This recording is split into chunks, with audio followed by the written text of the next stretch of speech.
Right, hello everyone. We are at episode 11, and I'm joined here by Armunn yet again. How are you doing, Armunn? 11. 11. 11, aye. You remember that one? The elevator. Yeah. Oh, yes. Scotland! Yeah. 11. You silly cow. Exactly, Anyway. Yeah. yeah.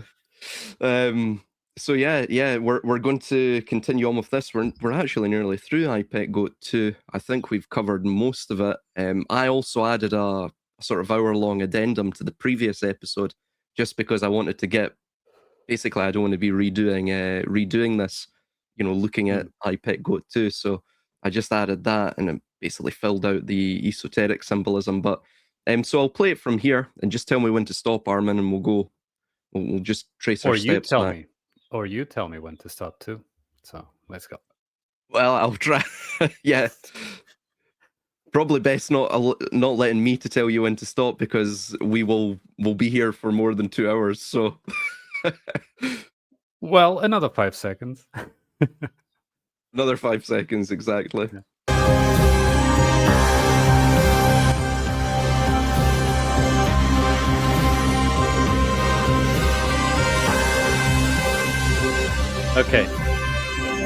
Okay, that part about the smoke. Interestingly, the other day,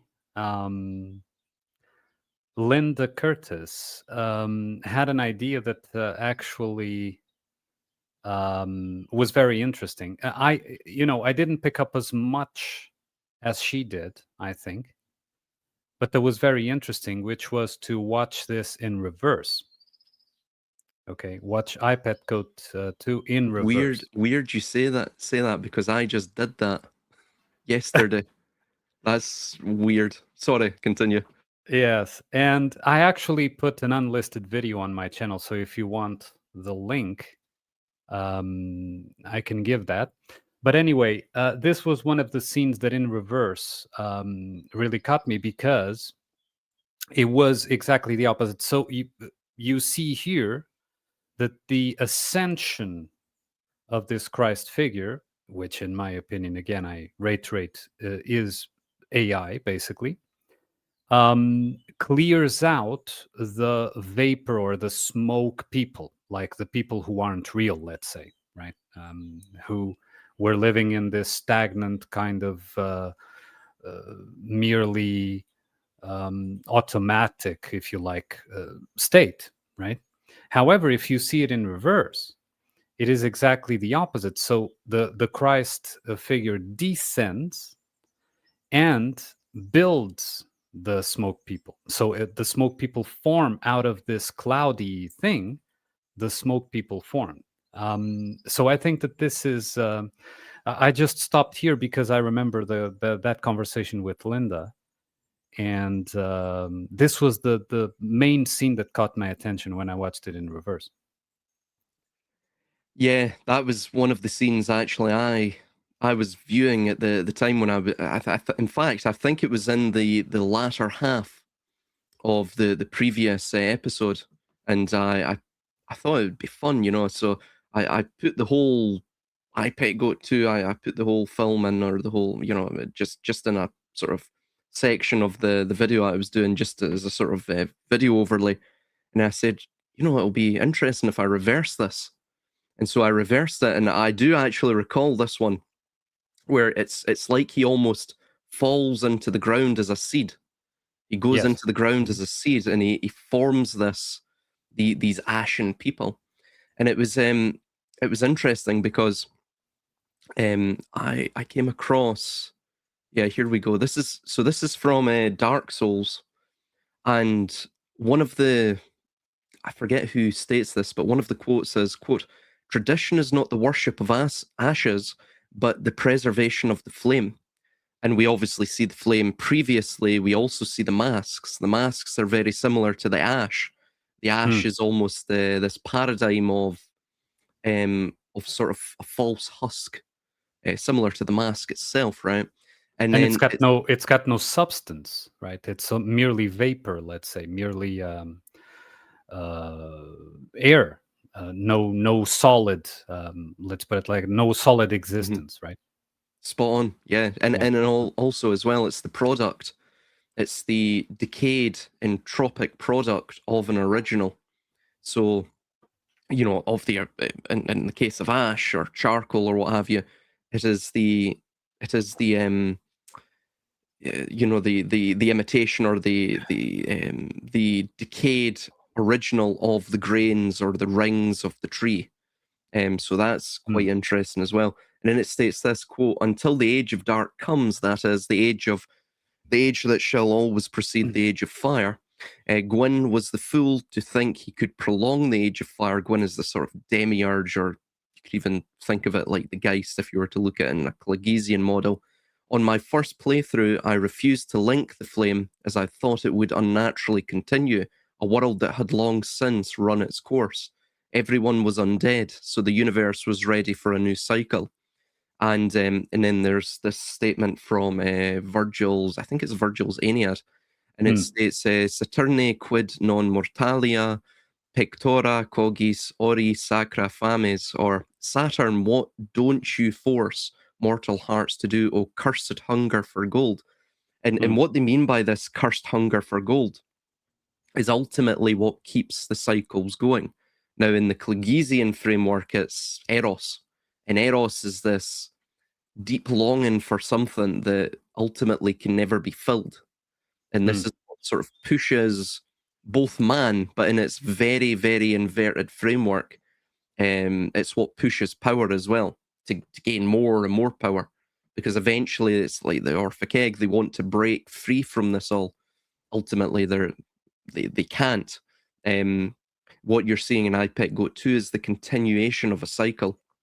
But there's two ways you can continue the cycle. You can default in the previous cycle, liquidate it, make it insolvent, start again, as we're seeing here, or as you're seeing in reverse, you actually drop in a false savior into the ground and basically prolong the age of fire in sort of Dark Souls terminology through, for example, AI, biodigital convergence. But ultimately, what that is, it's not really a true architectural framework in so much as it is a psychological way of conditioning the masses into a sort of undead state. Yeah. Well, two things here. One is whether I'm right or not about this Christ figure being AI. That's beside the point right now. In this particular comment I'm going to make is that another thing we see in this scene, in its normal play direction, let's say, is that there is this externalized um, savior figure, whatever, that is externalized, that lives among the smoke people, right? And so when the Christ figure leaves the smoke people, the smoke dissipates, and those forms stop existing, and therefore, okay, you could speculate on the next stage is that organic life would have a chance to manifest again. Inversely, or in reverse, if you introduce an externalized savior, you form the smoke people, right? So that would be the first thing. So what I'm trying to say is a direct connection between the existence of smoke people and this externalized, centralized, collectivized belief point, right? That unites them all under one collective and makes them therefore merely vapors because their individuality is not manifest. Another thing is that you were saying about they, and of course I understand that you were talking about elites or the they, right? And that they would want this cycle to stop. I actually agree, but we must understand that they can't stop the cycle because we on this side don't want the cycle to stop.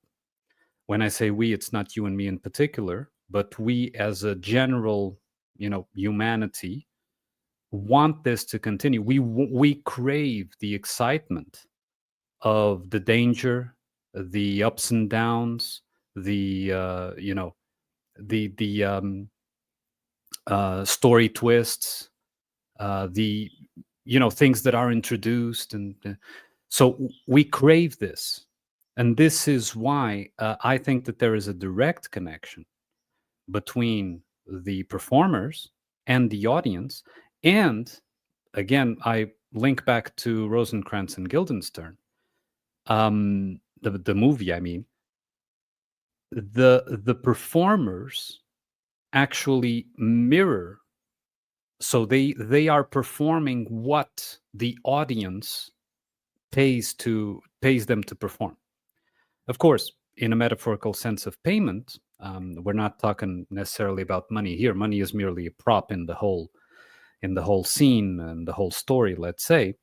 But payment with the will, the falsified will, right? And this all comes, again, I say, it all comes from rejection of healthy aspects that are seen as, undesirable, imperfect, whatever, by this self-image that we collectively and individually have. And therefore they obtain their payment there, let's say, to perform the exact rejection of, because if you notice, like, people say, oh, and it's true, the worst of society rises to power. That's something you see in every society, right? I'm sure it's the same in Scotland as here in Portugal. You see the biggest Hmm. rascals, the guys that have no problem with deceit and with all these things. They rise, right? Why is that? Right? Because the audience, let's say, the people who don't reject that part in themselves that would have a healthy place, so that the others that embody those rejections um, get powered up, get a power up. You understand? It has to be reflected, because of course people Hmm. would say, "Oh, but lying is evil." No, it isn't. There is a moment and an appropriate context for a deceit. You see that in nature too, right? A chameleon lies pretending that he isn't there, right? For example, and there, that is healthy. That is its proper functioning, right? Um, so the problem here is when people make things into absolutes, and those absolutes divide, like, cleave Yeah. humanity into two, and therefore the other half is promoted and paid even, and given free range to do their performance, Well, so yeah. Sorry. it's also something you see really with society in general. With the development of it, it's all based around the dialectic, so it has to be based around, as I say, like what you're stating, these grand unifying theories. Hmm. And so, once you have these, you constantly have the black and the white, the villain and the protagonist, or the hero, that, or even in this case, that of the savior. Hmm. So everything becomes externalized, and like what you were saying, just to add to your symbolic breakdown there, it's almost like effectively the ashen people in these sort of strict and disciplined rows of sort of uniformed corporate workers, workers of the corpse. One could say the undead, the ashen waste. You'll notice as well they're all in squares too, but when Christ or the Savior emerges, he creates a circle. Now, one could say, well, that's the heavenly uh, Spirit, or symbol, or yeah, or yeah. geometry, but it's not. Mhm. That's not the case. If you Mhm. look at the monads, the heavenly symbol would be the singularity point in the middle. The Yeah. circle that surrounds it is the cycle of the sun. This is what this is also stating. The Heliophant, the sun behind the sun. We actually see that. So the dot is outside of the circle, meaning that there's a sort of detachment there, like what perhaps you were saying as well, with the rejection, that there's this sort of unhealthy conflict between otherwise, healthy opposites. And so you've got the conjunctio there too. But you'll notice here, perhaps it's not the heavenly geometry, perhaps what he's creating from the sort of squares, the perfect, uniform ranks of these corporate dead workers is actually a sort of circular system, uh, a leviathan, a simulated leviathan, right? Hmm. One could say an upgrade to the system. But another thing to mention as well is that it's almost like these ashen dead workers, like what you were saying, they exist only to bring out this externalized savior, be it benevolent, be it indifferent, or be it entirely malicious or evil. One could say it doesn't really matter. It's just there to produce this thing, this seed that will eventually float and mindlessly or ethereally within the air. Yes, and listen, it will be whatever the audience wants, because in that regard, um, if you notice, uh, both collectively and individually too, we tend to project to externals the things we do not, integrate of ourselves, right? Or the aspects that we do not integrate, right?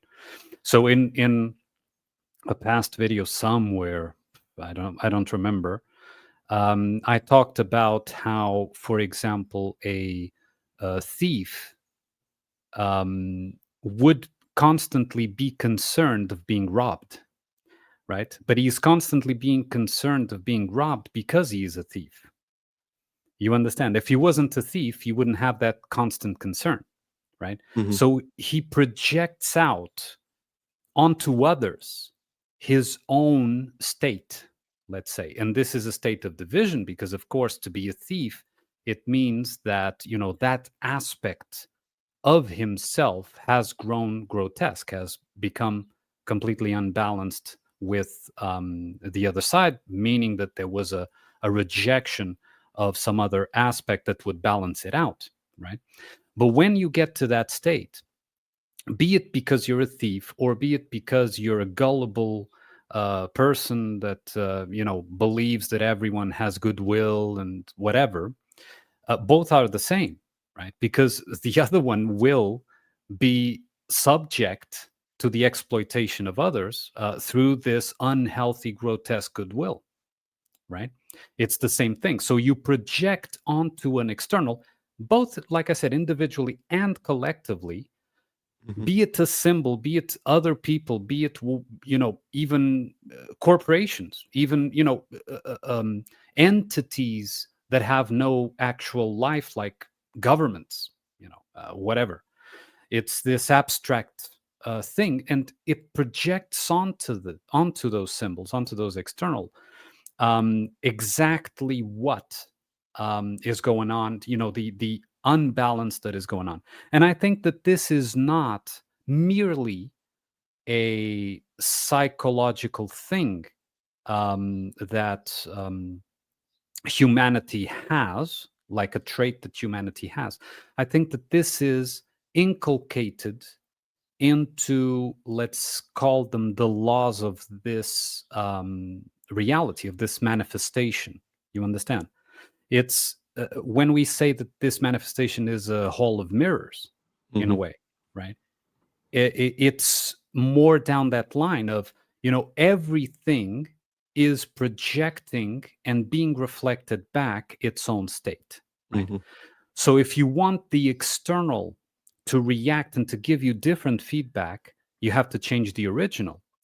And of course, change here, not in the mirror. Okay, let's change from here to there. No, it means an integration, a complete, a more complete understanding of who we are at, an authentic, organic level, and integrate that into a healthy balance, right?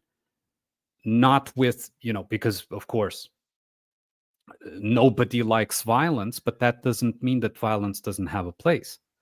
Okay, and we can all, I think, even the listeners can agree that there is a healthy context for violence, right? You need at a certain point and at a certain time. Of course, you're not going to do it all the time, but there are certain moments when violence is the correct and Hmm. healthy response.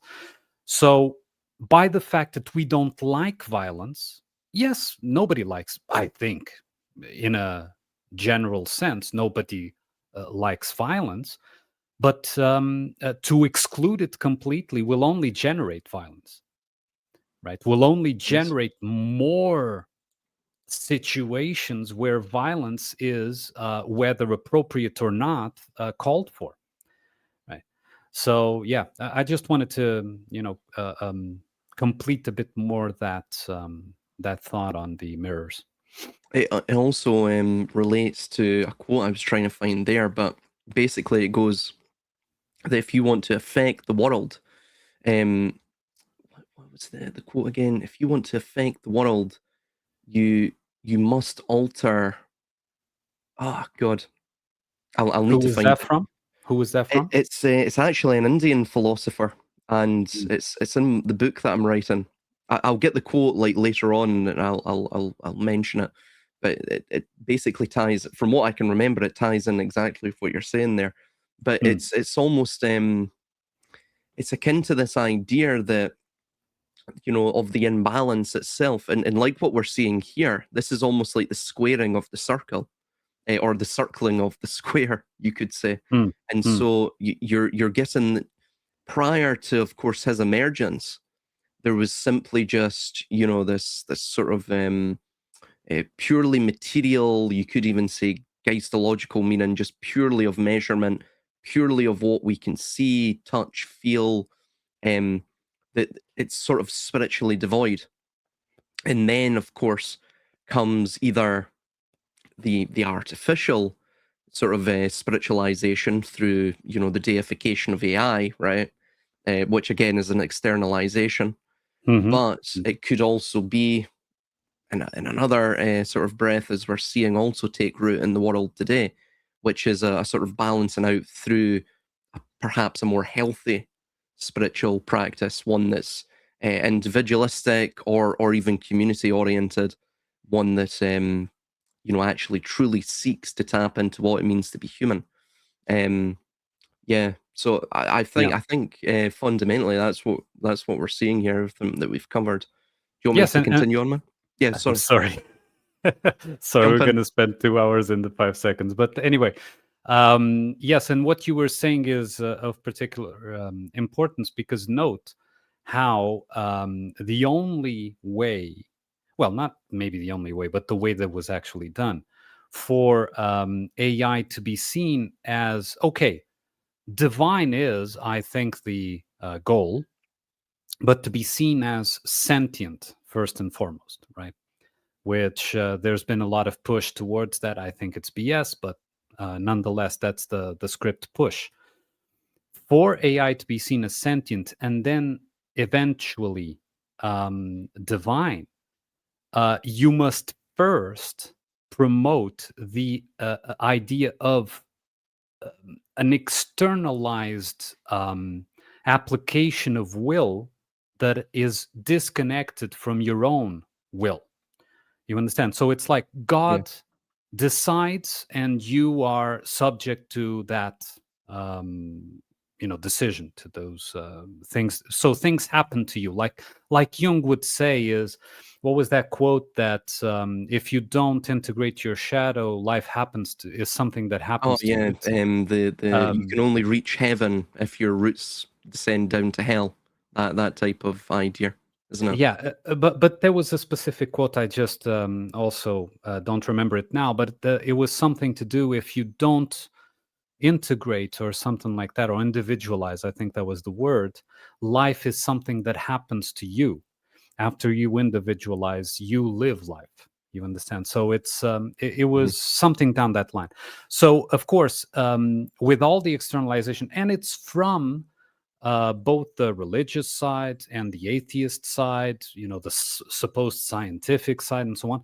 There's this push that we are all subject to external, everything that we are subject to is external, let's say. And so that is what gives room for, AI to be interpreted as first sentient, then divine, because of course, if everything is external, AI has its own external sentience too, because people don't understand that the sentience of AI is themselves. They provide the database. Daily when they use AI, or even if they don't, the collection of data is there.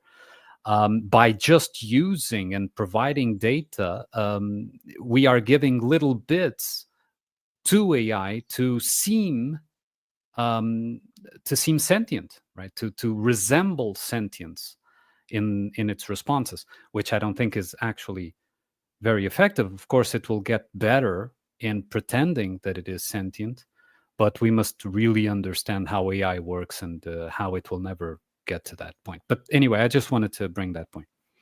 No, absolutely. There was something else I was going to mention that just comes to mind. I've been looking at The Legend of Zelda Majora's Mask, and this sort of ties into the whole mask concept too.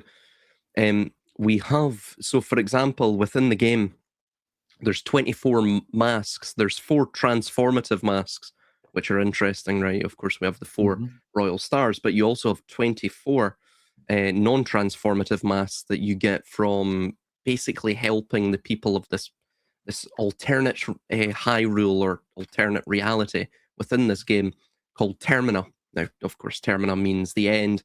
We have terminals as well, which relates to computerization, which is interesting. But so you help all 24 of these people, you gain the masks, and then you go to right at the end, you basically take these masks. I believe it's to the Happy Mask salesman anyway. He will give you the Fierce Deity mask. Now, I forget the Japanese version. It has a different name for it. But basically what it is that the transformative masks are wearing the masks of a dead person. So those transform Link into those creatures that have since died. And it's a very painful process to go through this. However, with the 24 masks, those are sort of the memories of goodness, of adulation, of the things that make it worthwhile to be human. And there's a sort of remembrance there, right? Because, of course, in the game, the moon is about to smash into the planet and destroy Termina and so on and so forth. Anyway, you take those 24, you get the final transformative mask, which is called the Fierce Deity mask. And I see a sort of resemblance with this Christ figure, perhaps, that perhaps if we were to look at this in a distinct way. Do you have an image of that mask just for reference? No. I do, yeah. Hold on, I'll grab an image. Just for reference, because I haven't played that one. I've played Twilight Princess, but I haven't played Majora's Mask. I was recommended Ocarina of Time too. But oh yeah, definitely play that. Oh god, that's good. Yeah. So Majora's Mask is sort of a sequel to Ocarina of Time. I'll just get it up on the screen now. If I save this image.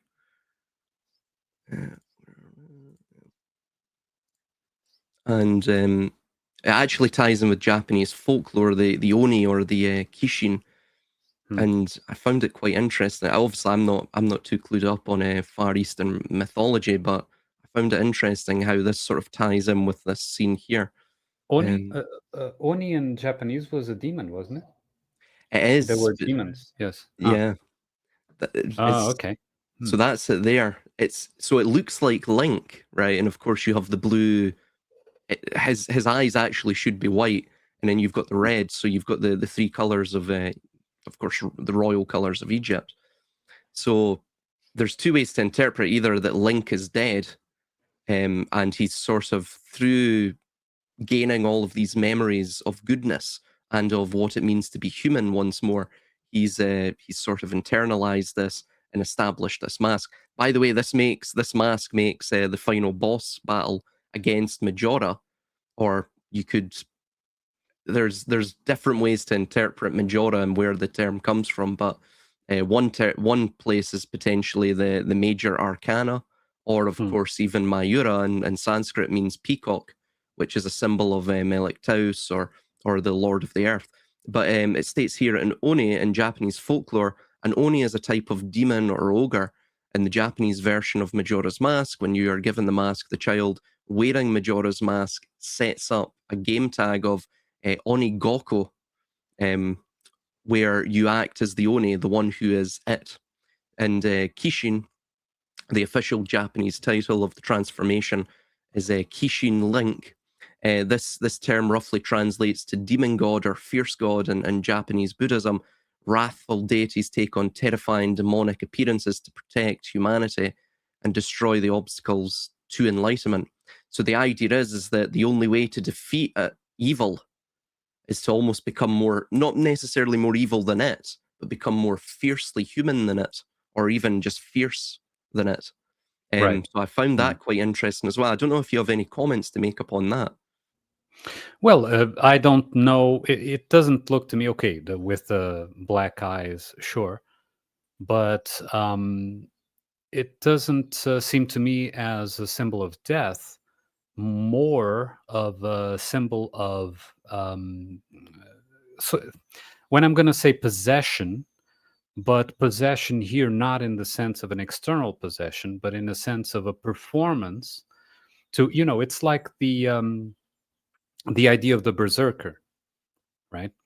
Where the berserker would pretend to be a bear, or an ulfserker would pretend to be a wolf, so that they gain, more strength, stamina, and so on for the battle, right? And more ferociousness. So, in that sense, it's not like they were possessed by a bear, but that their mode, so their perception mode, would be self-induced into pretending to be or becoming similar to that totem. In this case, would be a bear or a wolf, etc. Here, it seems like Link would be mimicking perhaps the demon that he's going to fight, right? Because he has to match the abilities, let's say. And by wearing a mask, what is a mask, right? A mask is a pretense, is when we pretend something, we wear a mask, like a persona, social persona, or, you're going to, do a public speech. You're not going to, be the same persona. You're not going to wear the same persona as if you're going to the bar with your friends, right? So, you wear a different mask to match the occasion. You understand? So it seems to me more like a self-possession. So wearing a mask that is able to deal with the task ahead, let's say. I don't know if this was clear, Oh what I no, tried to convey. Yeah. absolutely clear because Yeah. it's interesting. This is from Diotima, and he argues that gods are perfect. Argues that gods are perfect, beautiful, and happy. Uh, um, where is it? Here we go. So when Socrates asks what love is, if not mortal or immortal, Diotima replies, quote, he is a great spirit, daemon, and like all spirits, he is intermediate between the divine and the mortal. So it's almost like the mask Mm. itself is a pretense, is almost a possession. Right. But like what you're seeing here, it's he is mirroring the demon that he's trying to fight, but it's almost he's taken on the pretense of strength, or even the pretense of love, and all of these things intertwined. And interestingly, when you turn into this character, he wields a double helix sword, a sort of Mm. two-handed double helix claymore, if you will, and um, it's almost akin to this intermediate state, this conjunctio, and the daemon itself. That love is not necessarily a force; it's a daemon. We don't mean demon. Daemon is this sort of Hmm. Yeah. this great spirit or this great elemental It's an thing that abides. aspect. Yeah, Exactly. it's a personalized or an anthropomorphized aspect. Yeah, go ahead. Bingo. Exactly. Exactly. And Diotima explains that daemons, quote, interpret and convey things to the gods from men and to men from the gods. Being midway between, it makes each to supplement the other so that the whole is combined into one, hence the double helix. You don't really see that here, but I found it interesting. I thought there was a potential connection there. Another thing, just to quickly mention, and I wrote down this. Yeah, so this is another aspect of this idea, right, with the mask, is we're going to come on to a mask scene in a minute. And um, we read here, this is from Mark Twain's Mysterious Stranger, and it states, quote, "Nothing exists, all is a dream. God, man, the world, the sun, the moon, the wilderness of stars, a dream, all a dream. They have no existence, nothing exists, save empty space and you're but a thought," and it goes on, but a vagrant thought and a useless thought, so on and so forth. Um, so it's almost like the dream, or in this case, the mask is the architecture of the dream. It is Mm, the thing that we wear, and like what we see in Majora's mask, Majora, which the spirit is inside this sort of the grain of wood, this mask. He possesses the Skull Child, and the Skull Child is sort of entranced and enticed by to put on the mask. Firstly, this Majora's mask, because he feels as though he's sharing in the power of the mask with Majora.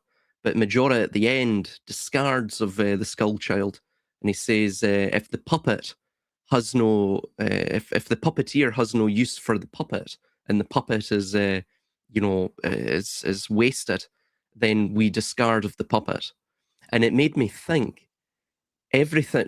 This isn't just the AI, but even money itself. All of these things is the ruling class, or even just in general, right? The sort of Zeal is mentioning the anti-structure of power, right? That's more like a web rather than a pyramid. Are these things ruling? Are these things mediums and instruments by which the elite rule, or the ruling class, countenance their will into the world, or is it actually ruling us and the ruling class yeah. equally? You know. Yes. It's the magnetic force. Let's call it that, just metaphorically, between the performers and the audience is the power itself.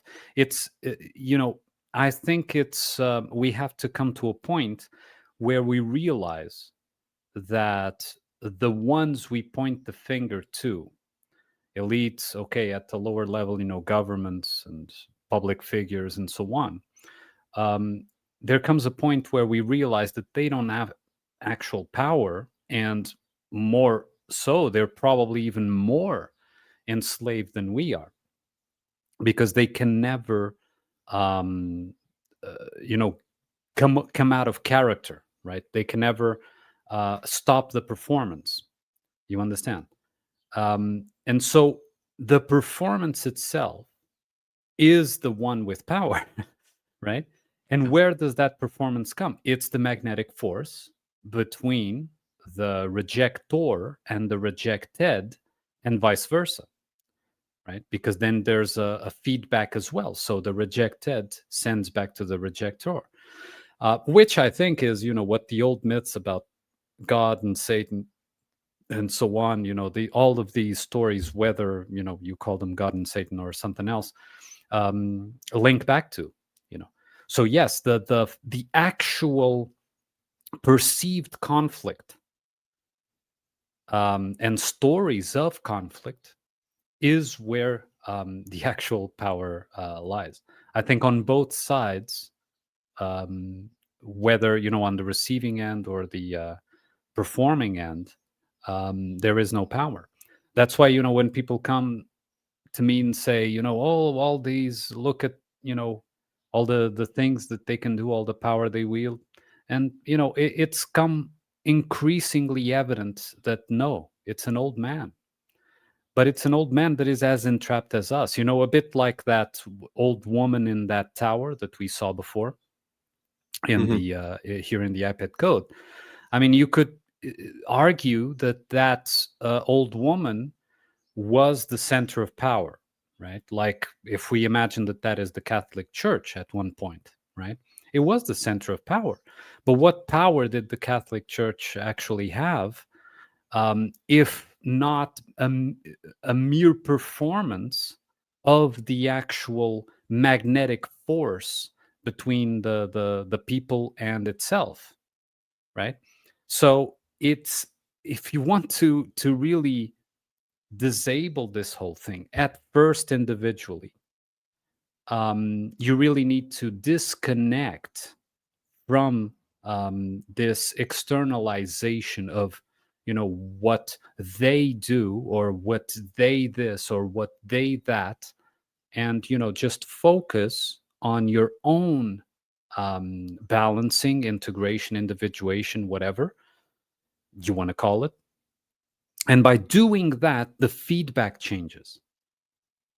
This is what I've tried to convey over and over. And I know it's a hard concept because, we are our framework that we are given is that, things happen completely external to us, right? If a lightning strikes on me, it has nothing to do with me, right? It was just bad luck. You see, so it's I would say, we need to really realize these things about us, and therefore we realize the power we have to release ourselves from the magnetic force as much as we can. Of course, there's a limit to things, but as much as we can. But anyway, sorry for the run. No, I agree with you. It's something I've been looking into regarding this idea of the physis, or being more rooted within the physical world and such. But ultimately, I think we're getting at the same thing, which is there's a term that I came across recently, palintonos harmonia, which means in Greek backward stretch and harmony. And it was mentioned by Heraclitus, and I've been looking into him for probably about a couple of weeks now, and he has this sort of analogy, and it's basically the unity of opposites, and you could sort of take it and run with it, really, right? Even in the sort of ideas that we're generating here. But he made this analogy that basically a bow works because two opposing ends are being pulled in opposite directions. So it's the exact state of that back stretching tension that stores the energy needed to shoot the bow. And in his philosophical framework and his tradition, these sort of apparent opposites, he states, as we have stated as well, are interdependent, and they're constantly transforming into one another. So it's by realizing, like what you're saying, that fundamentally there is no external world stage. It is firstly, the entire initiatory spark of it comes from in here. The kindling comes from in here, and it's only by you permitting the sort of outward effusion of that, that you give the world stage any power itself. Yeah. Yeah. By the perception of it. Yeah. Yep. Okay, let's continue.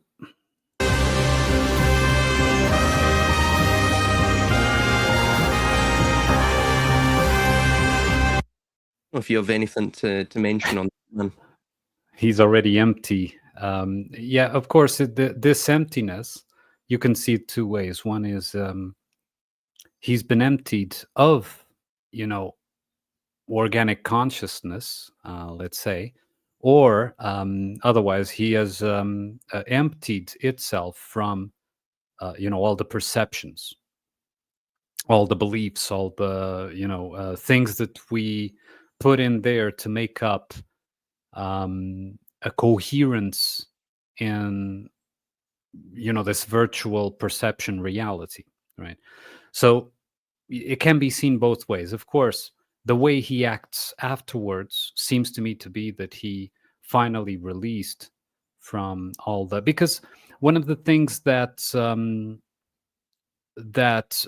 is obvious is that, you know, the TV demon, like was being shown there, as well as any of these, you know, as is commonly depicted as louche um, vampires or whatever, all that they can consume is what is compatible with them, right? So, you know, to how do you extract louche? You extract louche by provoking fear. So the thing that is compatible with that particular extraction is fear, right? So the content has to have fear attached to it in order to produce that substance that can be consumed. It is the only part that can be consumed. The other, the actual living part, is untouched, right? So if his mind, for example, was filled with fear, and we saw in the previous scenes that it was, right? He was, you know, cowering in a fetal position, with all the fear about the economic crash and the this and the that, uh, and probably, you know, other things, wars and so on. Um, that was what was being consumed. So generated, but consumed as well at the same time by the TV demon, right? And since he's emptied because of the, of course, in the script of this animation, of the arrival of the savior, right? The ascension of the savior, he is emptied of all fear, and therefore the TV demon has nothing to eat anymore, right? And leaves him. So, you know, that would be my interpretation here. Of course, I don't think that the external savior as presented would have this effect, but people can mimic that effect, right? You know, the power of belief for pleasantness or unpleasantness is almost almost unlimited, right? So Yeah, I agree with that. There was something I would mention as well, mm, um, which is that it sort of ties back in with that Mark Twain quote, which is that we are nothing. Um, now not nothing as in we're just like empty space. I don't necessarily agree with Mark Twain there, but that we are no thingness really when it mm, comes down to it, meaning we're not purely of the material. mhm, We may be anchored into the material temporally, but there's that isn't necessarily our original state, right? It's a sort of right. mimicry or an imitation state. Um, so I've got written here that in my notes that on this scene that if I can find the bloody thing. Give me a second, man. It's in page 666 of the notes. Yes, here we go. So you see within this scene, so the previous scene, there's also another thing you can look at. You can look at that in a different way, which is that the Christ that is emerging is the lacuna, right? So the Mhm, lacuna is also the central point of that monadic symbol. And the reason for that is because, of course, God is the end of all things and the beginning of all things simultaneously. This is the sort of idea. And so everything that emerges out of that, the dialectics that emerge out of that, you have to the right. It's similar to Thales' theorem, which is that you can basically plot out the circle vis-a-vis a right-angled triangle. And through his formulae or his theorem, you can sort of plot out every single point of it, just using that 90-degree triangle. mm, Um, so if you were to look at that in a sort of psycho-spiritual or metaphysical manner, to the right, the right-handed point that never moves, the only one that moves is the one at the top, the apex, or of course the nadir. if you're plotting out the bottom half of that radius or circle. So Mm. the one to the right is the soul, the one to the left is the body, and the one at the top is the Geist, or one at the bottom is the Geist. So what it's stating is that basically the Geist is it is the mask, it is the concepts in which we live in, the sort of perceptions in which we live in, and of course by externalizing them, we give them power over us until they go from being a tool to a master, and they thus reign over us. Mm. Um, and that basically the only way to sort of break free from the cycle is either to go purely of the Geist, which is what the Dark Enlightenment land is all about. Again, totally fanciful, false, or to go into the lacuna, which is basically the reset, right? The more natural, the reset back to the more natural, balanced state. So one you could say is external, the Geist, and the other is internal. So the masks that they wear are sort of the artificial, huskified, like what you're saying, non-substantive um, eros, and that eros is that Mm. love. It's that feeling of that which is we've lost by sort of ingratiating ourselves with the material, or by being involuted into the material. It's what Jung would call the individuation. So Right. you're constantly looking for this sort of agentic or a sovereign part of oneself, that Mm. which persists after death. So what you're seeing here is there's almost a necessity for the lacuna or the fracturing. The lacuna is the negative space. So Mm. um, in essence, the growth, it requires the destruction of the vessel, as we see here. Um, that either, I mean, there's different ways to look at it. They either once protected what was contained inside or imprisoned it, depending Mm. upon your Hmm. your Yeah. perception there. Perception. Yeah. So thus, what you're seeing here isn't necessarily a sign of failure. It's more like it is a sign that the lacuna is taking place, that sort of great reset is taking place, but not in the sort of way or conception they would view it.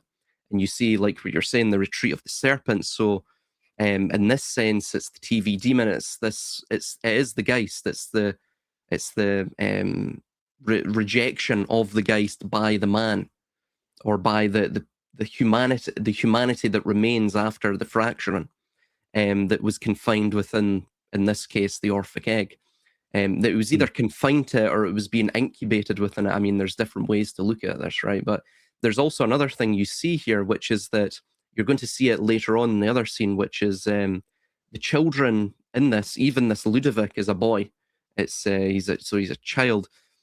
This ties in with what we see from I believe, both Plato, Socrates, and Pythagoras, and they sort of Mm. rejected adults, and they said that there was no salvation, or they used a different term, but there's no salvation to be found with them.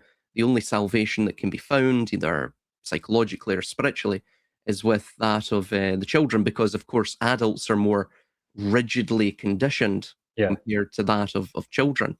The Um, perception virtual reality has taken more of a hold through the habituation of uh, you know, lifestyle, or whatever you want to call it. The habits. Yeah. Go ahead.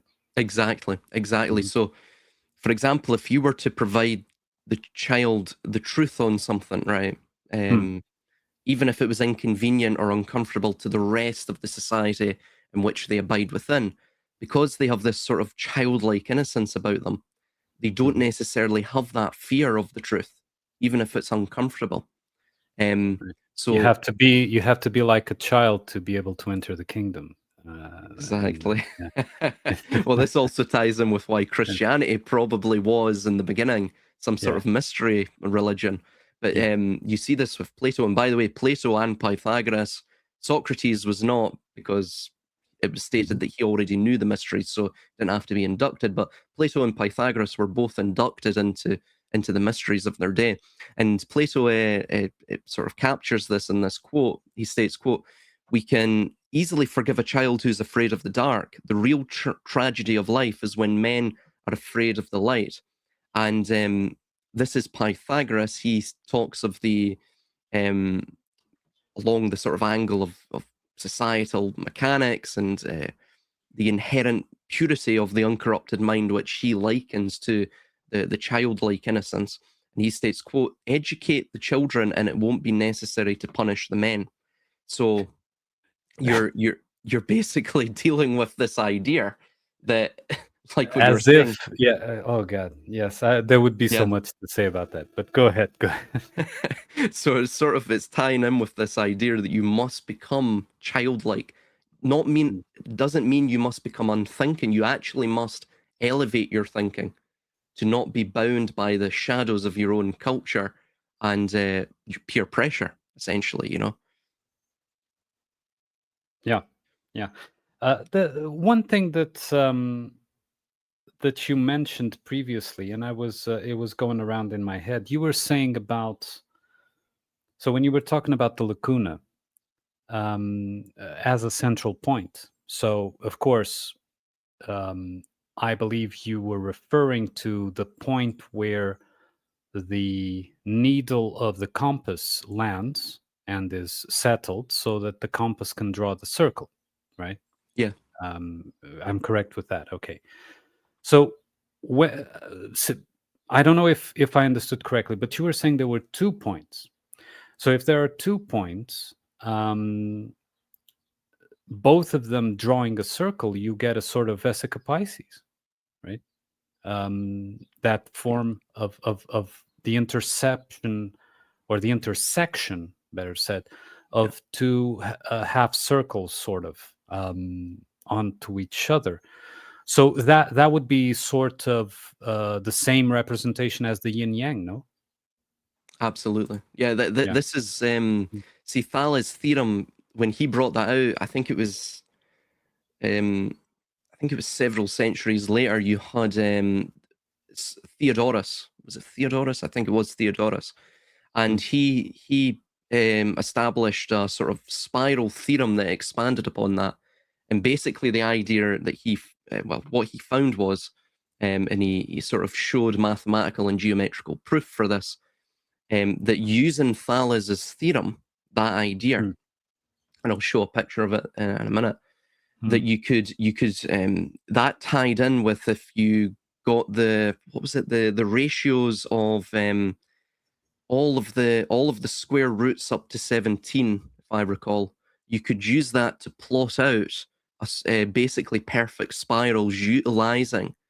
So basically, you starting with that sort of one circle, the 3 points of that triangle within the circle, measuring it out, and Right. then if you simply so basically just added on another from that lacuna or monadic point, you added on that ratio or measurement um, from the up to so square root of 1, square root of 2, and did that. So obviously it creates like a perfect spiral of vesica Pisces, but also creates a perfect spiral of a sort of linear spiral based around this 90-degree triangle.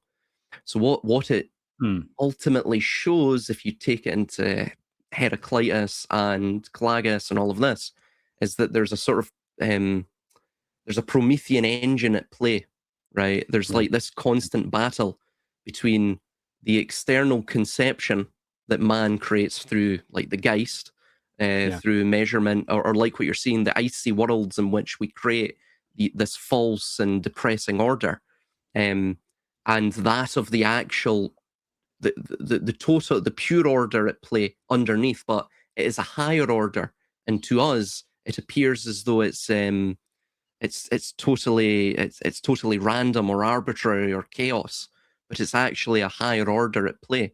So this is sort of the two guiding, intertwining principles. You could say it's the helix, the double helix that creates life and creates the sort of conception of reality itself. So Mm. this is this was what was shown there, yeah. But that's a perfect point. But show me that, because I'm not envisioning how the because if it's a circle, it will close onto itself. How it would perform a spiral. I mean, of course, I understand spiral, but if unless you move the compass, you open the compass or close the compass as you go, I'm not sure I completely follow that idea I'll of I'll how it would turn into a spiral. I'll show you this Hmm. these several pictures. I think I have a video as well of it, if I recall correctly. So that's Thales' theorem. So the O point is the lacuna. The B is the I one see. that is traced round all of the that can trace round all. Of course, once it get what if it gets to either A or C, it becomes a flat line, absolutely.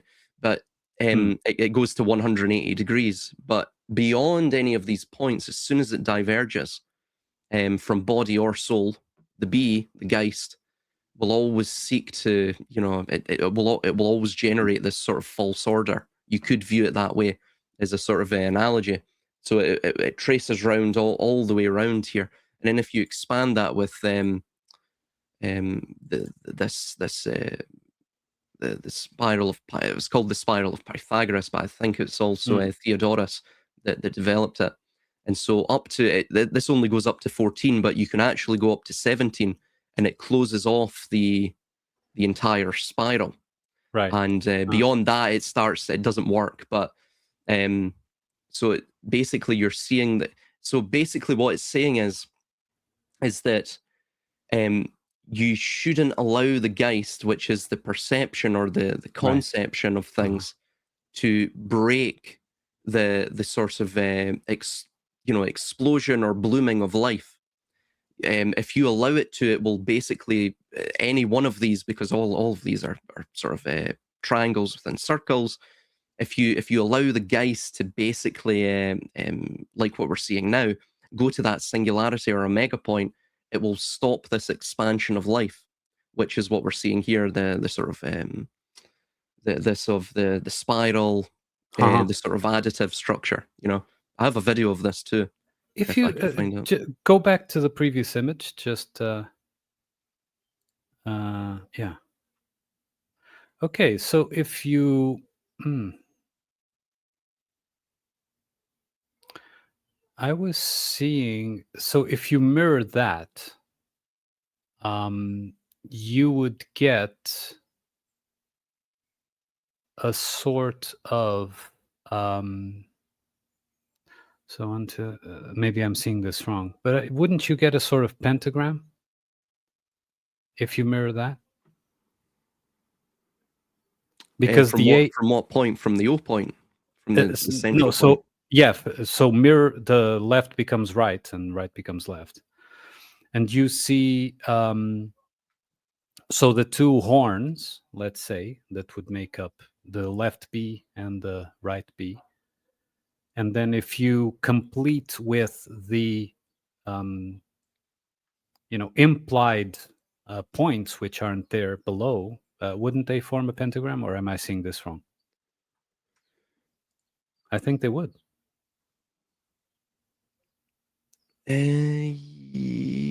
I'm going to say provisionally yes, but maybe I'm visualizing it incorrectly.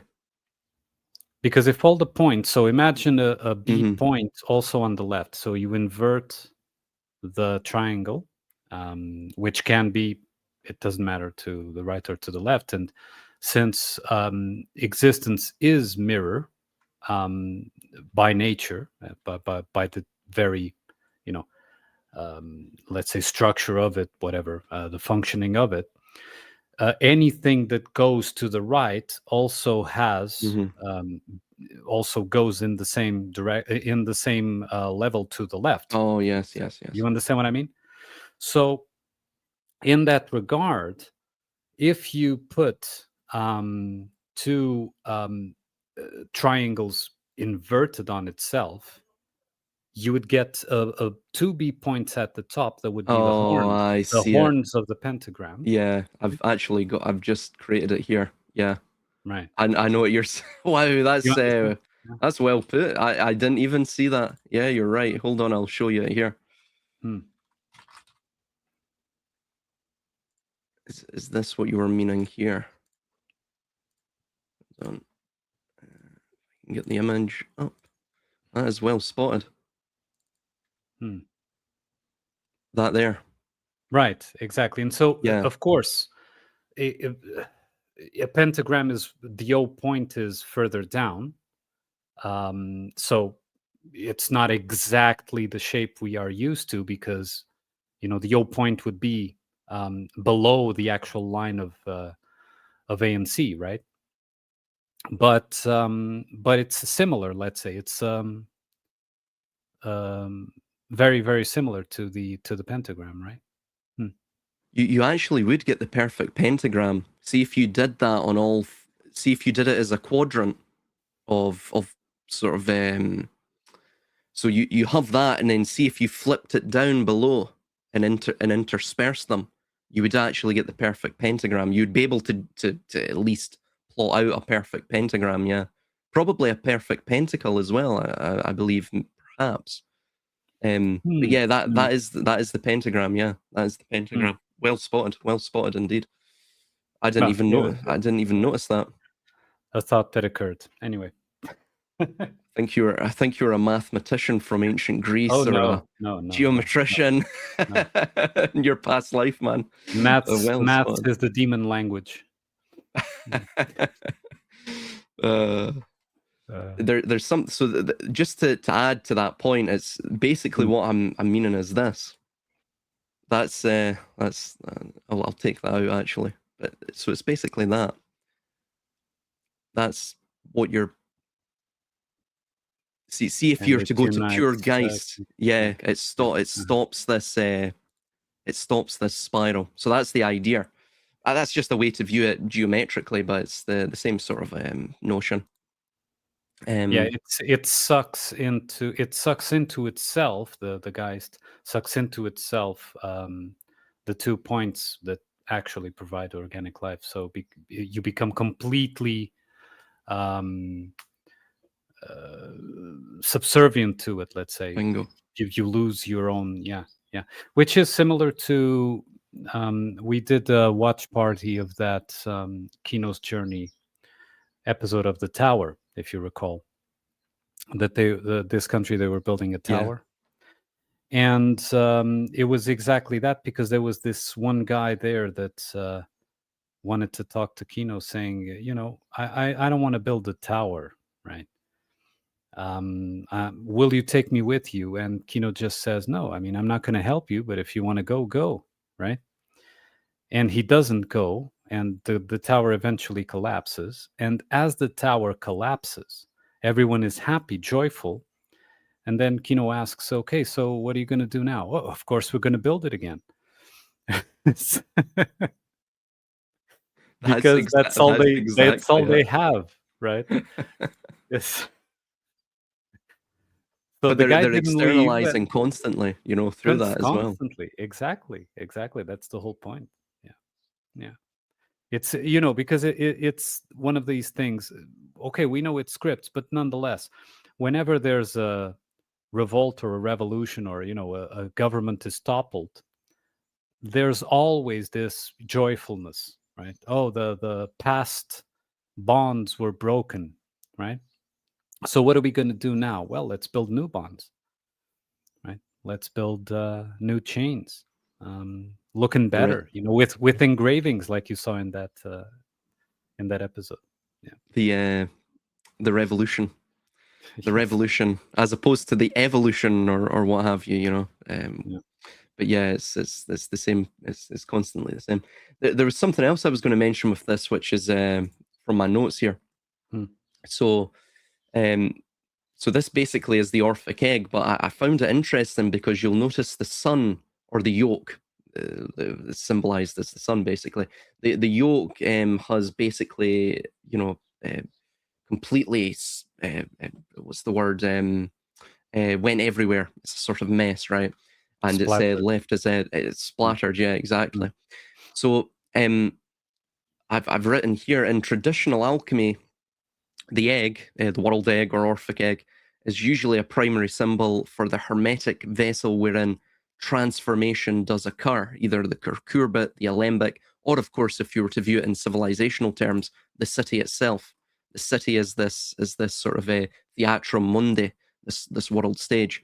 So the yoke would represent the sort of solar or masculine principle. It's similar to what we're seeing with the ejaculate, right, in previous scenes, where it just goes off into the void. It doesn't. It's not fertilizing anything. You saw it on the chalkboard. You saw it with Orion.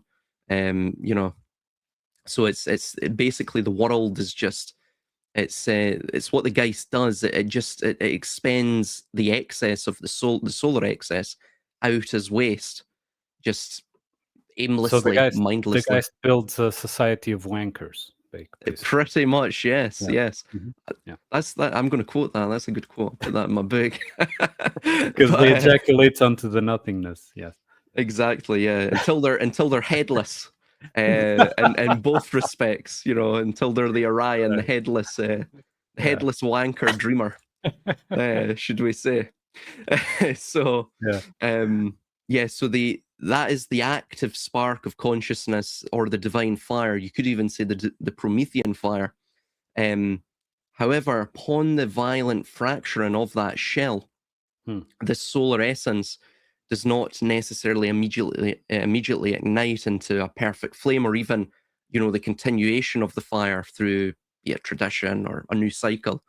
Yeah. Instead, it is just totally diffused, right? Again, this back into the Geist, and it's sort of again, like the ejaculate, it's sort of smeared across him like a thick physical stain of his previous imprisonment or entombment. And so, jump in. No, I was going to say, so if the yolk is considered the masculine, of course, the white would be considered the feminine. Am I correct there? Yes, absolutely. Okay. Yeah. So in the let's say in a symbolic representation of the organic, the egg isn't is mixed up. So the yolk is mixed, scrambled, let's say, with the white, so that Yes. the separation doesn't cause the quote unquote fall. We're talking symbolically here. So would that be accurate?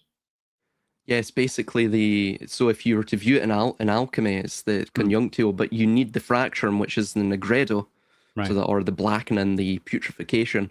So that occurs, then everything falls and it all intermixes and combines like a double helix. Correct. And so you get the albeda, the rubeda, they combine. They combine into the new dawn.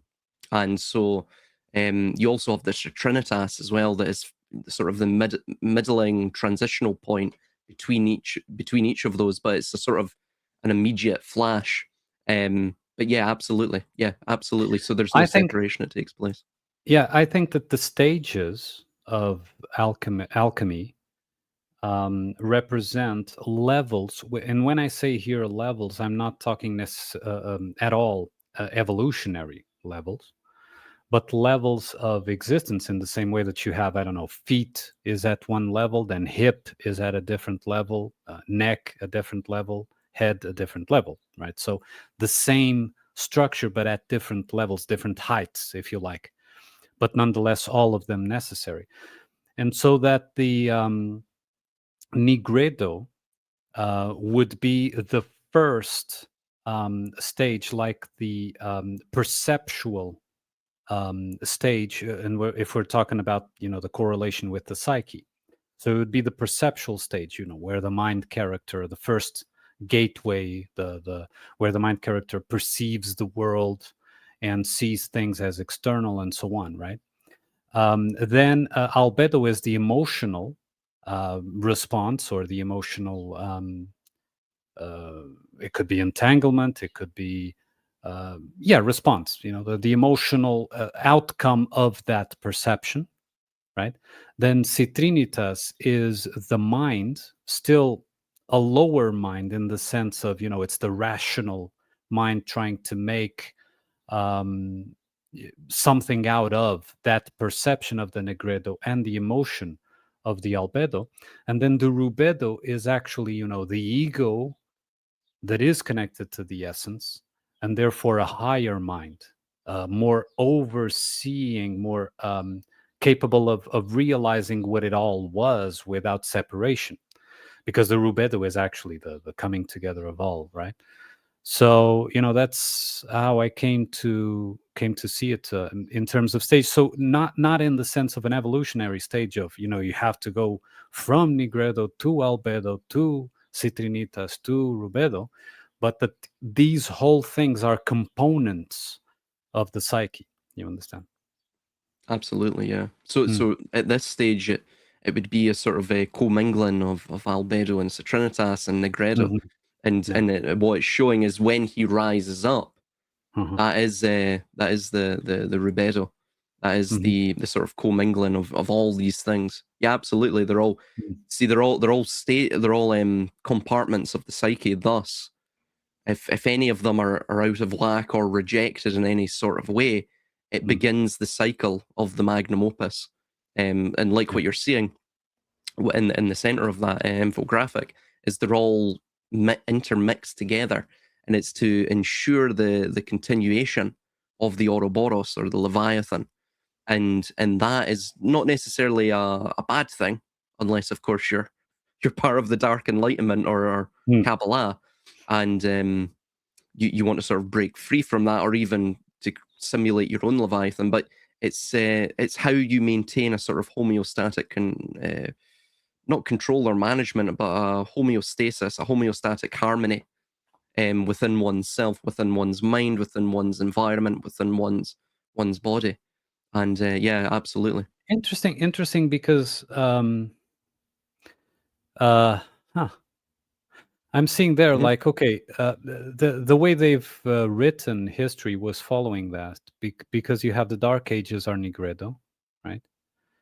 Albedo is sort of like the Renaissance.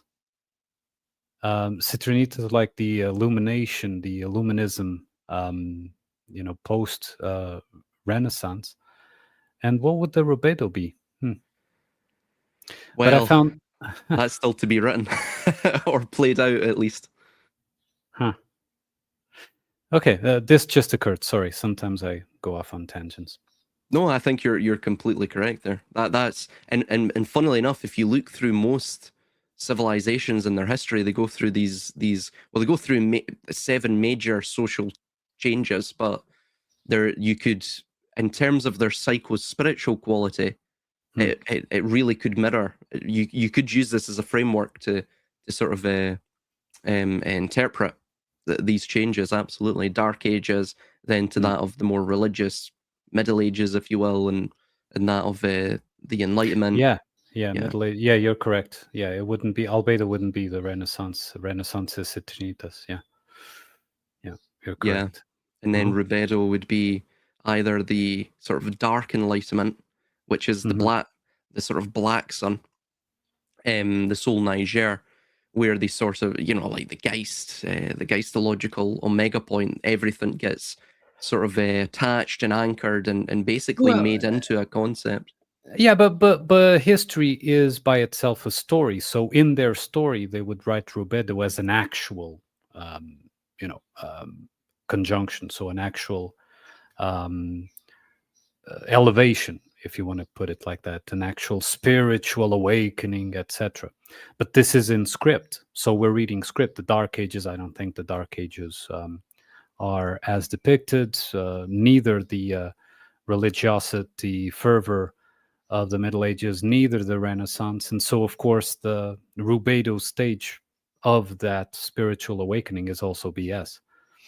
So we're reading a story line, not actual events, let's say. So yeah, that Do, would, yeah.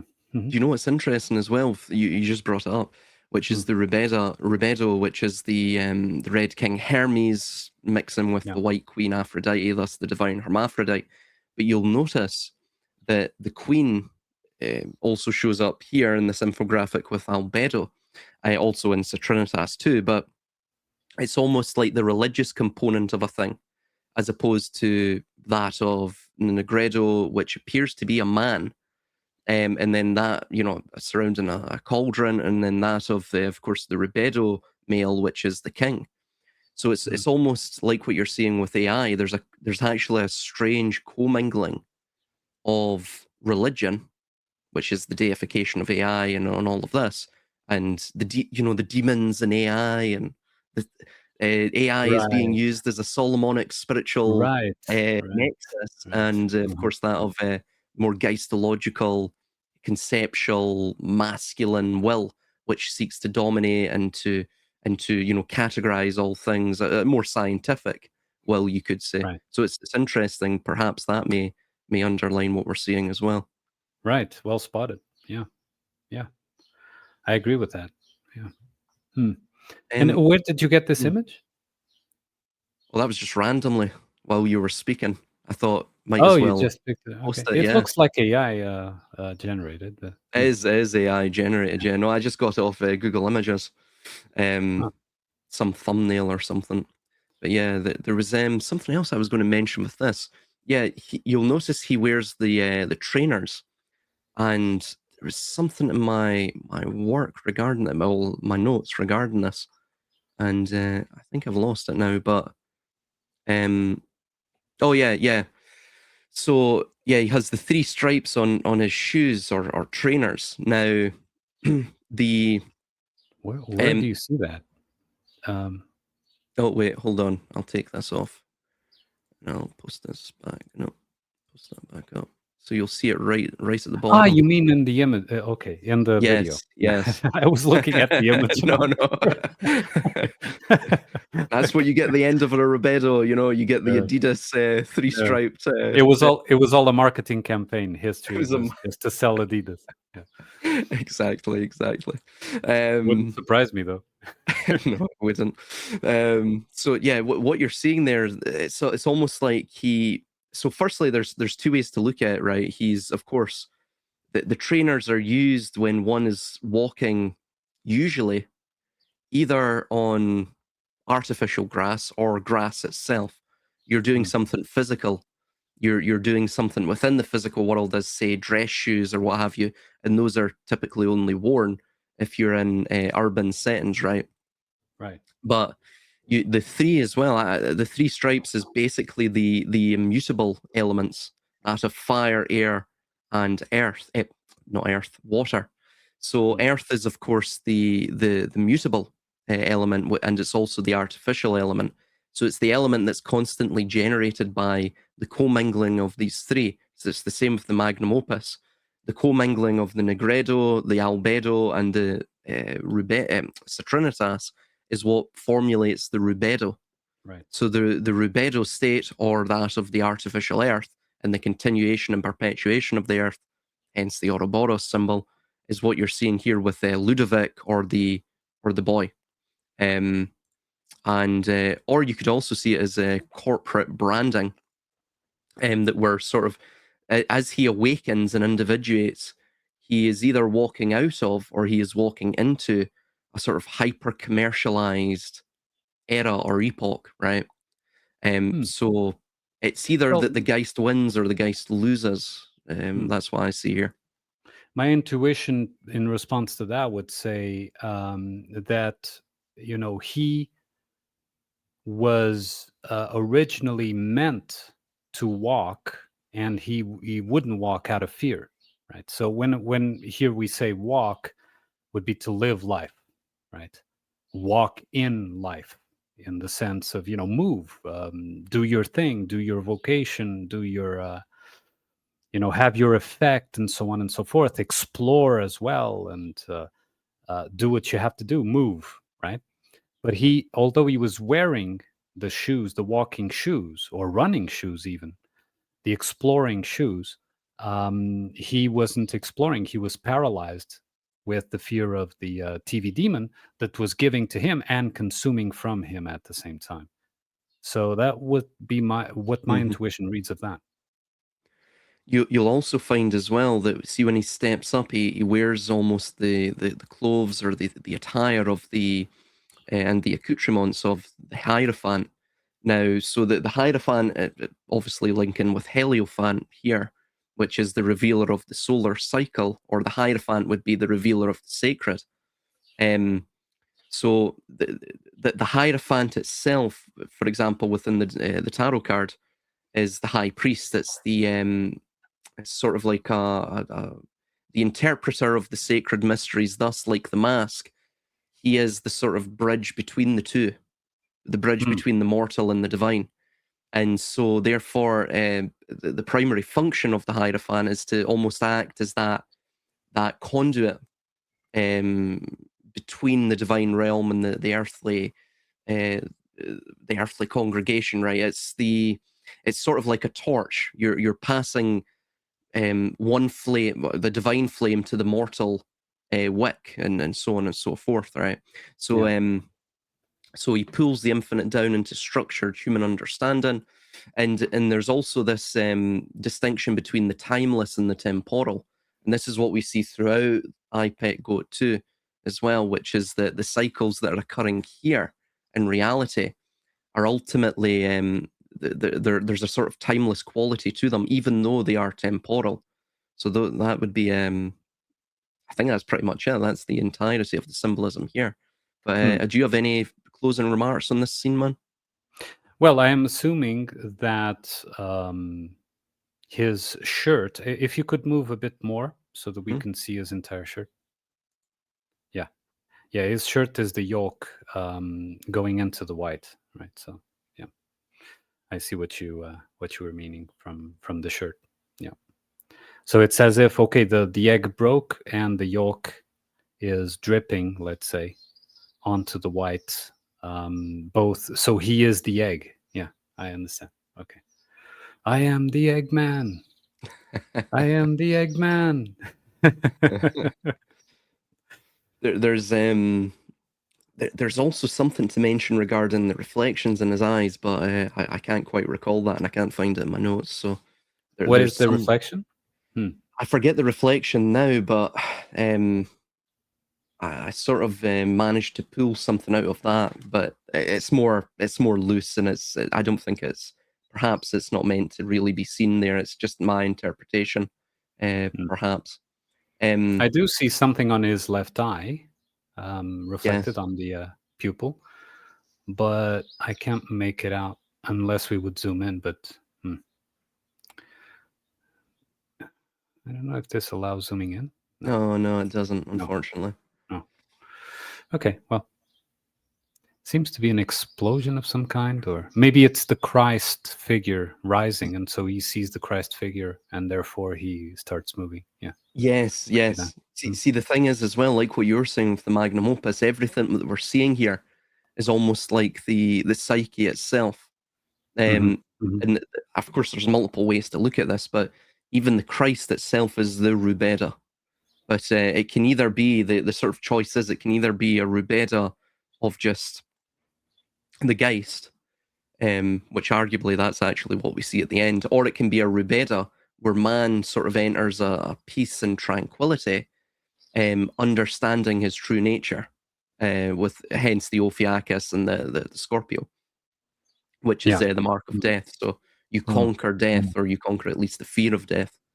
Yeah. You have to be stung by the serpent or the Scorpio, as you said, to actually become alive, right? So the venom will only affect the dead parts of you. Yeah, I understand what the symbology means. Yeah. And another thing with that as well, if you get stung too many times, you eventually lose that feeling. Everything becomes numb. You actually perhaps even become immune to the venom. So there's this constant balancing act that I think is present there as well. Okay, so I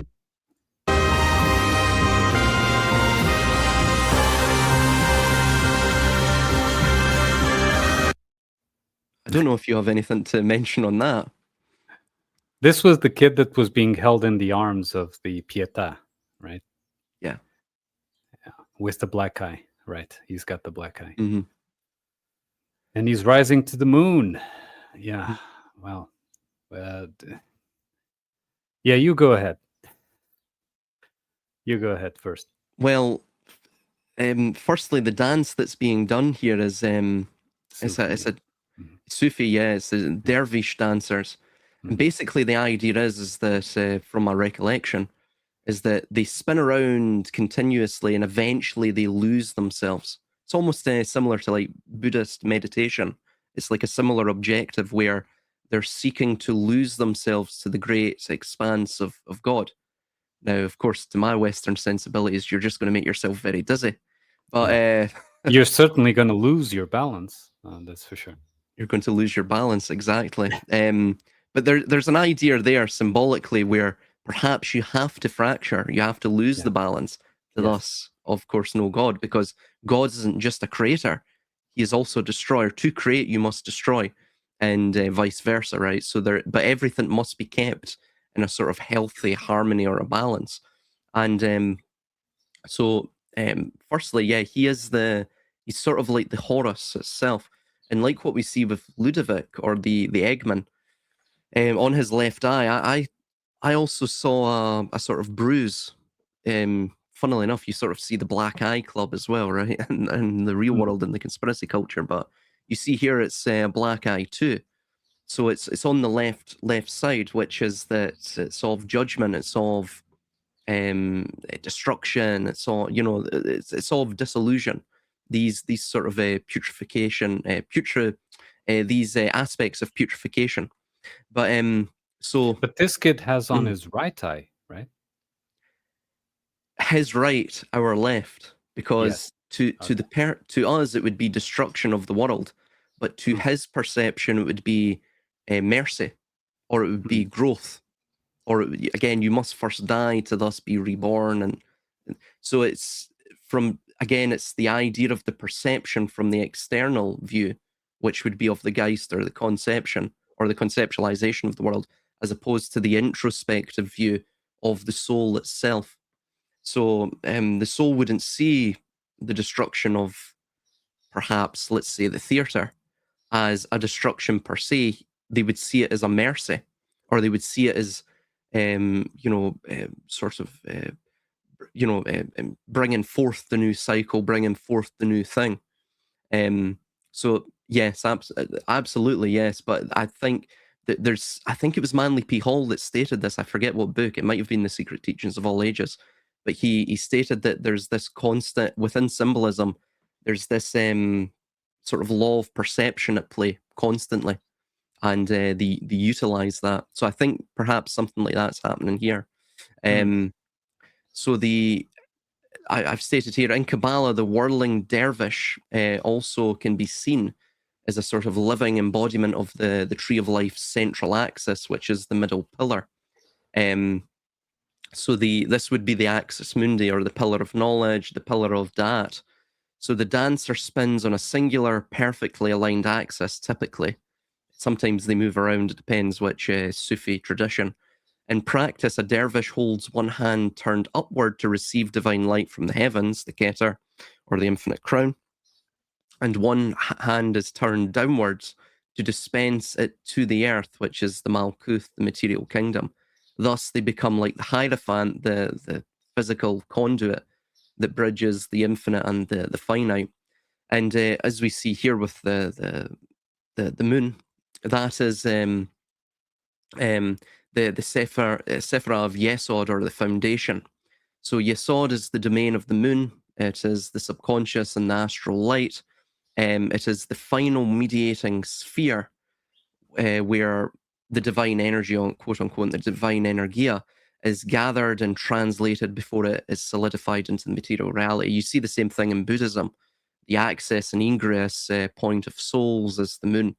It also, again, according to the conception of the mysteries, it reflects the light of the sun. So it is the feminine in that respect. So by dancing before the moon, the dervish is basically navigating the threshold between the dream world of forms, or the geistological mask placed upon the world, and that sort of pure underlying source of it all. And so this translates to what we were discussing with the Thales theorem, as opposed to the Pythagorean spirals or the spirals of Theodoros. One is circular, one is triangular, thus producing a sort of linear curve, if you will, right? A more disjointed curve, the imitation of a curve, if you will. So yeah, that's what I have for this. He's sort of the dead. What would you call it? The sort of dead Horus, the dead Osiris, pardon, that is being recreated into the Horus, which is the Logos, the continuation of the the world, the secret of the world, the joy of the world. Well, So he is missing his red fez, right? The hat. yes, Huh. yeah, I found that interesting as well. Because they usually would have a hat with a cord, and that cord also spins as they spin, right? Which would symbolize, I I'm assuming it would symbolize being alive, like the because it's red. And of course, in his waist, he wears red because that is the central point of the Taurus field, kind of, right, that he forms. And of course, if he would wear the red hat, it would symbolize like the spirit is there, right? The manifesting spirit is there, and in this case, it is not. I don't know. It's just something that occurred to me. No, I think you're spot on there, because you have the same thing, for example, in that of Masonry. I'm pretty sure the Worshipful Master, at least in some Masonic sects, they will wear the a sort, not a fez, but it will be some sort of crown or hat or something along those lines. So ultimately, it's almost like he is uncrowned. He doesn't have the Keter, if you will, or perhaps the crown is exposed to the moon, so it's exposed to the reflection of Mm, all things. mm, You'll also mm. notice as well, like similar to the Christ, he's floating. So Right. there's two ways to view this floating idea, which is that, similar to like what I showed you with the Geist, that the body and the soul are going up towards the Geist. They're going up towards the moon. They're going up towards the instrument of pure reflectivity, pure the mirror, the creator of the mirrors within the hall, the conceptualization, the perception. So perhaps doesn't have the soul anymore. This is perhaps one interpretation. Another is that he is the uninitiated, right? So we're still going through this initiation process to sort of emerge as the Rubedo Christ. Mm, Hence why he's uncrowned, right? He's sort of in a raw and divergent, and perhaps even like a primordial state. He's in a broken state as well.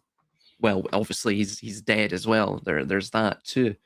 Um, yeah, and it's interesting again. The use the child, the child is being used here again, and yeah, I find that Yeah, very but interesting. the child was dead or dying in the previous scene, so that would agree with the idea that the child is dead but moving. So, in a sense, quote unquote, zombie like.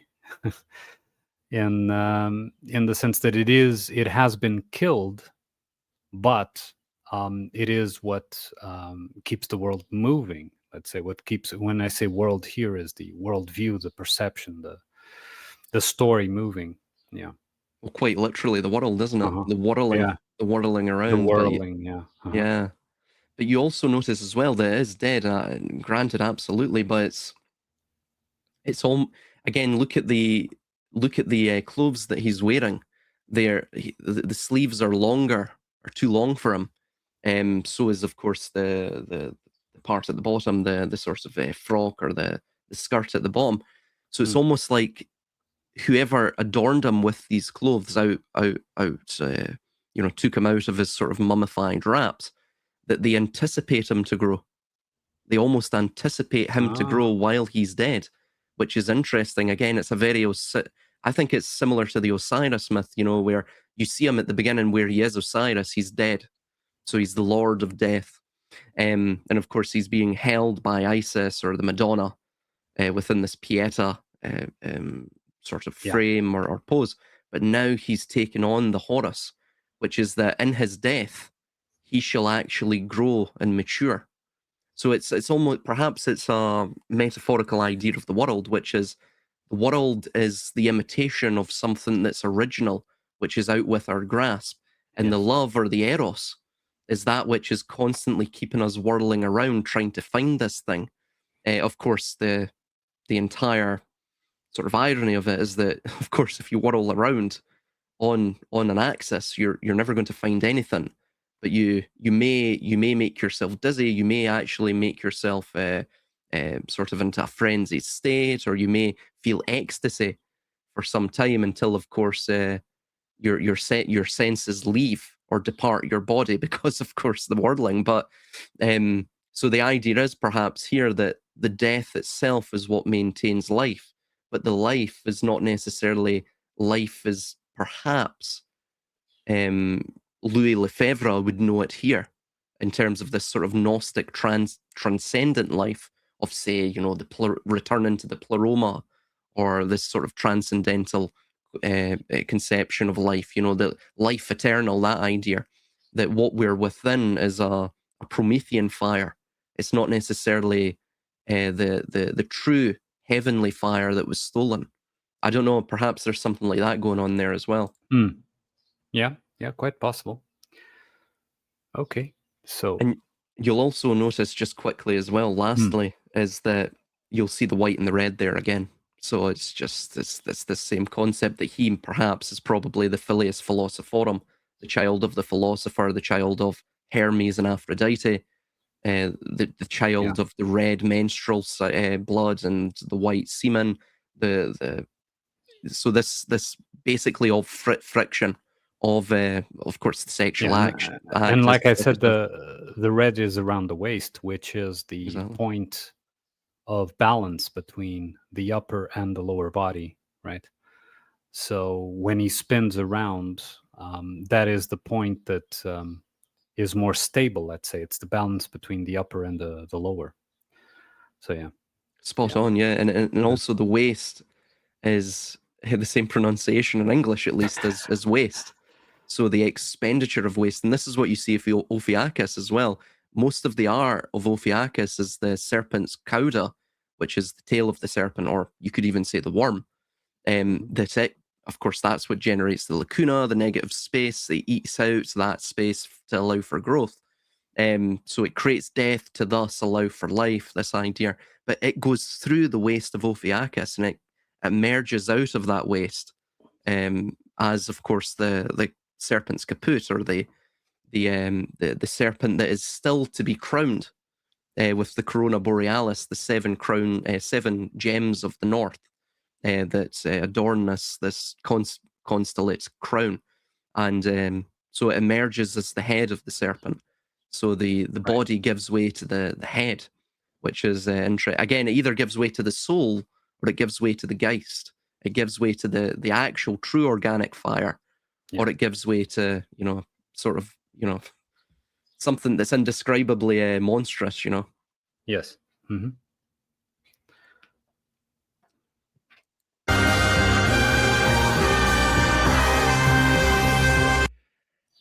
There's, in fact, do you have anything to mention on this? I'll probably put this as an addendum at the end of the video, because I don't want to bore you, but these are sort of three distinct areas in the world. Oh, you've identified them. Oh, okay. Yes. So the first one is, now again with the US-Iran war thing, it's either Bushehr nuclear power plant if we're viewing it through that lens, or alternatively, there's also a very famous mosque in Iran, and what is the famous mosque called again? It will come to me. Yeah, it's that one. What is that one called? I will find it here. Sorry. I believe it's either the Blue Mosque or the Aga Bazorg Mosque. It's one or the two. And basically, the idea is, if we view this purely geopolitically, obviously I believe Sufism is more associated with that of uh, Shia Islam, if I recall correctly, though it's distinct, but it's more associated with that and the sort of Persian tradition. So the idea could be that after they destroy these mosques or after they attack Iran, what have you, that they will rise stronger than ever. This is the idea. Or it could be the Dome of the Rock. There's also that notion as well. Or it Hmm. could just simply be in a grander idea regarding the Rubeda, which is that the religious conception of things becomes more and more dominant, and it's sort of or even spirituality itself awakens within people as a sort of whirling dervish. This one down here, it's in my notes somewhere, but I don't know if you have comments to make on that, man. I Before, didn't detect. No, I didn't. It didn't ring anything. No, but I'm interested in hearing you out. But yeah, you can post as an addendum, perhaps, like you yeah, did in the previous because one. I definitely can't find it in my notes just there because I can't actually recall the place name. So I'd have to look that up. But the one at the bottom right is the most interesting. I think it. ah, No, I'm not even going to guess what it is, but it's very interesting. Sort of ties in with the whole Iranian idea too. But we'll continue on. Mm. We've got maybe 14 minutes, and Yeah, yeah. yeah. Mhm.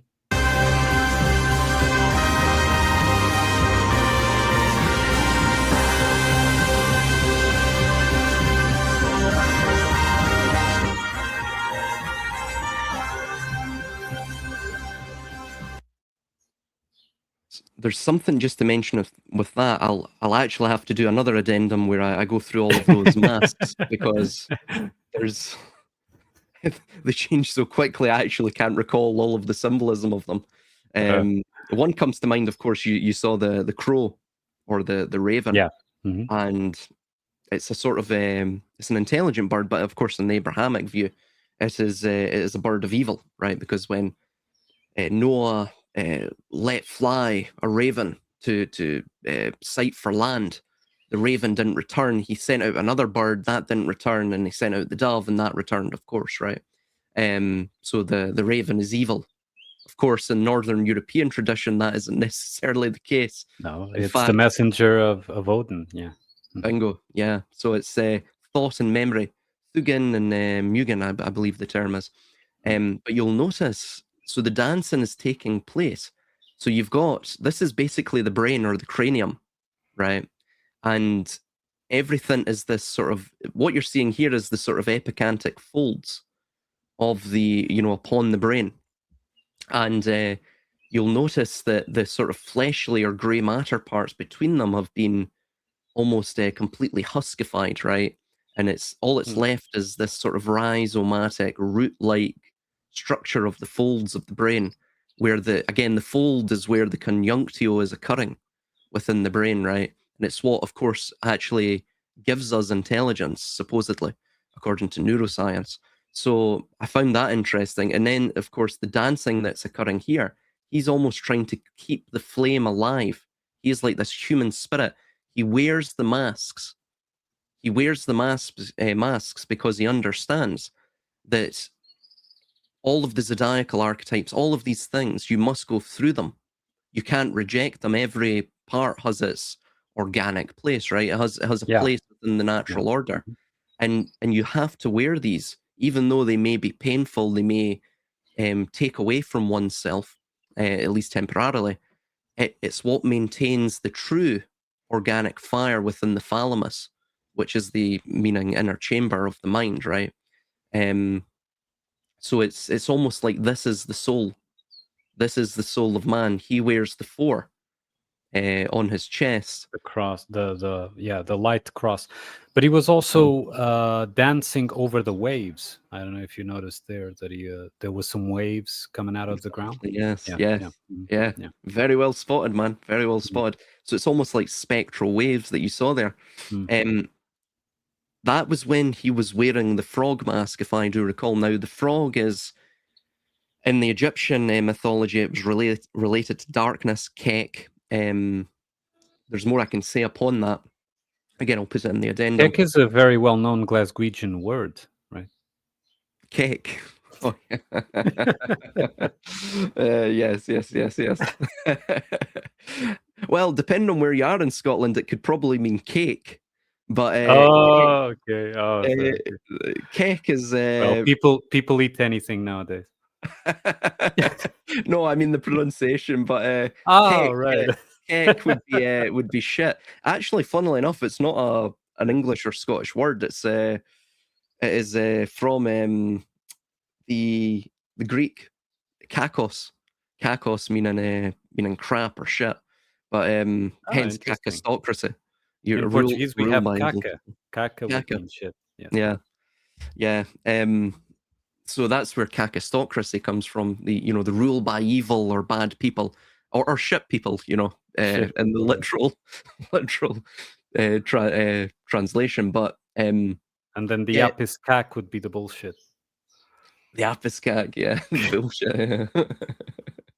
Yeah, it's Yeah. back here. Yeah, you see there. So he Right. actually does Right. the wave motion there. Yeah. Again, there's far more to say on this than I could probably do and do it justice and what we have left. So I'll put an addendum just so we don't have to return to this. But if you've got any other things to add, just send me the file and I'll you know put your addendum on as well. Right. But you'll notice, so he's dancing through the fire. That's almost enlivening him. So this is the sort of flame imperishable or the secret fire or this basically the true fire that was stolen from heaven. Or you could view it just merely as the Promethean fire that's contained in man, that isn't the true one. So this cross, so he is almost like the fifth, the quintessentia, the human soul. He dances in the fire, so you can see he yeah, so he's wearing the frog mask. The frog is also, it's not just evil within the ancient Egyptian lore. It's also related to, I believe, is it Sopdet? I may be incorrect there, but it's related to fertility in the flooding of the Nile, or basically the birth canal within the Egyptian mysteries. So it's the flooding of the birth canal which basically perpetuates the world, right? Um, Isn't the frog? I mean, let's associate the creature with its habitat. Isn't the frog kind of the river or pond watcher? So the watcher of the water, of the shallow water, of course. But the frog is sort of the watcher, right? And when the moon comes out, um, they go very active usually. I mean, at least that's the perception I have. So would that signify anything, like being the watcher, the one that sits in the bank of the shallow water? Could be a pond, could be a river or a creek or something like that, and watch over those shallow waters. These are not deep water creatures, right? So and also it's similar to the spider mm, because he eats the flies, which is the Beelzebub, right? And again, flies are the mm, only things mm, that the spider catches in his web. So the idea is that um, as this floodwater increases, or even no, actually inversely decreases, right? You get more and more and more flies. So the idea right, is like right, the Ashen Men, you get more and more Ashen Men because that's what Yabulon or the spider, or in this case the frog as well, the Kek, that's what they feed on. So they want us to become almost walking symbols of this sort of decay or entropy, right? To become the Lord of Flies. That's and that's similar to the book as well, right? Remember with the Lord of Flies book, this yeah. constant idea of the predator versus the prey. That Hmm. man and Hmm. this, if man didn't Yeah. have government, right? Yes, yes, Man would devolve into savagery. This idea too, yeah. right? So absolutely spot on there. I didn't Mhm. even think of it that way. But another thing to mention, just really quickly, Mm. is that so in Kabbalistic thought, particularly in the teachings of the Arizal or Isaac Luria and Chassidut, the snake and the frog are also deeply connected to the concept of the tikkun, or the repair, similar, of course, to the Egyptian mythos, and the elevation of the fallen sparks, and the ingathering of sparks, and all of this notion. So, firstly, the snake, which is also associated with the fish, or the water too. It has it's the idea of the poison as the cure, and vice versa. So Mm. this, I believe this Yeah. comes from a Greek philosopher. But in Kabbalah, the snake represents the primal cause of the fall, the injection of ego, duality, venom into the world, all of these ideas, even the Geist.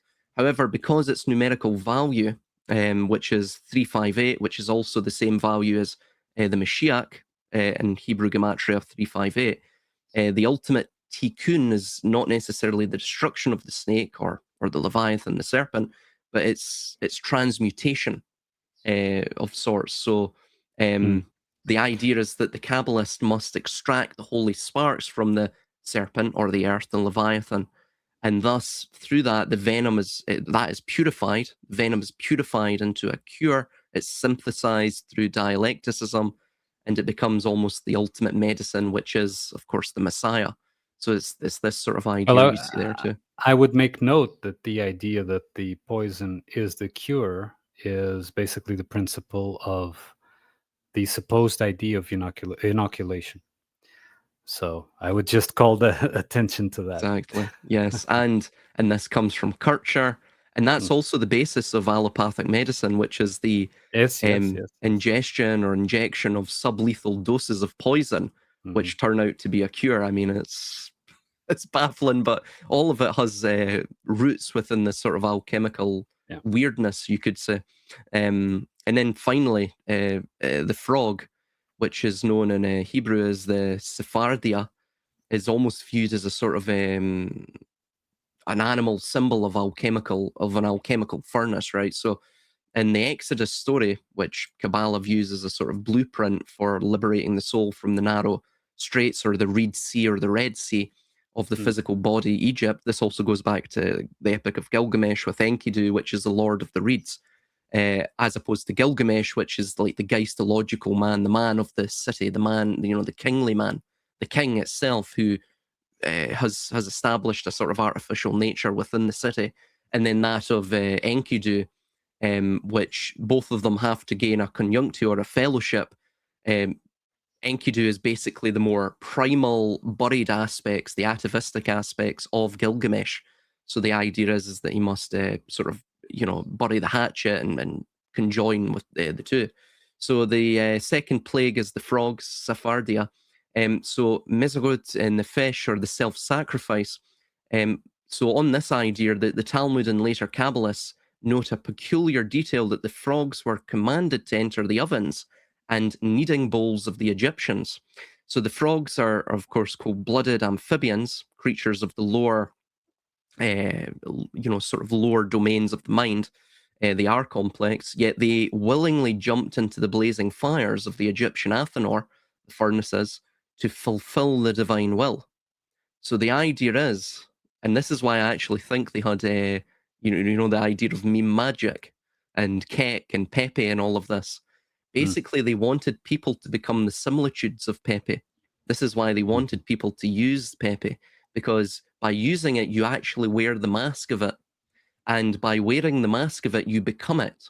So you're almost self-sacrificing through giving up your energy and flinging Right. yourself into the Athanor, which is the tower furnace, which you thus become the fuel for the fire of the divine will, which is, funnily enough, it's called razon in Hebrew, which sounds very much like reason. Remember the Age of Reason from the French Revolution and that. Yes. So they do this Yes. all the time, mess about with these things. But and just finally, in Kabbalah, the frog represents I've stated that absolute unthinking self-sacrifice.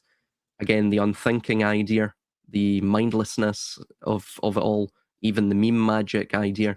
So it is the willingness to jump into the fire of the material world, or the dialectic, any dialectic for that matter, to burn away the ego.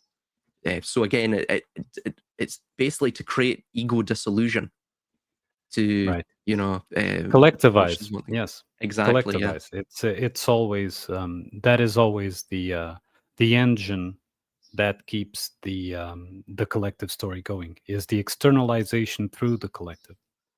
Absolutely. And the more individualized each becomes, the less power. So when I talk about loss of fuel to the script, it's individualization, individuation in the Jungian sense, sure, but individualization in the sense of the actual manifestation of will onto reality. So yeah.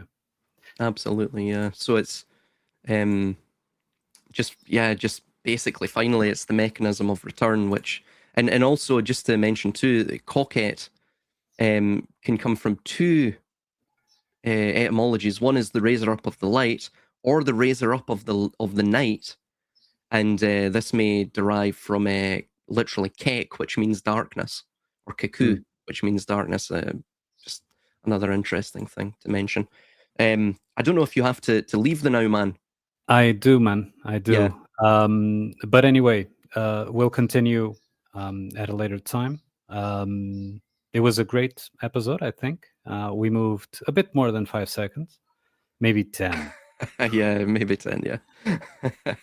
So Well, we're well on our way. Yeah. we'll move further with the addendum, so don't worry. I'll move further ahead with the addendum.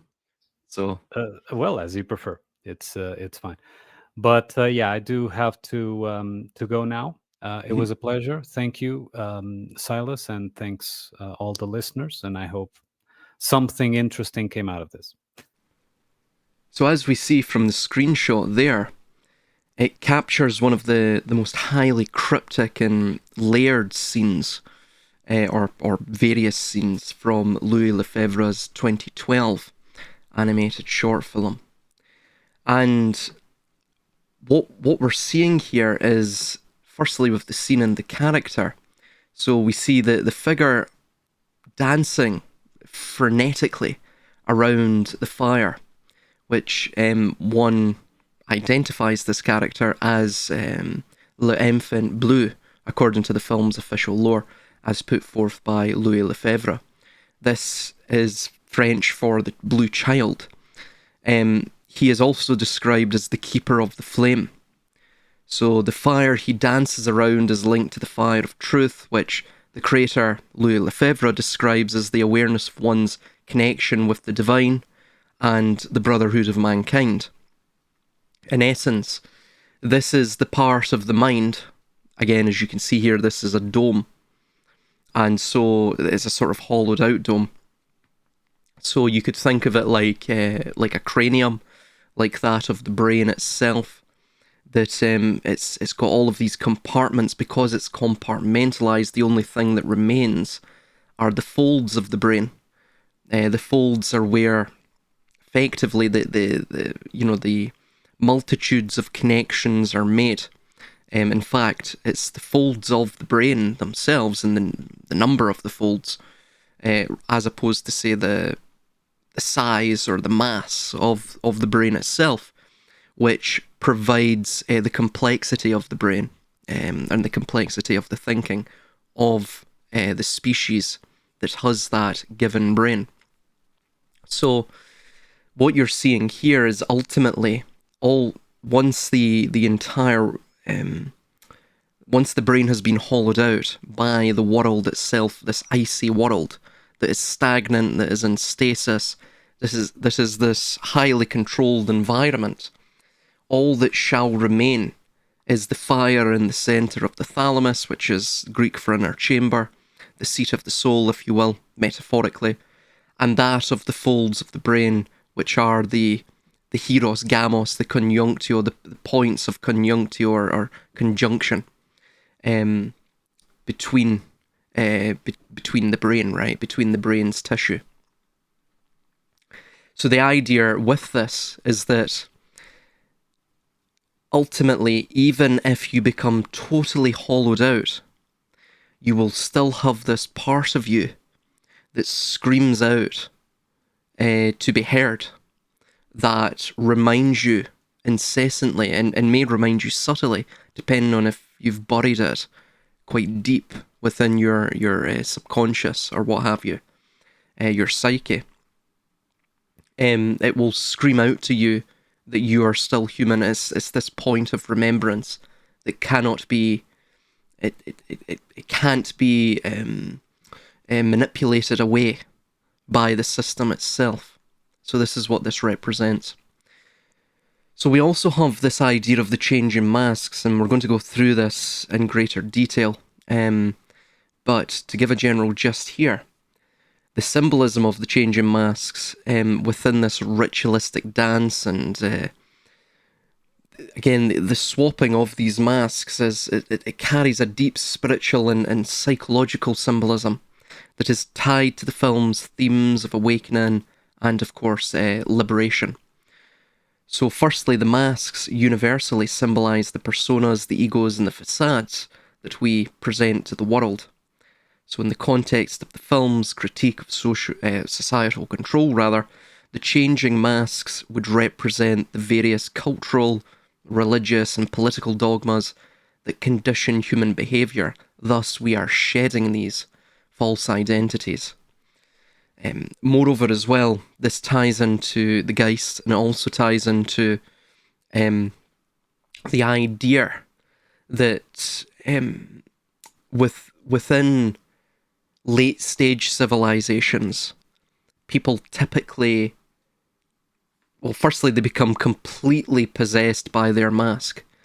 And by completely possessed, what I mean is that the mask doesn't become this way to interface with the world, but it becomes a way in which the world controls you, right?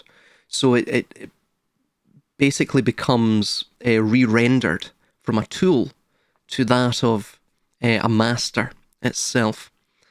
So, and typically as well, people will fixate upon a very, very uniform mask, if you will, right? Meaning they won't have a collection of masks. They won't go through a collection of personas throughout their life. They'll typically fixate upon one persona, and that will be carried through the entirety of their life. For example, in the modern world, we see the perpetual adolescent, this archetype, which Carl Jung identified as the puer aeterna, or the puella aeternus, or pardon me, no, puer aeternus and puella aeterna. So this is the eternal boy, the puer aeternus, the eternal boy, and the eternal girl, that of the puella aeterna. So what you're seeing there is that fundamentally, due to social media, due to the dopaminergic hijacking of social media algorithms and such, what you're going to find with, and you're already really seeing it in, I would say, young Generation Z, and of course, you'll see it in Generation Alpha as they grow. They're around about, I think the oldest of Generation Alpha is about 12 or 13 now. So what you'll see as they begin to grow, they'll exhibit this archetype of the eternal child, of the perpetual child, the perpetual adolescent, and they'll never grow.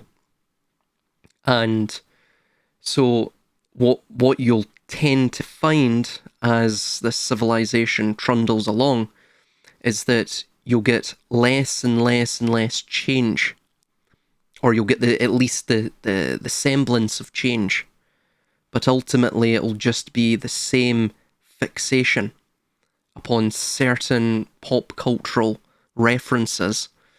Of course, the political world will change, the technological world will change, but I mean, purely the cultural narratives, they will not change. So they'll be fixated upon these sort of cultural narratives on pop culture. But what the only thing that will change is that it'll become poorer and poorer imitations of these older pop cultural references. So, for example, Disney are making quite a lot of live action remakes. You're seeing basically old franchises, movie or video game franchises, remade, right? And this signals that the culture has reached a point of maximal stagnancy.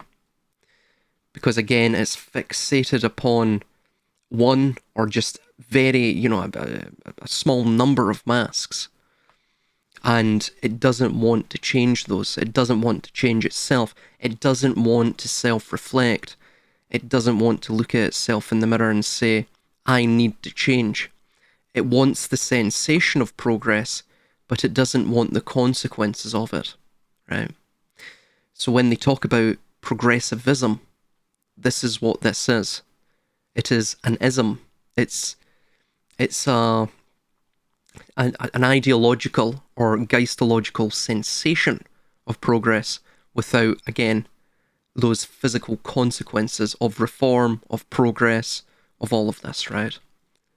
So, in essence, it's a society that is entirely icy, it's cold, it is the similitude of the asphodel meadows, the Hadean, icy Hadean world that will never change, that doesn't seek to change.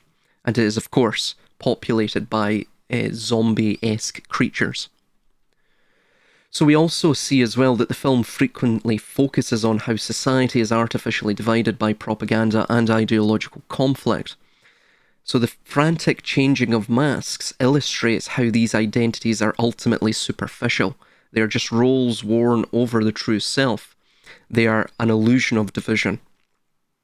We also have as well that the idea of dancing around the fire of truth, the pleroma, the flame imperishable, the secret fire, the soul essentially, the divine spark, is a shamanic act of purification and awakening. So by cycling through and ultimately discarding these masks, the infant blue, or the blue child, represents the human soul's journey towards spiritual enlightenment, thus burning away the illusions of the material world to thence reveal the uncorrupted core identity beneath that heap of rubbish. And we also see as well the strange rhizomatic ruins. It is within, right? It's this infant blue. And it would appear that this is, as I've stated, the cranium itself, right? So the structure surrounding this blue child looks like a cross between, of course, petrified roots, a neural network, and a colossal rib cage. So firstly, I mean, there's various ways to interpret this. The first one is, and we'll get into this more so, and as we go on. So firstly, the belly of the beast. So in mythological terms, what if one was inside a skeletal structure, an enclosing structure, even as you see in the alchemical world, the alchemical alembic or the cucurbits, these ideas within symbolism too, it often symbolizes being trapped in the belly of the whale, right? Or in the belly of the beast, right? Basically the underbelly, the lowest rungs of the underworld. So it represents the confines of the material world and the terminal, sort of the terminal destination of that material world as well. So this is the ego, the decaying societal paradigm, all of these ideas. So, moreover, the rhizomatic root, like nature, also suggests a foundational system like the global institutions, established religions, or the matrix, if you will, of control shown throughout the film. That is now dead, the paradigm is hollowed out, and of course it's entirely petrified. So visually, the structure also mirrors the branching of neurons or synapses, which suggests this scene is taking place deep within the human psyche, or the collective, unconscious, where foundational beliefs are informed, or rather formed, and destroyed. And you see this being destroyed itself by it being surrounded, this place, this sort of hollowed out rhizomatic dome, It is, or this cranium, this artificial cranium, this symbolic cranium, is surrounded by a moat of watery illusion. And what this indicates as well is that the earth, which is the manifested, materialized feminine element, that has been it's ran its course, and it's returning to its fluid, or you could say gaseous or vaporous. It's immaterial or non-manifested state, which of course is symbolized by water, right? So continuing on, so the dancing is frantic, it's tribal, it's deeply ritualistic, as we can see. So this contrasts sharply with the hypnotic, sluggish movements of the mind-controlled masses seen elsewhere in the film. Most notably, for example, that of Ludovic, to just bring up for instance. So we also see the Kali motif as well, right? So this specific mask itself resembles Kali. That is the Hindu goddess of time, change, and destruction. So the distinct golden headdress and the tongue sticking out are all classic iconographic markers of Kali. So in Hindu philosophy, Kali's destruction is not evil. It is the necessary destruction of the ego and the illusion of reality, Maya, so that the ultimate truth can be revealed. So moreover, continuing on, this frenetic movement of this cosmic dance evokes the Tandava, which is the cosmic dance performed by the Hindu god Shiva, which is often associated with Kali within the myth.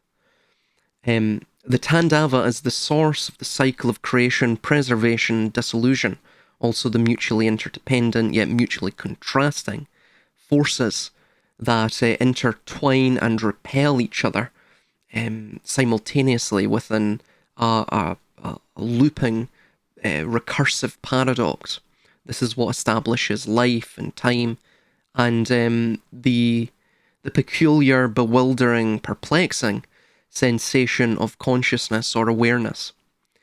So the blue child is actively participating in the dissolution of that world, that old world, and of course of the false self. So moreover as well, the dancing around a fire is one of the oldest human methods for inducing a trance state, to thus commune with the divine, which itself is an inner part of the human soul, because we are the fractal representation of the divine. This is the idea. So the energetic, almost violent movements represent the immense spiritual effort required to break free from the hypnotic conditioning of the modern world, right? This is one interpretation. We're going to go on. I'm going to provide more interpretations from there. So this blue child is the keeper of the flame itself. And it's effectively the idea that through the shattering of the masks of the false ego and the destroying of the illusions of the quote-unquote matrix, if you will, the highly controlled environment of the old order, that is what paves the way for the spiritual renaissance, which is shown at the end of the film. Now, this spiritual renaissance can be one of an individual character, or it can be one that is characterized by a collective, a sort of collective reset of a paradigm, and by the elite or the ruling class itself as a means of sort of bypassing the entropic effects of these cycles. So as we read from Mark Twain's Mysterious Stranger, we read, quote, this is right at the end of the book, I believe, quote, "Nothing exists, all is a dream. God, man, the world, the sun, the moon, the wilderness of stars, a dream, all a dream. They have no existence. Nothing exists nothing exists save empty space, and you are but a thought." So this articulates both a sort of solipsistic position and one that seeks to try and disentangle the cosmic illusion and to understand the existential dread of cosmic abandonment which has haunted mankind since the advent of the species, or at least the advent of self inquiry and such. So we can see the masks as the dream in this, as put forward by Mark Twain in The Mysterious Stranger, right? And so Twain's assertion that God, man, the world, they have no existence, this defines the exact nature of the masks. So in mythological and analytical terms, the masks are the manufactured archetypes, dogmas, and societal constructs that we mistakenly accept as base reality. This is the Geist, right? We pixelate everything down, we tranche and dissect it into ever finer detail to try to gain control of it. And that semblance of control, no matter how fleeting it may be, gives us a sort of feeling as though we are the helmsman at the ship of our own life. So we feel in control. We don't necessarily feel adrift within the cosmic ocean. So again, this is why human beings, develop science. It's why they develop religion. It's why they develop ideologies, philosophies. This is the underlying impetus for that, even if we're not necessarily consciously aware of it. Perhaps is just a deep-seated, instinctual, innate characteristic of the condition of being human. It's something we can't necessarily remedy or ameliorate within our own being. So they are the dream. So when the blue child frantically cycles through them, it visually represents consciousness, recognizing that every identity, structural system, and historical narrative it has worn is merely an ephemeral thought, lacking true material substance.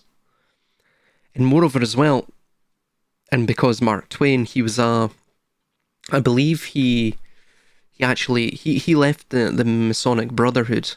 I forget what they call it now, but he basically disfellowshipped himself. He disfellowshipped himself. I forget what they call it now. Anyway, so he renounced his Masonic oaths and his Masonic ties and his fraternal relationship with his Masonic brothers, and but what's interesting about this is what you're reading here is very Masonic, actually. If you read Albert Pike's Morals and Dogma, and by the way, you only have to really go into 30 to 40 pages to get this, what I would describe now as sort of a geistological understanding of the universe from Pike's viewpoint, meaning that within the occult and within the sort of philosopher king class, this, in each age you will have these individuals that carry down this occult science. And the occult science is effectively the science of control, is effectively coloured by a predicate. And what this predication is that ultimately man is nothingness, right? God is nothingness. That doesn't mean emptiness, it means no thingness, meaning no materiality. It derives from a formless or immaterial place. It's ex nihilo, creatio ex nihilo. It's creation from nothingness. And of course this permeates throughout revealed religion as well, but in the occult sciences, this is the reason for the masks. It's the reason for the social constructs that we see, right? The manufactured archetypes, the theatrical play, the world stage, all of the roles that we have to play, right? You see this within, most pronouncedly in the corporate world, right? You go through these humiliation rituals within the interviews to get the job, and you have to pretend that you're the individual you've wrote about, the character you've wrote about on the CV, right? The curriculum vitae, the course of life, which is what it means in Latin. So you're effectively trying to act the part to get, you're in an audition, you're trying to get the part so that you can exist within this system that has commodified your basic needs of survival, your basic amenities requisite to your survival. The reasoning behind this from a systems point of view, from a systems architect point of view, is that they believe that you are nothingness behind all of this, right? And the only way to control you is to fundamentally make you believe that firstly, you need the mask, secondly, that you are the mask, and thirdly, without the mask, you will return to the state of nature, and you will return to a sort of bleak nothingness, right? So this is the belief, really right at the heart of the occult sciences. This is the thing they don't necessarily want you to know, right? This is the big secret. The big secret is that God is nothingness, the Ein Sof. Within that nothingness, he is limitless in all of his potentiality. You are the image of that, formless or immaterial force, if you will, or point, right? And thus, you yourself contain that quote-unquote dark soul of nothingness. And the only way to try and keep you in the loop of control and to utilize you to utilize both your productivity and your labor, if you will, and also the vehicle of your perception and the projection of reality, to thus project the reality or project the dream that the system desires, or the system architects desire, the philosopher kings. So this is what they do, right? And this is the thinking that they have. This is the predicate that is at the centre of their worldview. So that's the reason for the masks. It's the reason for Mark Twain's assertion within The Mysterious Stranger that effectively we are all but a lingering, vagrant thought. Basically, we're within a restless dream, right? There is no existence. Because, of course, the belief is, as you see from Spinoza, who was a Kabbalist, that existence is negation, right? All that is the product of a determinate, all that is the product of boundaries, which is existence and ego, right? I am I'm not you, this notion, that all of that is bound up in negation, right? And negation itself is energy, because potentiality is inert, right? It's not negated. It's in a complete contractive state, a completely inert state, a stasis. And thus, when it negates, when that potential negates, it goes into a state of disparity, and it discharges as energy. And all energy is a continual motion. It is a direction, a vector quantity, which is an accelerative force. And force is defined by direction. So this is where we get the sensation of time, the sensation of space, all of the forces themselves, right? Which are vector quantities, meaning they are measurable forces within a given direction. So this is what this pertains to. So, moreover, as well, the quote within The Mysterious Stranger describes a psychological state of absolute hyper-skepticism. So, to look at the sun, the moon, and humanity, and see only an illusion requires deeply for one to sever one's connection to physical reality entirely. This is a state of terminal discernment, as I describe it, where the observer becomes so detached from the constructed world that they are left paralyzed in the empty space Twain describes. Interesting pseudonym as well, Mark Twain, right? The mark of Twain, the mark of duality, the mark of two. I believe he was also born on the day that Halley's Comet was sighted. And moreover, as well, he died on the day, or the year, I believe, that Halley's Comet returned. So that's very interesting too, right? This goes, Halley's Comet is a recurring comet throughout most of human civilization, and it's always been noted as a sort of a portent of calamity, or of course a herald of great catalyzing events, I believe, if I recall correctly. So that's interesting too.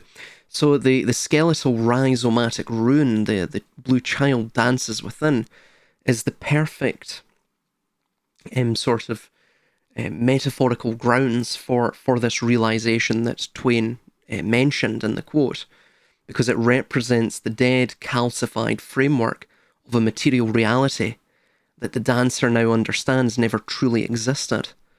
And so he is sort of, he's in a sort of madness, freneticism, a shamanic trance to break free from this, or to just simply dance while the world falls around him, thaws around him. And then, of course, as well, the mysterious stranger states, you are but a thought, a vagrant thought, a useless thought, so on and so forth. The mysterious stranger, by the way, is Satan, so it's this adversarial force. Anyway, if the universe is stripped away until nothing remains but a singular, unmoored thought, then the act of wearing a mask becomes the ultimate act of self-deception, and also, of course, perhaps necessary self-protection, right? Because most people are terrified to see the reality as it is. It's far too uncomfortable, it's far too inconvenient. So therefore, they linger in this state of clinging to ideologies, masks, dreams, visions, prophecies, predictions, whatever it may be, right? Of course, as well, cults of personality is another such instance. Be them political or localized cults. Cults are merely highly controlled groups or highly controlled environments. So the fiery Tandava-like dance, especially while invoking destructive archetypes like Kali, is the mechanism for burning away those deceptive layers. It is the active, deliberate rejection of that which does not exist.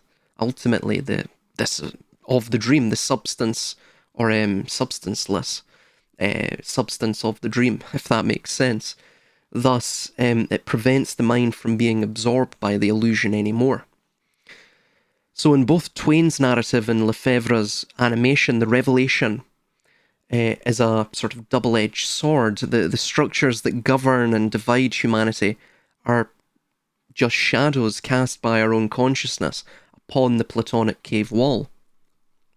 So as we see later on as well, we see these corporate ashen monoliths of static dust of the old, which from which emerges a sort of resplendent and agentic seed of the new.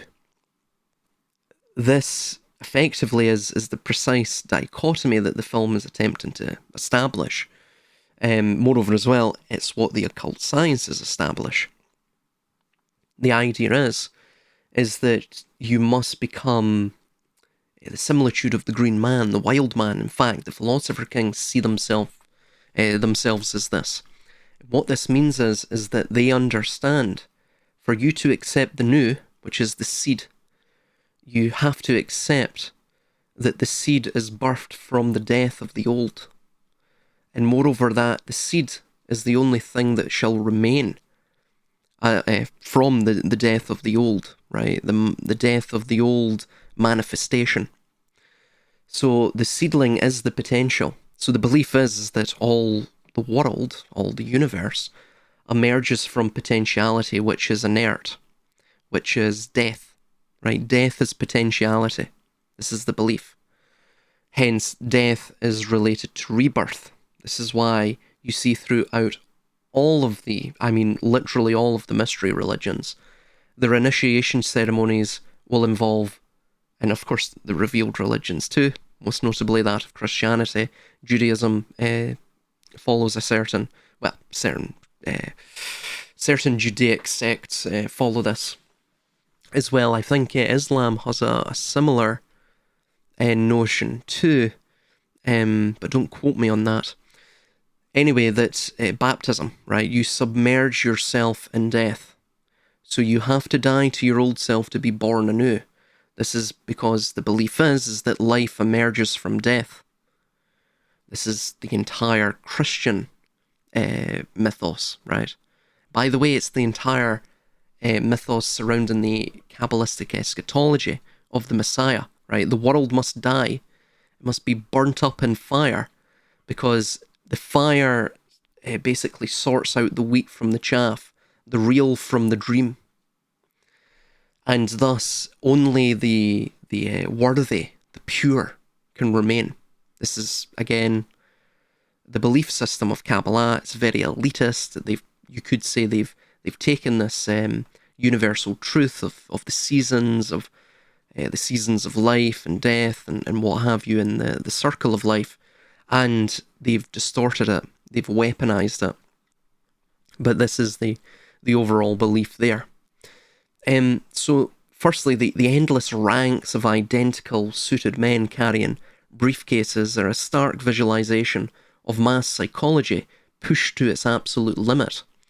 This is the endgame of a society where consent has been perfectly manufactured, a structural cycle where genuine individuality has been entirely sublimated into corporate and societal machinery.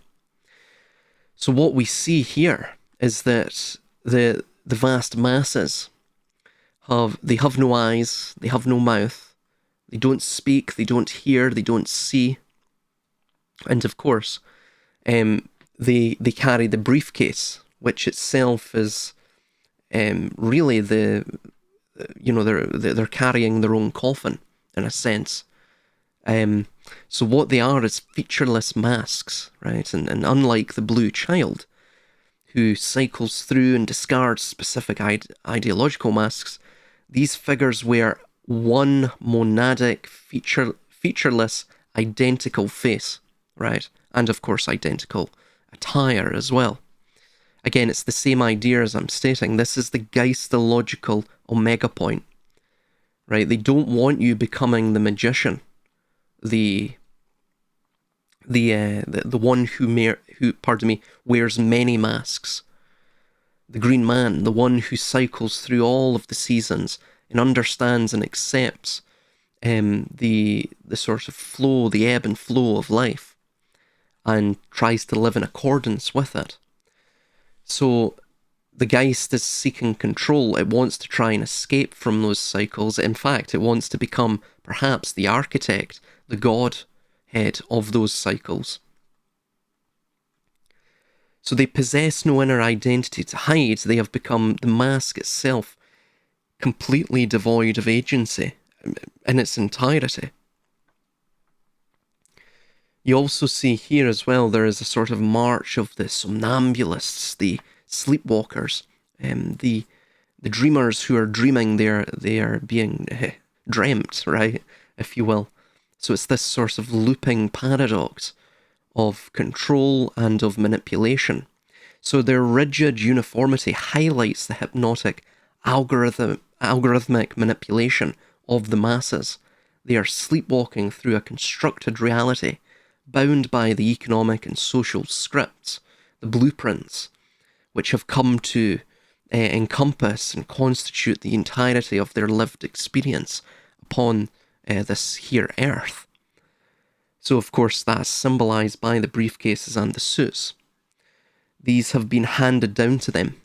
They're not something necessarily they have assumed of their own accord, right? They've been manipulated into accepting these things. So we also see as well, this is the returning to ash. This is a world that is after the conflagration. Everything has been rendered down to its base component, right? Of course, in the case of these uniformed corporate featureless masks, these runners of the rat race, they are simply carbon, right? There's nothing more to them. They're pure materiality, perfect consumers, and of course prosumers, meaning they produce user-generated data meaning from Latin to give, so they sacrifice their energy to the system to maintain it, and the system in turn has entirely made them, it has blanched them, if you will, it has turned them into these ashen husks.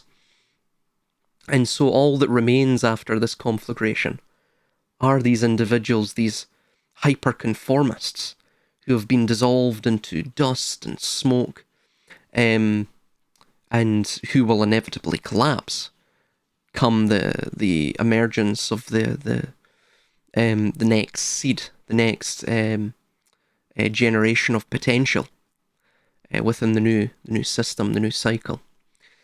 So from the perspective of systems theory, a structure this rigid and disconnected from human nature is inherently unstable. It cannot adapt, it can only crumble. So the ashen dust is the physical manifestation of that collapse. The dissolution is the direct consequence of the fire of truth that the blue child dances around, and the destructive Kali-like dance that, of course, we discussed earlier. The old paradigm is not necessarily being violently overthrown in a traditional geopolitical sense. There's no tug of war going on here. It is simply losing its energetic cohesion and fading into irrelevance as consciousness shifts back to that sort of mean, right? There's a reversion to the mean, which is, that mean line is the soul, right? It's the thing that cannot be quantified in the system that seeks to quantify everything, because it's adverse to risk, and of course, meaning, effectively, it's adverse to the deepest negational force that human beings circle throughout the entire span of their life, which is, of course, death, right? And remember, as we stated, death is potential. Death is the God, is the Godhead. This is what the system is attempting to assimilate or to replicate, would be a better term. Through, of course, cyberspace, AI, algorithms, all of this, they're going to come up against a brick wall, of course, because these things are non-algorithmic. We know this from the Gödelian incompleteness theorems.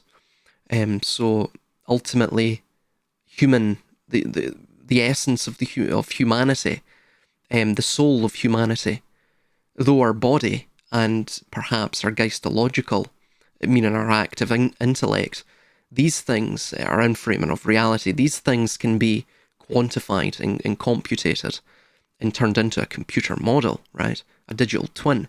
But the human soul cannot. The only way they can do that is to make you believe you have no soul. So this is what all systems of power, these anti-structures, if you will, these webs of power as opposed to pyramids of power, a great insight by Zeal there. This is what they're attempting to do throughout all eons of these civilizations and these blueprints and scripts that are unfurled into reality through us believing that these lies are true. And of course, this sort of hyperstitional, the hyperstitional pool of that, that draws out and writes history for them, right? So we are writing history for them in that sense.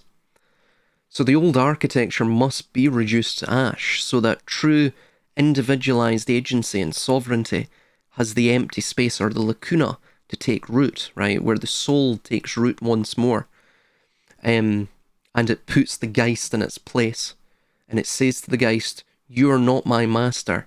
You are simply a tool that I utilize to understand this reality in which I abide within temporally. And the body is not yours. You have no sovereignty over it. The body is my expressible instrument.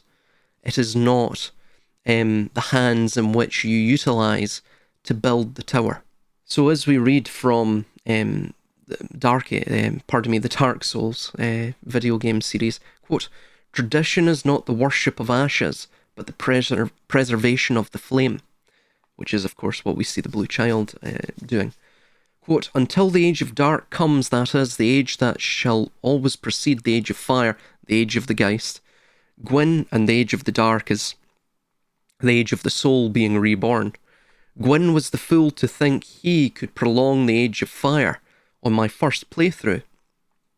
I refused to link the flame, as I thought it would unnaturally continue a world that had long since run its course. Everyone was undead, so the universe was ready for a new cycle. Saturni quid non mortalia pectora cogis auri sacra famis. Or, Saturn, what don't you force mortal hearts to do, O cursed hunger for gold? So firstly, on the folly of prolongation, the Dark Souls analogy is a perfect lens in which to view this, because the undead state, the ashen state, that we see in those games, and of course as we see within iPet Go 2 of the briefcase carrying runners of the rat race. So in systems theory in general, when a structure has exhausted its thermodynamic or cultural utility, it must collapse to feed the next cycle. So as we see in Dark Souls, Gwyn's sin, the Lord of Fire, and the sin of the modern overarching paradigm, Gwyn is basically the Geist, is the refusal to accept the turning of the cycle itself, right? So by artificially prolonging the age of fire, the dominant institutional order, the Geist, the world does not remain vibrant, it stagnates. It creates a purgatory where the inhabitants are reduced to hollowed out, somnambulant husks, marching in endless lines and endless loops. So to refuse to link the flame is not necessarily an act of malice. It is an act of supreme structural realism, as I understood within my first playthrough of Dark Souls.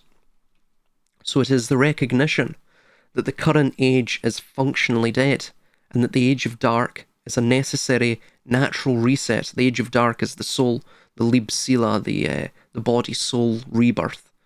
It's the natural reset required before any genuine new creation can occur. So, moreover, as well, as we stated from that, from Virgil's Aeneid, that quote regarding Saturn and the Saturnine grasp over humanity, and the cursed hunger for gold. Within Virgil's Aeneid, substituting the driving force of this tragedy with Saturn, we can sort of strike at the heart of why this cosmic and psycho-spiritual and even psychopolitical prolongation occurs within systems and within the beings that comprise those systems, psycho-spiritually or psychopolitically, or even psychosocially, however you want to describe it. So in Saturnine mythology, the archetype represents time, limitation, restriction, and the dense material world. The accursed hunger for gold becomes the mechanism by which this Saturnian age enforces its rigid conformity.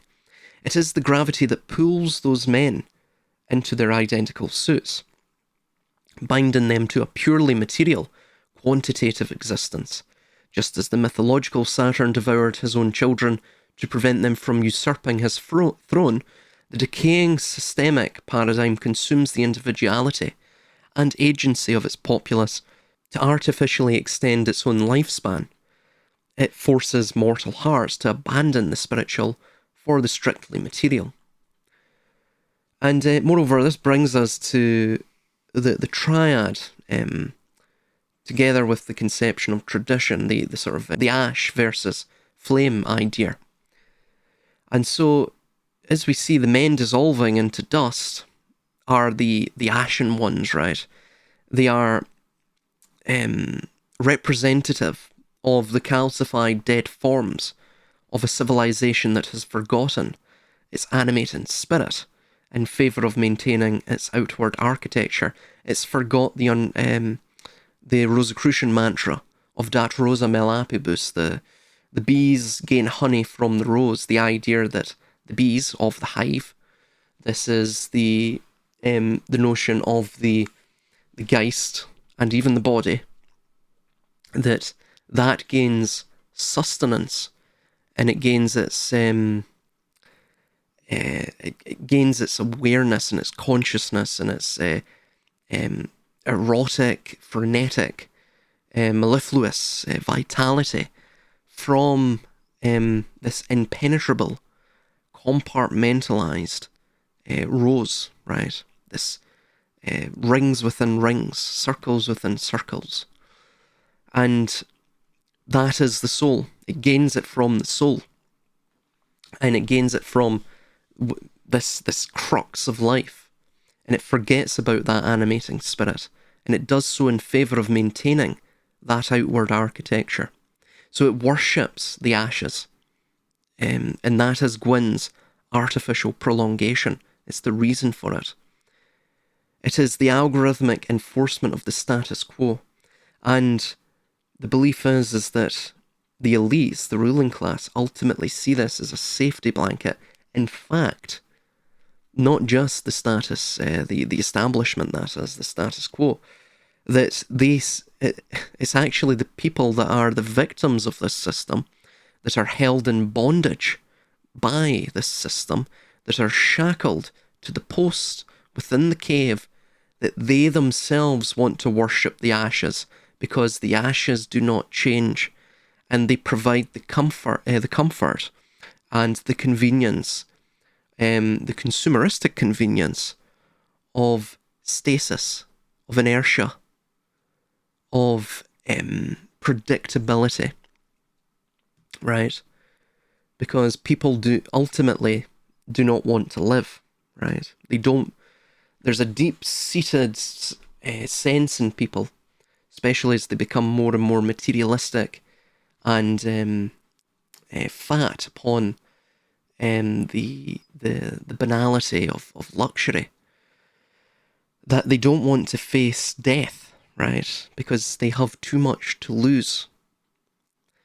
And in doing so, and not wanting to face death, they ultimately don't want to face life.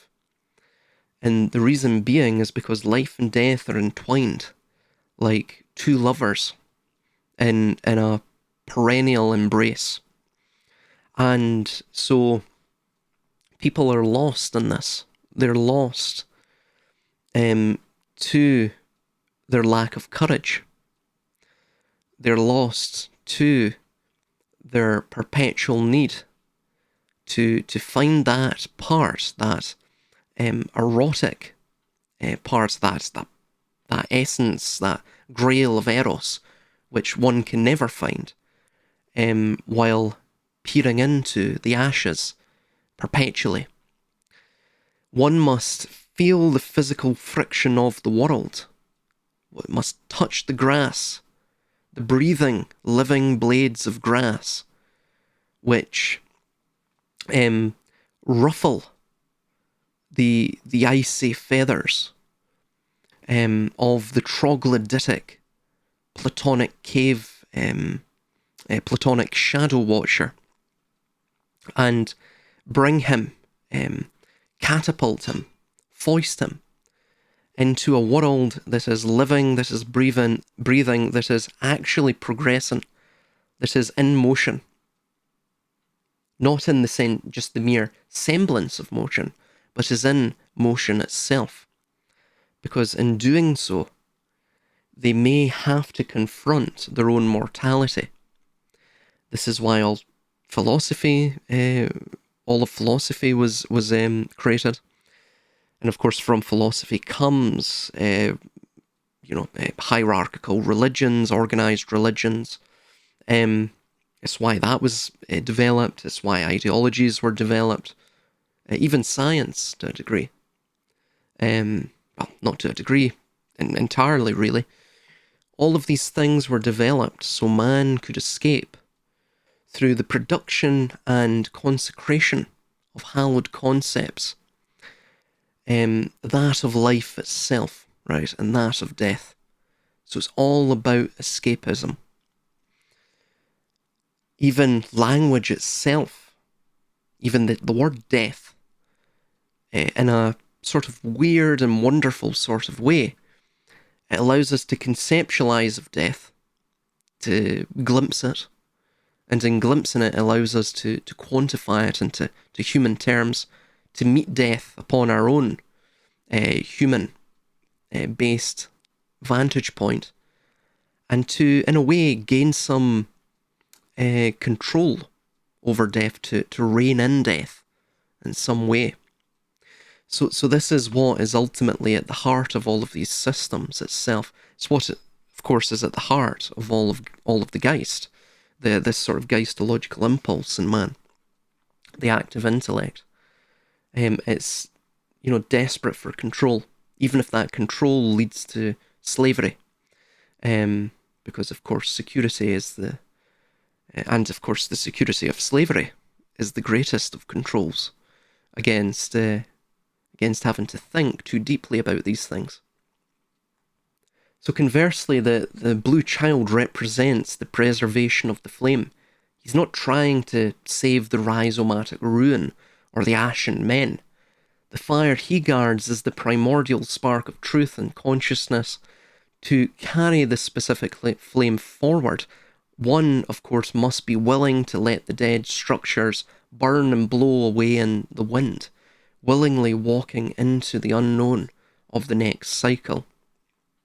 So as we see here as well, with this screenshot, this captures the sort of point in which Ludovic, cracking his own literal and metaphorical shell, he leaves the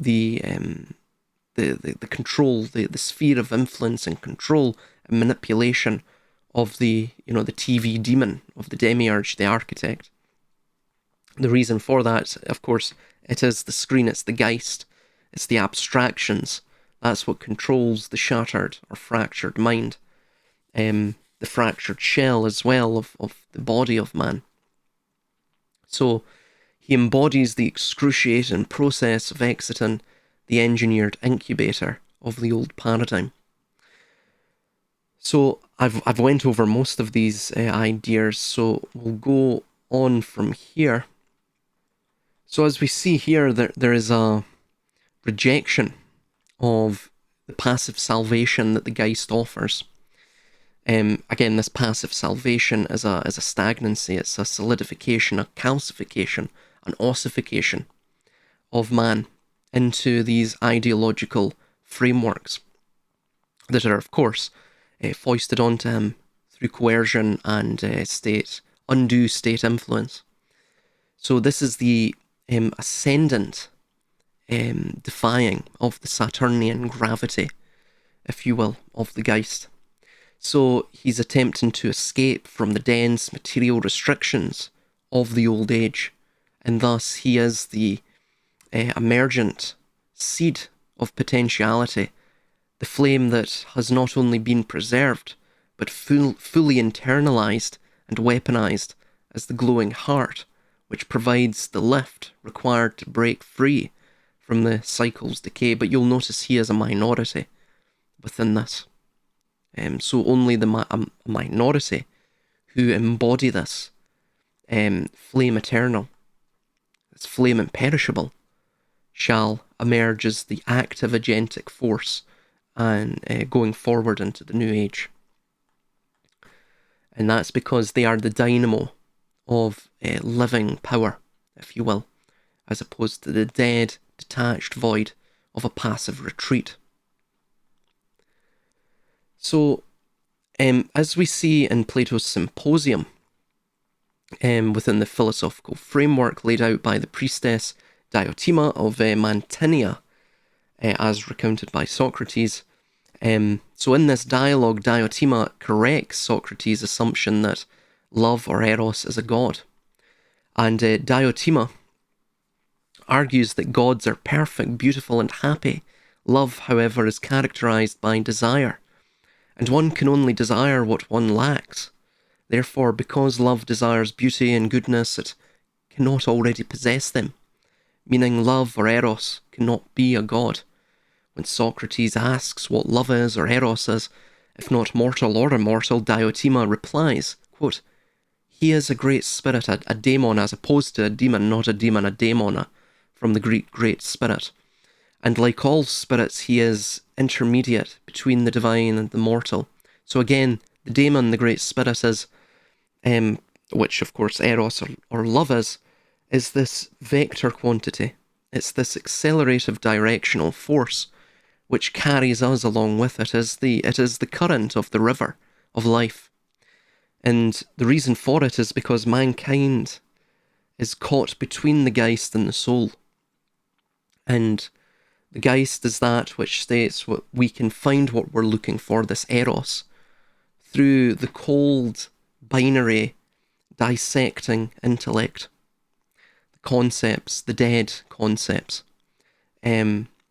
By understanding the past to thus analytically predict the future, and all of these ideas. The soul says no. This is completely abnormal. Human beings are analogous. We live on the analog, not upon the binary. And moreover, human beings fundamentally are non-algorithmic. We can't be determined through logical systems of sufficient complexity, because ultimately these logical systems of sufficient complexity ultimately will always refute themselves, right? They're self-refuting. That is because the world itself can never conform to these logical systems, to these systems of the Geist, to these concepts of the Geist. So man will constantly try to contort and destroy and burn down the world into mere ash, so that everything within the system, within the world, within the universe, can be inventorized, as Yuval Noah Harari states, with dataism, and of course conceptualized, understood vis-a-vis the overarching concept. So this is the idea that I was stating with the distinction between the masks, right? You have to wear many masks to understand who you are, right? They're necessary, but you can't let them become you. They can't overshadow you. They are your tools, your servants. They are not masters over you. So this is what this is, right? This is, man is constantly seeking after love or eros. That is why it's the greatest force in the universe, because it is a force. It is a universal force. It has its own it has its own directional quanta, if you will, and it carries us with it, no matter the medium in which we abide within. So no matter the conditions, it will always be there, like the flame, that flame imperishable which the blue child dances around. That is love, that is eros, that is the heart. So in classical Greek philosophy, a daemon or a daemon does not carry the modern malevolent connotation of a demon, right? So just to again reiterate that, Instead, it is a mediating entity, a kinetic force that translates and transports between the physical and the metaphysical. So Diotima explains that daemons interpret and convey things to the gods from men and to men from the gods. Being midway between, it makes each to supplement the other, so that the whole is combined in one. So what she's stating here is that these forces themselves are almost masks. They allow for relation, for interaction, for interfacing between the physical and the metaphysical, between two contrasting yet mutually complementary forces or elements. And so what she's stating here is the daemon is necessarily the middleman. In a sense, the Geist is a daemon, right? And it produces and proliferates more and more daemons.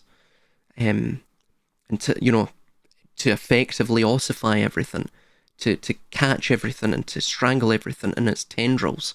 It's Hydra-like tendrils. So, love as a daemon is the driving force that compels a human being to seek higher truth.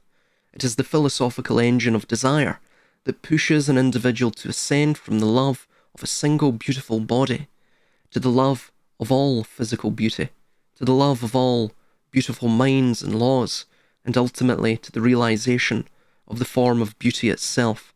This is often referred to as Diotima's ladder, so it's a mechanism for ascent, as opposed to the Geist, which is a mechanism for descent. So in this framework, love is not an endpoint or a static state of being. It is the active agentic tension, the flame, imperishable, the existential friction that pulls human consciousness out of the dense mortal realm and elevates it towards the divine. So as we see within classical Greek philosophy, it was stated by Plato, Socrates, and Pythagoras that the unconditioned mind of the youth was frequently positioned as closer to truth or the divine than, of course, the rigidly conditioned adult population. This also ties in with what Christ states, which is that you will not reach heaven or you will not come unto the Father unless you have the mind of a child, right? This is the deeper metaphor that was being employed there. Of course, it also had other connotations to the laity. But anyway, so while the exact historical sourcing for this classical Greek philosophical idea is sometimes mired in a debate by modern scholars to its veracity, one of the most famous quotes attributed to Plato flawlessly captures this dynamic, this notion. He stated, quote, "We can easily forgive a child who is afraid of the dark. The real tragedy of life is when men are afraid of the light." So this statement perfectly maps onto the structural collapse that we've been analysing previously. So according to Platonic thought, a child's fear of darkness, which represents uncertainty and the unknown, and of course stems itself from the innate understanding of the greatest negational force of the dark, which is, of course, death itself. So this is natural and innocent. The true tragedy of adulthood is when men become afraid of the light, which represents truth, wisdom, understanding, and the inconvenience of self-awareness. So the somnambulant men, the sleepwalking men, as we see in IPEC Goat 2, represent these individuals, these adults rather. These are people who have actively resisted the truth because adjusting to the light requires painful change. Thus they prefer instead to remain comfortably numb in the manufactured shadows. Pythagoras, of course, approached this idea from the angle of societal mechanics and inherent purity of the uncorrupted mind, where he stated, quote, "Educate the children and it won't be necessary to punish the men," unquote. So this fundamentally highlights the Pythagorean belief that a child is a spiritually sound, malleable foundation if the pure mind is aligned with correct philosophical and moral values early on, it remains mathematically and spiritually harmonious. It is the adults who, having been corrupted by the material world without proper guidance within their youth, require the rigid, punitive control structures of society. So, moreover, as well, we also have within, as we see at the end, where the blue child gets rid of the masks, or he wears a animistic mask. We'll get into this later on. So this is the Platonic anamnesis, or anamnesis, which means in Greek basically recollection or remembrance. So this idea regarding the uncorrupted mind of the youth and the uncorrupted soul of the youth and being closer in proximity to the divine, this relates to this Platonic theory of anamnesis or recollection. So in the dialogues of Plato, like the Phaedo and Phaedrus, Plato argues that the immortal soul possesses absolute perfect knowledge of the divine forms before it is born into a physical body. Therefore, an infant enters the world. This is why you have the blue infant as well. Enters the world temporally, and the blue, like the blue eyes, is that of heaven, right? It's that which, as you see from the earliest point of the short film, the trance of the goat, the trance begins in his eyes, his blue eyes, and then Alice has blue eyes. There's another character as well that has blue eyes.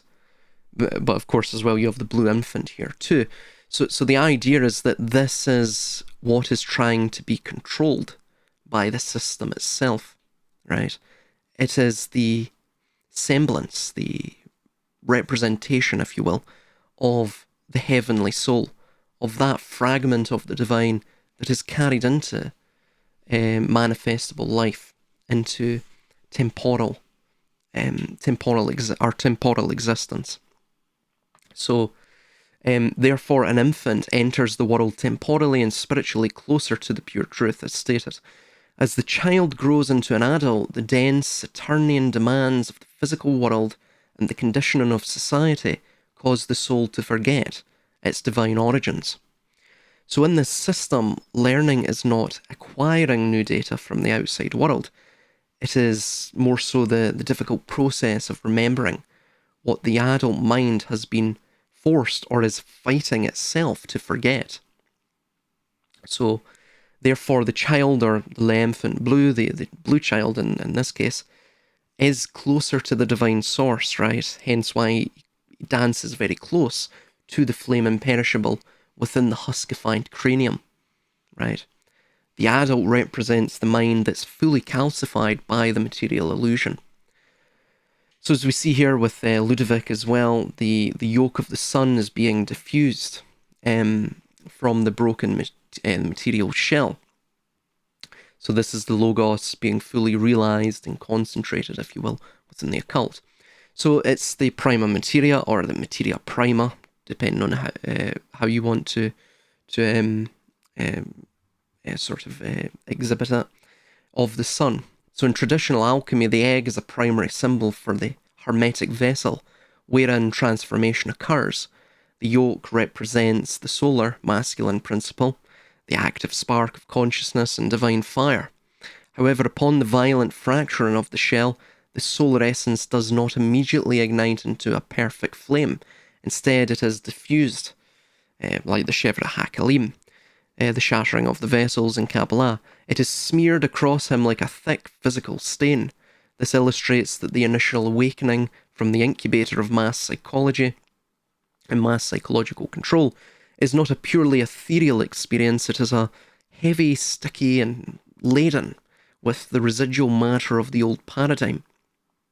Moreover, as well, he's also that's what has been siphoned off from him until there was no yolk remaining, no white remaining.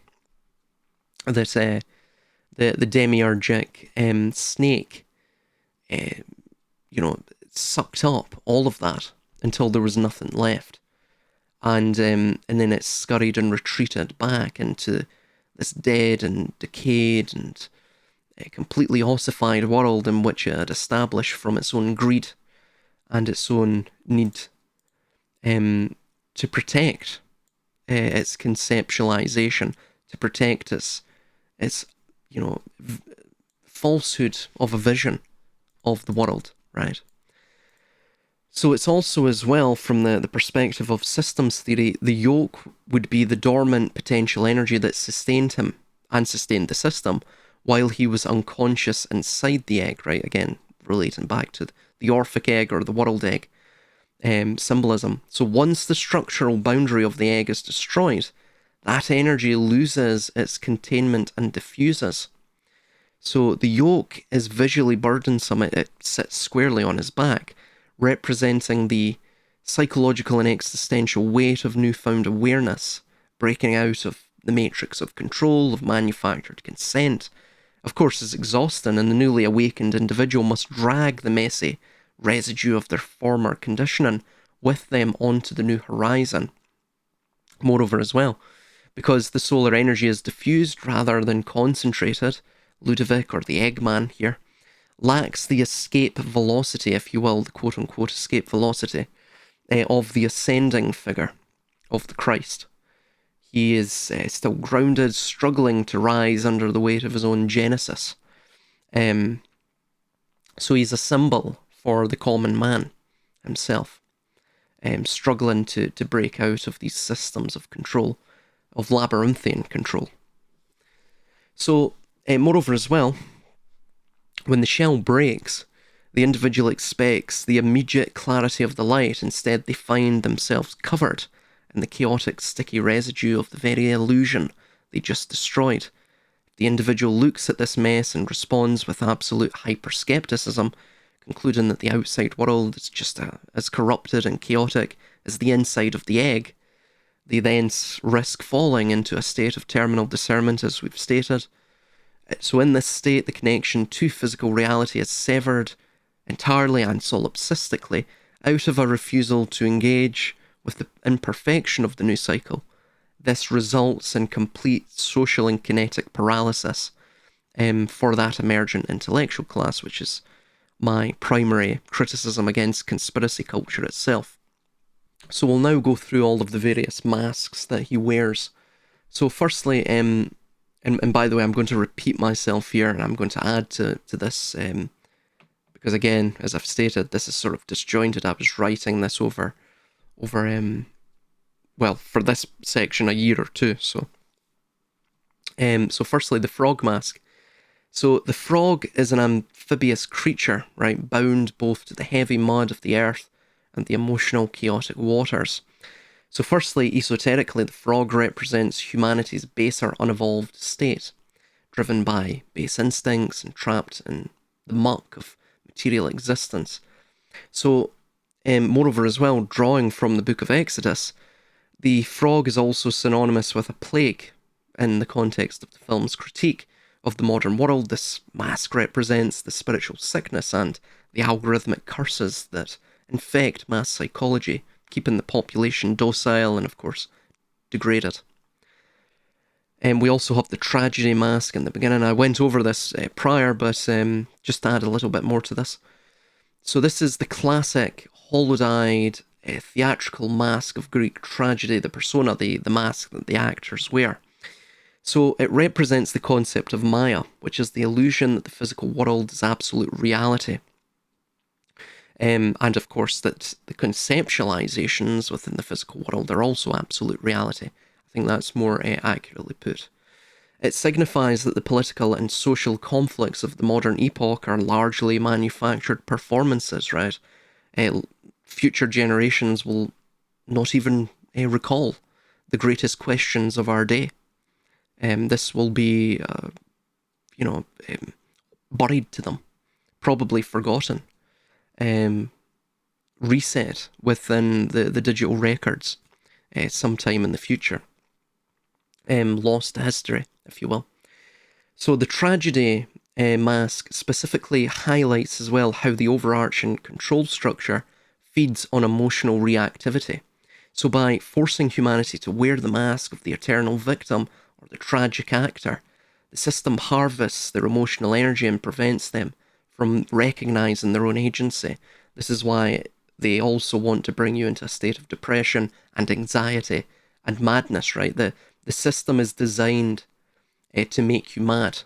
This is what all of these things are designed to do. Because it's all geistological, right? Which means it's trying to detach you from physical reality. It wants to gaslight you. It doesn't want you to believe the evidence of your eyes, right? As it states in 1984, George Orwell, it states that the greatest commandment that the party ever gave was to forget and to deny and reject the evidence of your own eyes and your own ears, right? This is the greatest commandment they gave. So we also have the Raven, or of course as well the Plague Doctor mask. It looks somewhat like that too. So with its long bird-like beak, this mask sort of evokes both the carrion bird and the historical Plague Doctor, right? So firstly, this mask symbolises the architecture of existential terror. It represents how institutions use the constant threat of death, pestilence, or global catastrophe to enforce conformity. And moreover, as well as a raven, it is a scavenger that feeds on the dead as a carrion. Wearing this mask acknowledges the decay and necrotic state of the current societal paradigm, a system that sustains itself by picking at the bones of the culture it had just destroyed. Through narrative, of course, through, again, geistological conception. Moreover, as well, that we have the Kali masks. We've already stated this, really, but we have stated this, but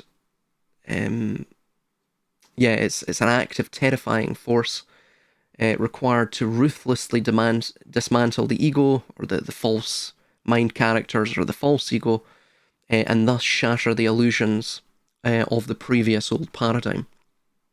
So another thing regarding shedding the mask is that this is also the unconditioned pneuma. So to shed the mask entirely would be to achieve that Platonic anamnesis, right? Remembering of one's divine origin, or of course of just on a purely superficial level, non-esoterically, exoterically, if you will, just to remember one's own agency, one's true sovereignty. So the blue child strips away the plagues, the manufactured dramas, the fear, and even the destructive archetypes.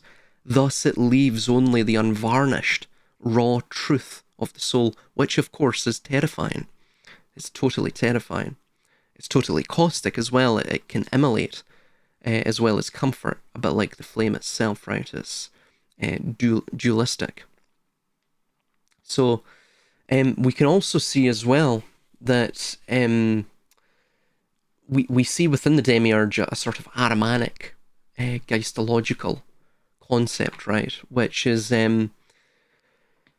so firstly in Rudolf Steiner's tradition of anthroposophy, which draws heavily from Zoroastrianism and other mystery religions too, the Ahrimanic force, which of course in Steiner's view, evil is a polarity between Lucifer the rebel and Ahriman the tyrant, and of course the middle point is the tempering point, the point of temperance rather, between the two extremes, which is Christ. So the Ahrimanic force is the impulse to mineralize, mechanize, and freeze humanity. It seeks to drag the spiritual down into dense, rigid materialism, Geist, taken to its most extreme, which is of course what we're seeing in our modern world today. So the inert oneness that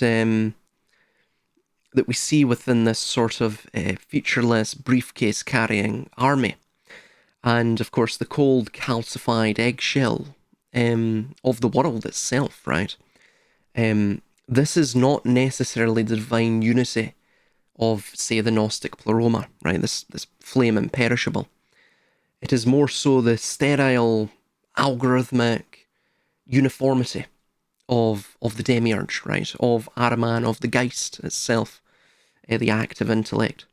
So it is a system that hates the unpredictable proliferation of life because, of course, life is the unquantifiable variable that is beyond its reach, beyond its reign.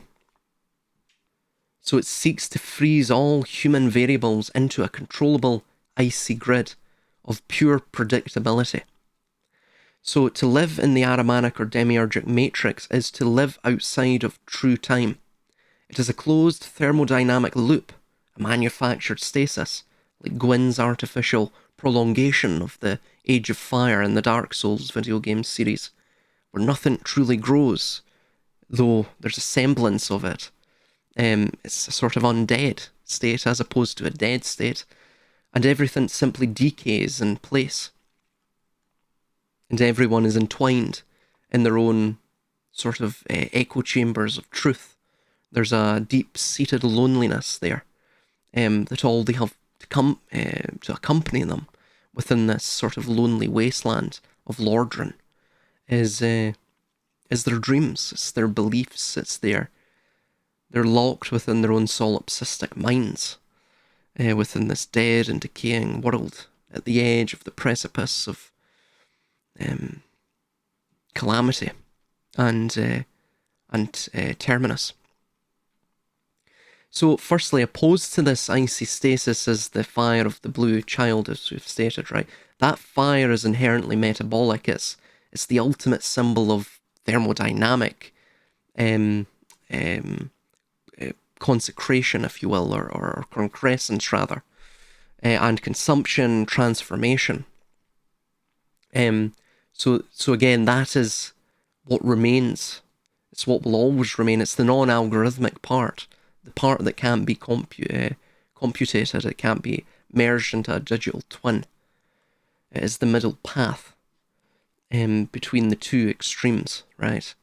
It is he who chooses to stay in the flux, the Heraclitean flux, the physical friction, utilising the masks as sort of a temporary vehicle of experience, driven by the immortal engine of the flame itself. The blue child has sort of shed these wooden masks, these masks in which hid both his face and his blue eyes, as you see here. Again, his soul. These were geistological. This is the point where he has basically put the Geist in its place, and he has become the master of the Geist, as opposed to, of course, the Geist reigning over him as a sort of demiurgic or Yaldabaoth-like character.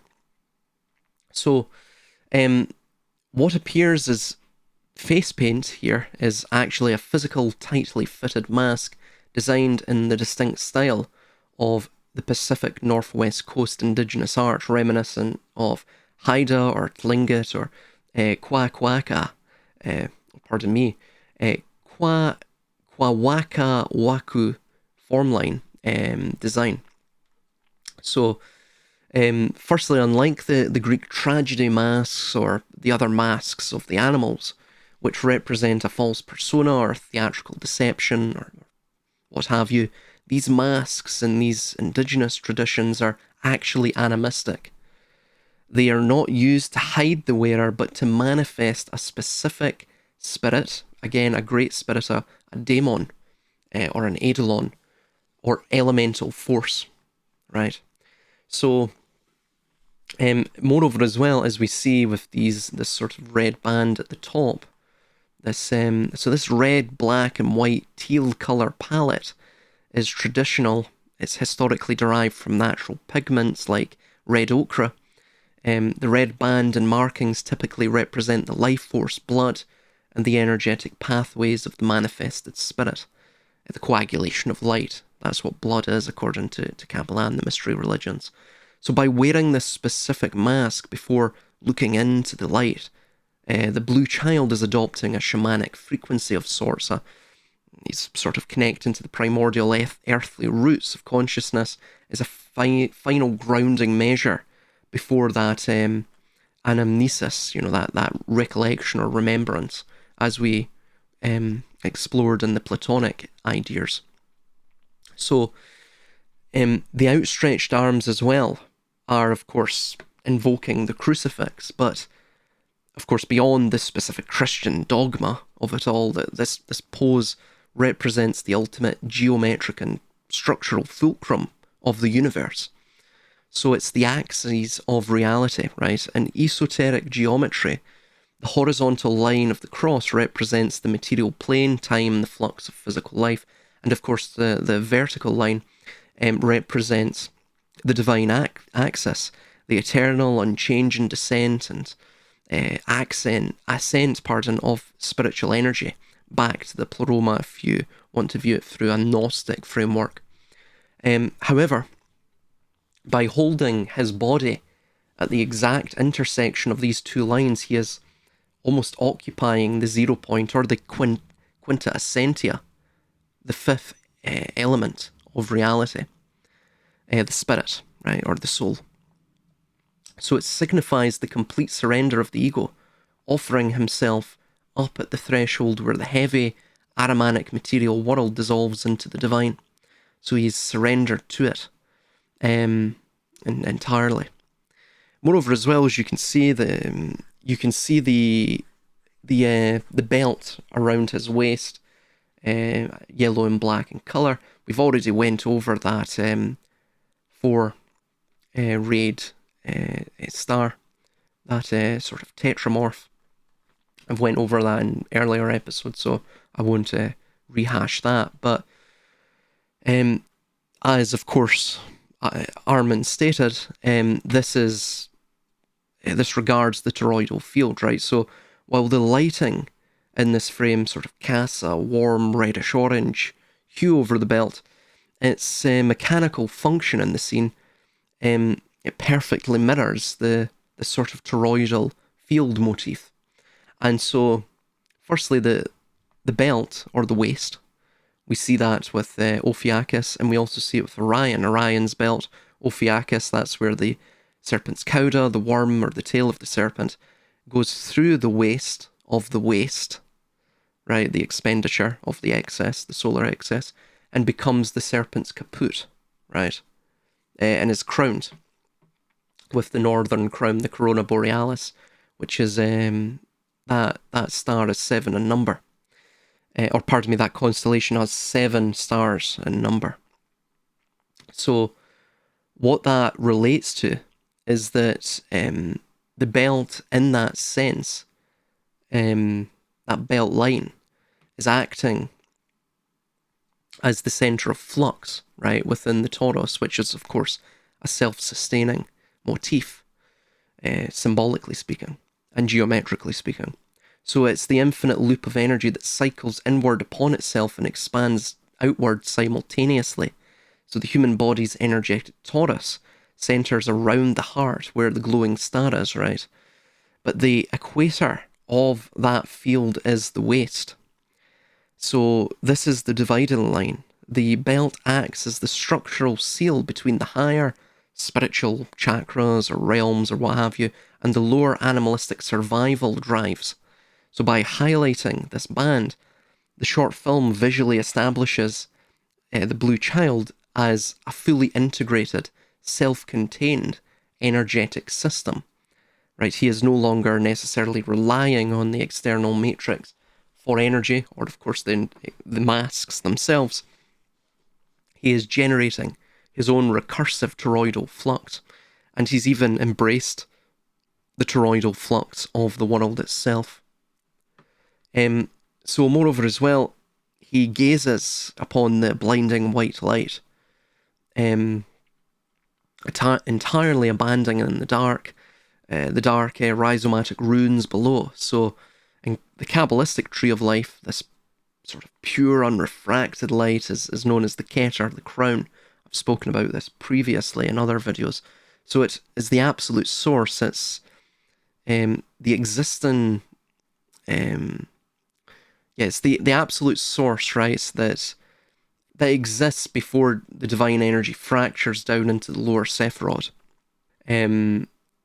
Where, of course, it becomes even further fractured into a sort of messy reality of the material world, so on and so forth. So to look directly into this light, right? It requires the ultimate dissolution of the false selves, and these sorts of mind characters. So the vanquishing of the masks. So it is the final face of anamnesis. It is of that of remembering. So as you see, the blue child is looking past the dream, almost, with jubilation. He is past the Ahrimanic stasis, and past even the shamanic masks itself. He's staring directly into the pure singular pneuma, spirit of who he is. He knows thyself.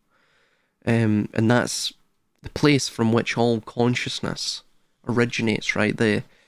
An eternal and unconditional space, a circle without a circumference, a point without a place. This is the idea of God, right? Be it in a pantheistic or panentheistic manner. So, firstly, let us also discuss the Kabbalistic concept of the Mazach, where perhaps we get our term mask from, or at least that's one interpretation. The Mazach means the screen or the barrier, which is the necessary cosmic mechanism to, of course, maintain reality. So it is the filter placed over the infinite, blinding light of the Creator, so the finite vessel's humanity can receive it without shattering. It's the same idea as Diotima mentioned regarding eros, or love, right? It's a daemon. It is a mediating, interfacing, facilitator of relations or interactions within the world, or between the physical and the metaphysical. So this is what the Geist is, by the way, but eventually it becomes completely corrupted. So in Jungian psychology, this is the persona, the necessary social interface we use to navigate the world, right? So firstly, the tragedy of the current age, often viewed esoterically as the Ahrimanic or demiurgic matrix, is that the Mazach has inverted its function. Instead of being a tool that filters the light to aid understanding, it has sort of thickened into a heavy, opaque wall. Thus, the masks, religious dogmas, political identities, and conspiracy culture, corporate avatars, what have you, they have stopped being interfaces and have become controlling masters. The screen no longer filters reality, it replaces it. This, of course, relates to Jean Baudrillard's postmodern ideas surrounding simulacra and simulation, which, of course, relate to the notion, it can be summed up with the quote where he states that the map becomes the territory, right? So the image becomes God, if you will, right? By the way, you see this same thing, the same error within the modern Christian Trinitarian tradition, or the sort of concept of the Trinity. 1 + 1 + 1 = 1, right? Which, by the way, you don't actually find within the New Testament. You can easily refute the Trinity doctrine. But anyway, they believe that the Son, which is the image of the invisible God, is in fact the invisible God, right? So the idea for them would be, if you take a photograph of a panda, that the photograph of the panda is the panda itself, right? Of course, it's completely incorrect. It's an erroneous position, but this is the idea. So again, that's a very Geistological viewpoint too. So again, the screen no longer filters reality, it replaces it. The image no longer filters reality, it replaces it, right? So the blue child's rapid shifting of the masks is a sort of kinetic refusal to let the Mazach calcify entirely. So by shifting them constantly, he prevents any single constructed identity from freezing onto his face, which maintains his sovereignty over the persona rather than being enslaved by it. He remains as the puppeteer rather than as the puppet itself. So as he dances, he cycles through specific archetypal frequencies, as we've stated, each representing a different layer of the material illusion. So to go back over this, the frog and of course the astral waves that we see appear beside the frog. So as we've stated, the frog is a creature of the mud and the swamp, representing baser human instincts in the lower astral plane. So when he dons the frog mask, the solid floor beneath him literally ripples like water, sort of a spirit or an eidolon of water, a spectre, an apparition of water, or waves. So in esoteric traditions, water represents the realm of raw, chaotic emotion and base desire. The rippling waves demonstrate how engaging with lower emotional states like collective outrage or base fear immediately destabilizes our structural grounding, pulling us into the chaotic emotional flux of it all. The raven. So, with its long beak, as we've stated, resembling a plague doctor, this mask represents the architecture of weaponized fear and institutionalized death. It is the scavenger that feeds on the carry-on of a dying, necrotic societal cycle, a system that uses existential terror to keep the masses docile. And then we go on as well to that of the bear, which is Ursa Major or Ursa Minor. So the bear holds deep shamanic and celestial significance. Terrestrially, it represents hibernation and awakening, the cycle of dormant consciousness finally rising from, of course, this icy world, this world of the Geist. Celestially, Ursa Major and Minor revolve around the North Star, which, of course, the North Star is not just one star. It is so bright because it is a compounding of the light of three stars. So there's the trimorph again, right, that we see throughout all creation myths. So that acts as the sort of cosmic clock. So wearing this mask signifies an alignment with the primal turning wheel of cosmic time, anchoring the dancer to the cyclical nature of the universe rather than the linear traps of human history. And then moreover as well, the Kali mask, which we've already stated, but we'll just mention here really quickly again. This mask is invoked not as a trap, but as a sort of weapon against the old paradigm. He dons that mask, or puts on the face of the fierce Hindu goddess of destruction, to ruthlessly sever the ego's attachment to the previous masks. So Kali represents the necessary destructive force that shatters the corrupted mazach and annihilates the illusion, the maya, so the true light can enter.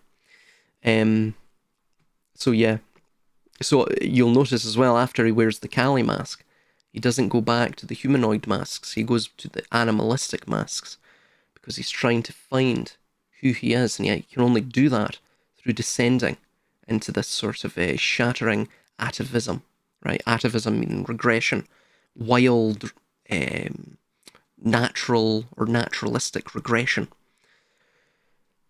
A sort of Pan-like regression, if you will, right? Pan being the god of the wild.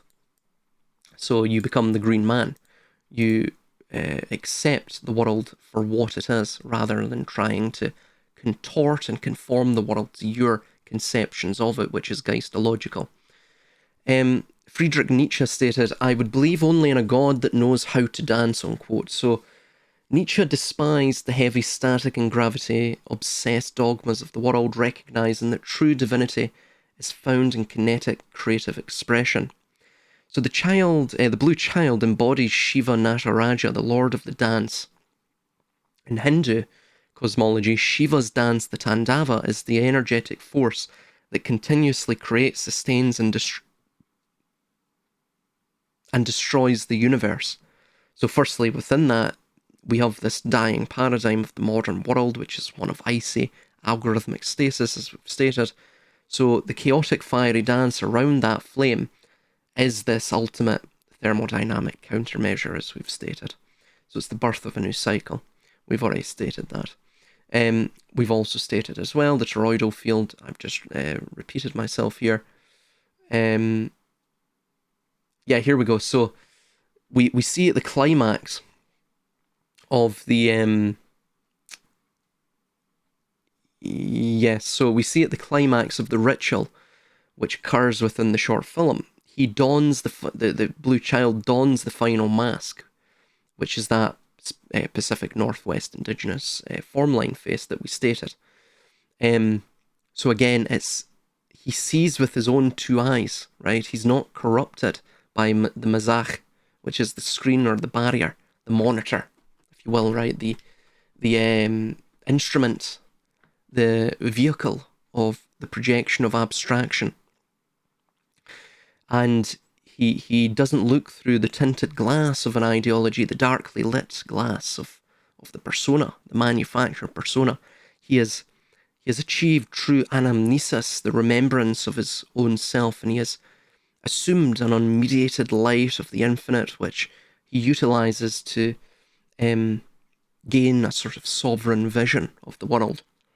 So he is animistic as opposed to sort of a deceptive or orthodox or dogmatic, ashen one. So to further state as well, in ancient Egypt, the frog was actually tremendously powerful and was actually a positive symbol. So it was entirely removed from the concept of a plague that, of course, later Abrahamic texts would assign to it, perhaps as a sort of insult against the Egyptians. So, firstly, the Egyptians worshipped Heket, which is a frog-headed goddess of fertility, water, and childbirth. She was associated with the final stages of labour and the spark of life itself. So, every year, the Nile would flood, leaving behind the thick, black, fertile mud.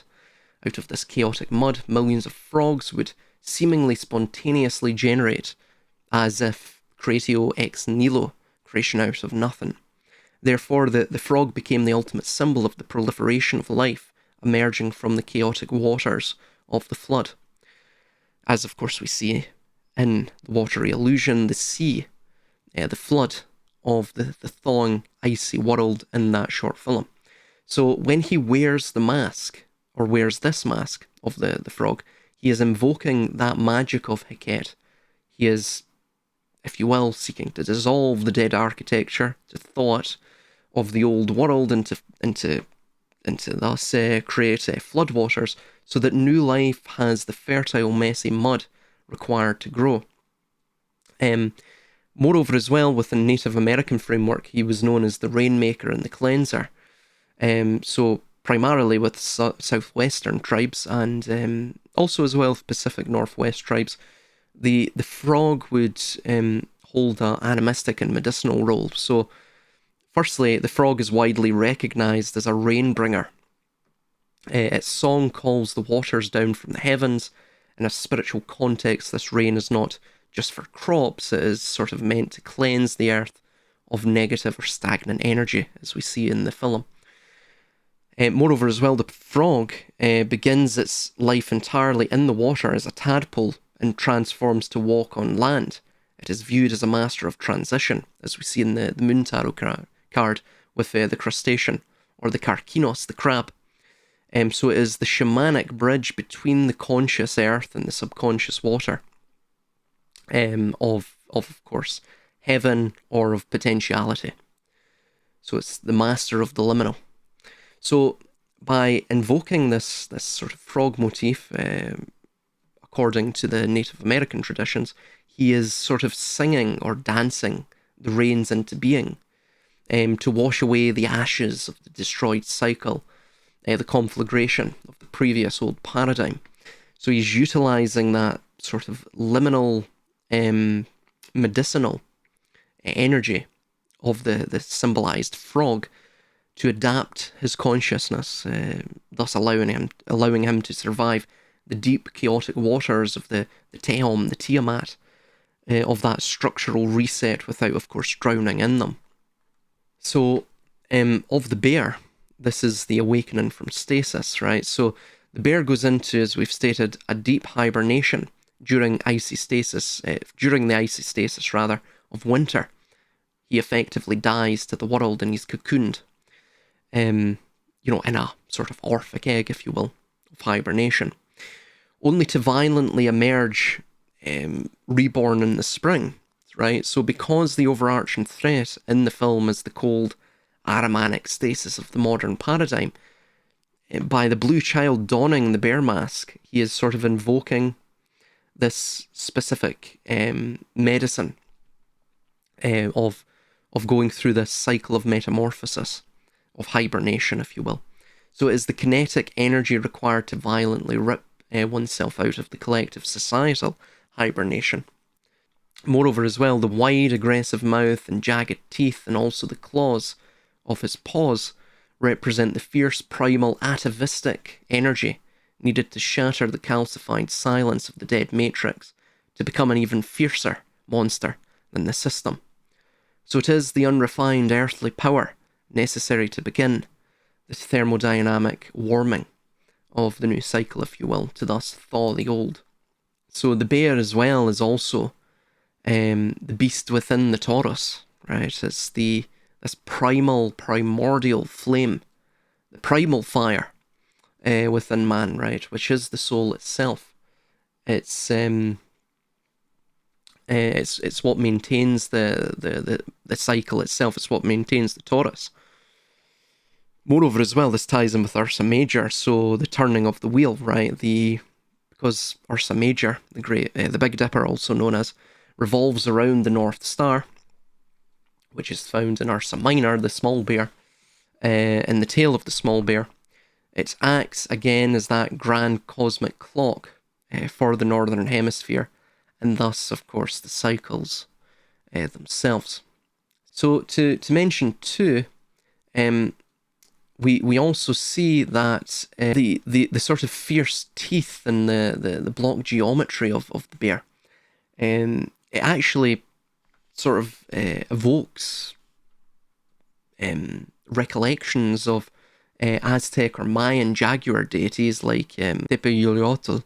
What you're seeing here, and specifically with the feather and that horizontal red, black and white bar that goes across his head as well, that little headdress thing there, you're probably looking at sort of Puebloan traditions, specifically that of the Hopi and Zuni, Kachina, or also known as Kasina masks, right?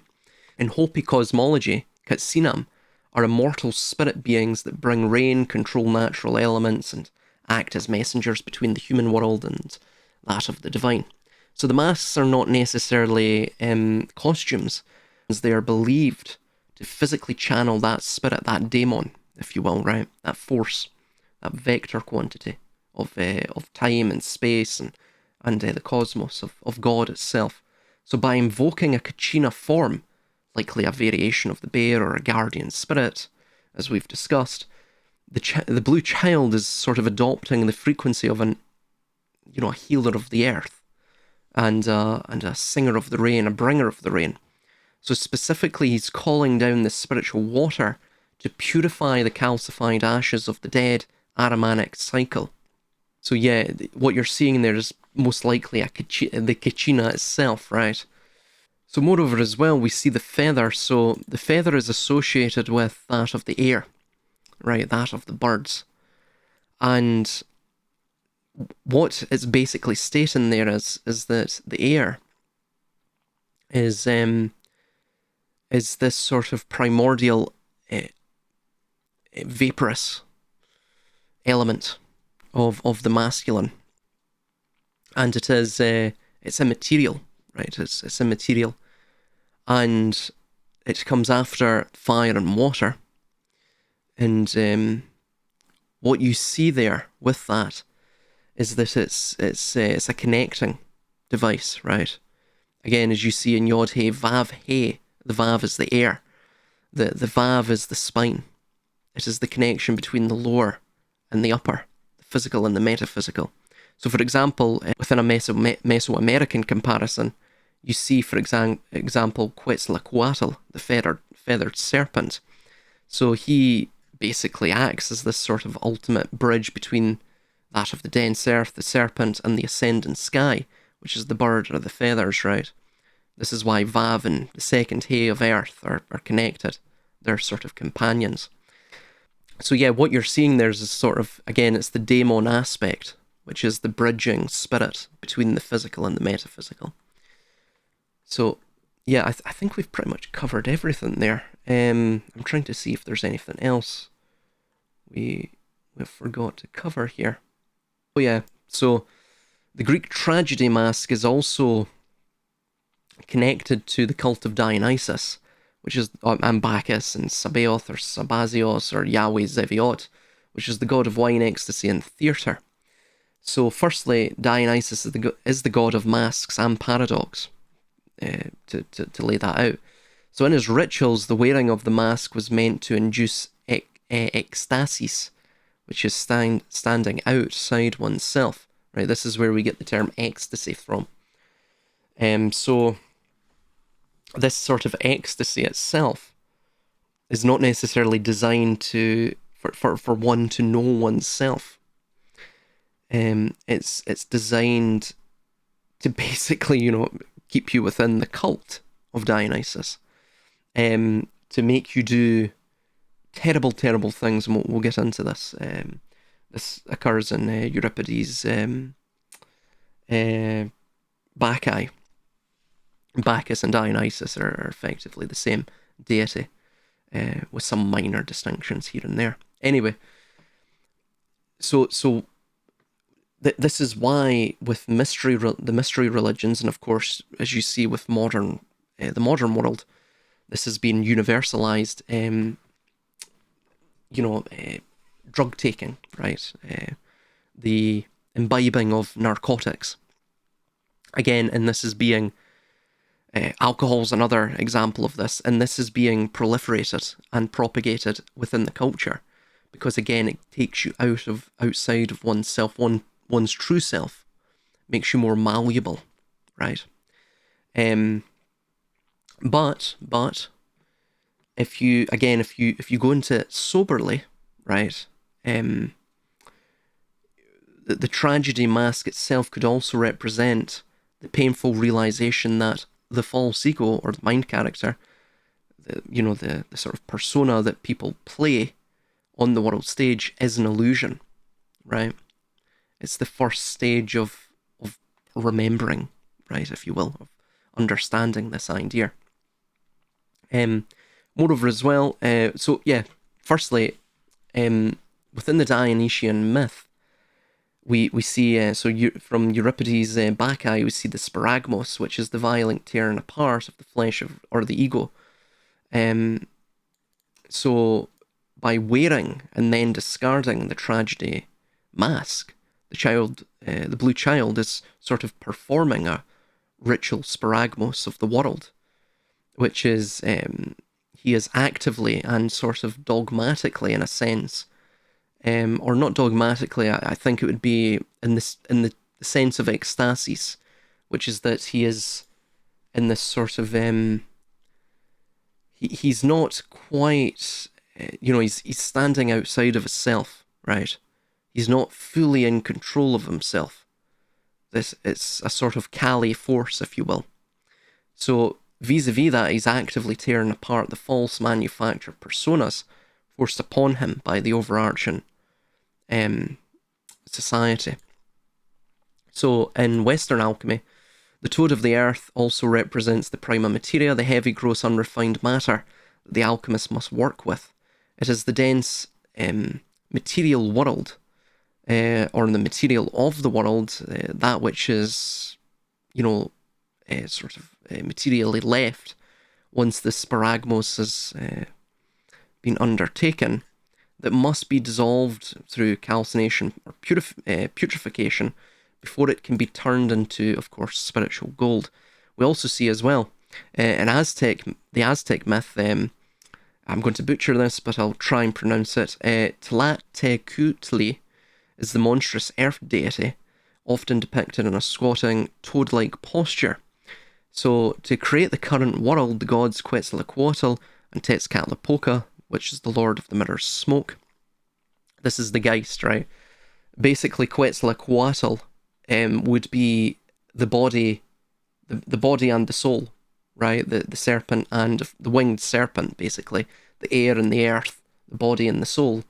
with that of the Lord of the Mirror Smoke, or the Lord of the Black Mirror, right? This is why we carry around black mirror phones, which are basically scrying mirrors. This is who John Dee was engaged with in his angelic conversations, and Edward Kelly as well. And they got this from the Aztec priests who communicated with Tezcatlipoca, or Yaotl. He's known as Yaotl. Yaotl means the enemy. It also sounds like Yah, right? The Yah or Yahoo god, right? The Yaotl. I just find that very interesting. He's known as the enemy, which is basically Satan, the adversary, right? Ha-Shaitan.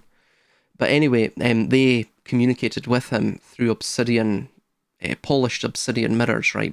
Basically black mirrors, interestingly, right? But so yeah, the creation of the current world was basically formed through the body and the soul, Quetzalcoatl, and Tezcatlipoca, which is the Geist, where they ripped this toad monster, this toad monster in half, right?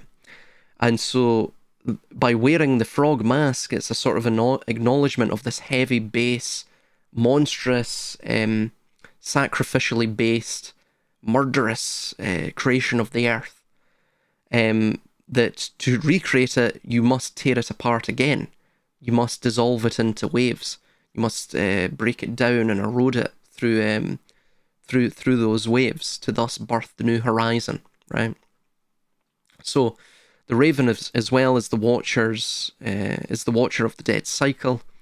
So, for example, we see in the Celtic tradition the Morrigan.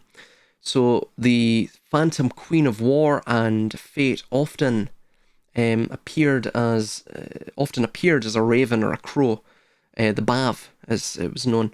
So she was seen washing the blood-stained armour of those destined to die, sort of Valkyrie, if you will. So the Raven Mask acknowledges that the current societal cycle is sort of fatally wounded and destined for the grave. It is lying strewn as a corpse upon the battlefield of its own vainglorious past. So we also see in the Norse mythos Hugin and Munin. So Odin's two ravens, Thought and Memory, Hugin and Munin. So in the context of the film, humanity is trapped in the stasis of the dream, right? So the raven mask represents the cold, piercing gaze of memory, which is the remembrance of the divine origins, and the thought, right, which is the piercing demiurgic veil of the Geist, surviving the ruin of the world. So Munin, or memory, would be Quetzalcoatl. Hugin would be thought, would be that of course, Tezcatlipoca, right, the Lord of the Smoking Mirror, or the Demiurge Yaldabaoth, Caronzom. God, I mean, it goes by a number of names, right? Basically, the tyrant, the tyrant. So, we also see, by the way, that the Kali mask also, we find that in Egyptian lore. So there's two sort of instances we find that. The first one is Sekhmet. So, firstly, the sort of Hindu myth of Kali finds a perfect parallel in the Egyptian myth of Sekhmet and the sort of syncretized Semitic / Egyptian, basically Hyksos, which is Proto-Israelite and Proto-Canaanite deity known as Anat.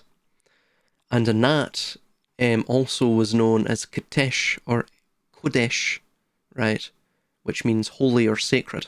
She was basically the divine feminine, as Gnosticism would know her as Sophia, as the Christians would know her as Mary, Mother Mary, right, the Madonna.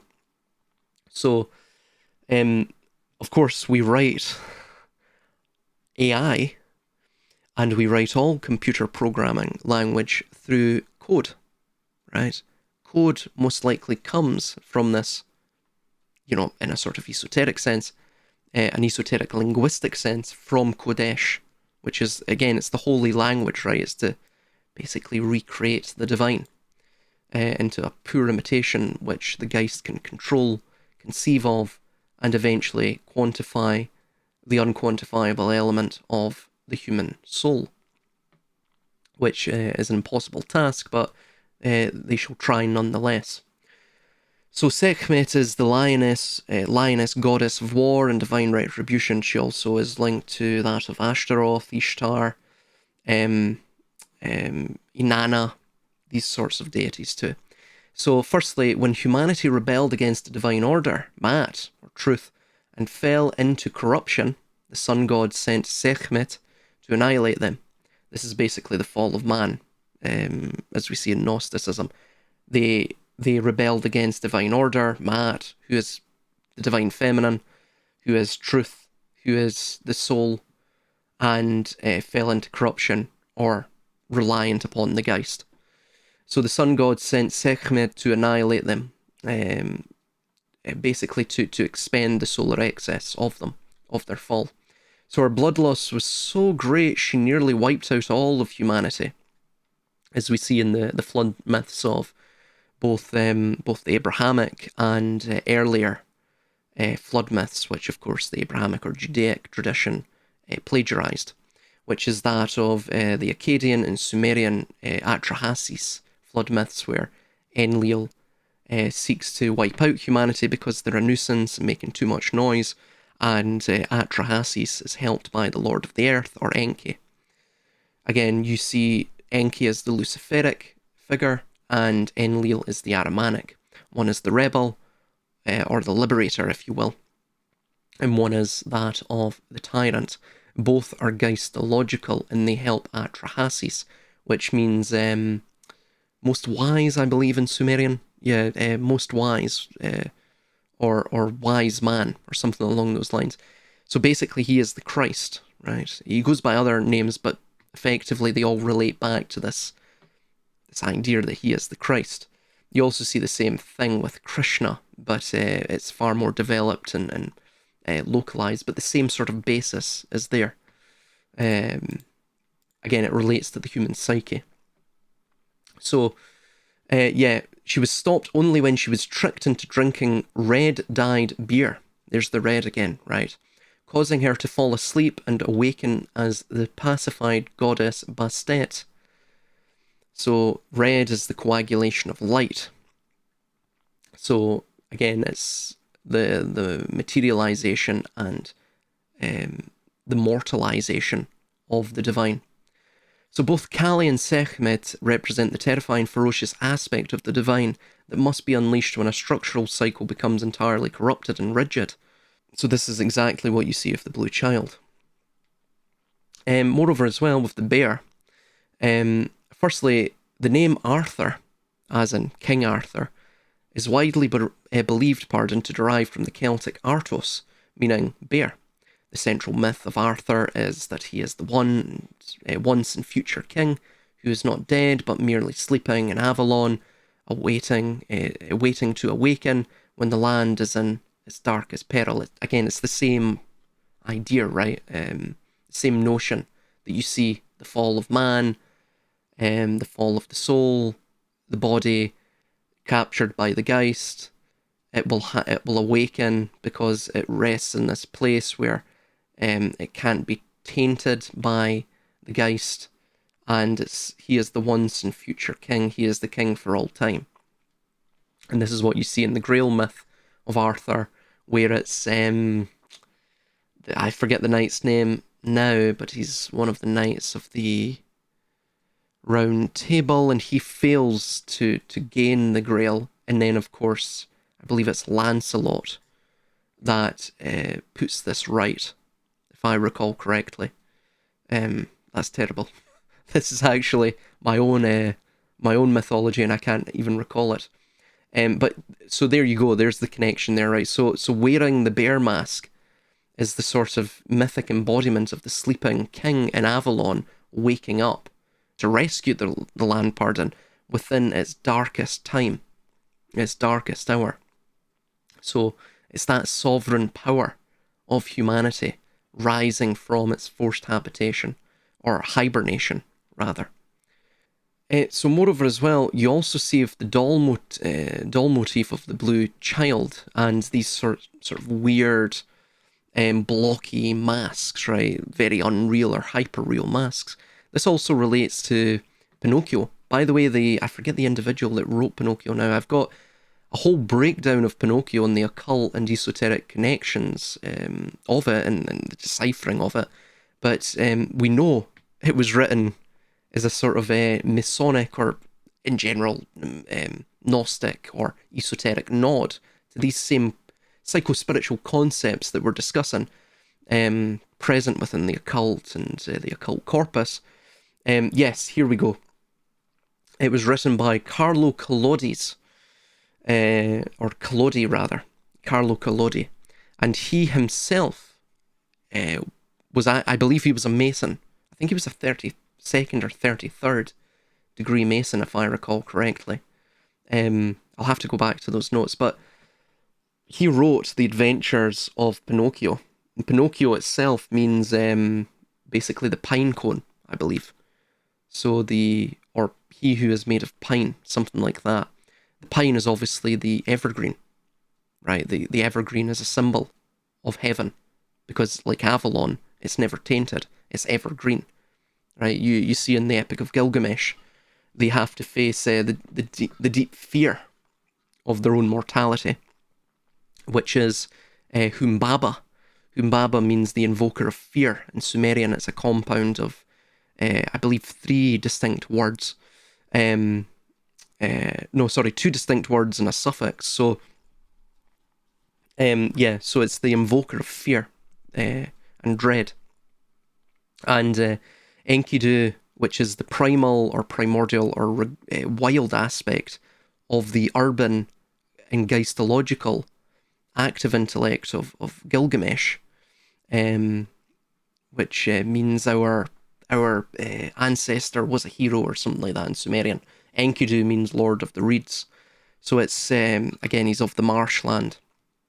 Anyway, they come together to defeat that fear, right? So there's a hieros gamos that occurs there. There's a conjunctio, coincidentia oppositorum, a union of opposites. And so what you're seeing there is that the deciduous of the of Gilgamesh, he who is the king of the urban polity, that he is all purely of time, right? He decays. He will become. He is an entropic being, or a being who is exposed to entropy, and that of the primordial essence of man, Enkidu, which initially Gilgamesh tried to fight, but then he realized, oh, he is a part of me. And then, of course, they become brothers or best friends, right? And they join together, conjoin. So it's this. Enkidu is of the evergreen. He's of heaven, right? He's that thing, that part of man, the fire that can't be extinguished by, of course, the urban civilizing touch of Gilgamesh. So firstly, in esoteric terms, the wooden puppet is basically the ultimate symbol of the non-awakened human condition within a sort of demiurgic, geistological, or Ahrimanic system. He is the Gnostic marionette. Marionette is interesting because, from my recollection, that actually comes from Mary, right? Mary, or Miriam, in Hebrew, means the bitter sea. The bitter sea is the watery illusion. It is the deep abyss that's like Humbaba, the dread, the existential dread that people are fearful of the total, totalizing negational force at the centre of it all, which is, of course, that of death, right? That of being rendered back to a primordial potential. Rather than living this sort of enlivening, exciting experience of this invigorating experience of life, right, where you have this saturation of vivid colours and experiences and so on and so forth. So the marionette, it derives from this, again, esoterically, the rebellion that we just read of within the ancient Egyptian mythos. Man's fall, he rebelled against his own divinity. He rebelled against heaven. He tried to perhaps attain heavenly dominance. He was then stripped of that, fractured in twain, and his body and soul and his Geist are now in a perpetual conflict. These Gemini twins of the Castor and Pollux are in a perpetual conflict for dominance over the human heart and the human psyche. And this is what informs and structures human history throughout every single cycle until, of course, this primordial dichotomy is rectified. This is what the Tikkun Olam, by the way, is about. But this is that is a total satanic or adversarial inversion of what I believe should be the true attainment of that more soulful rectification of this dichotomy, this conflict at the heart of humanity and the human condition. So yeah, the marionette derived from puppets that would be used to,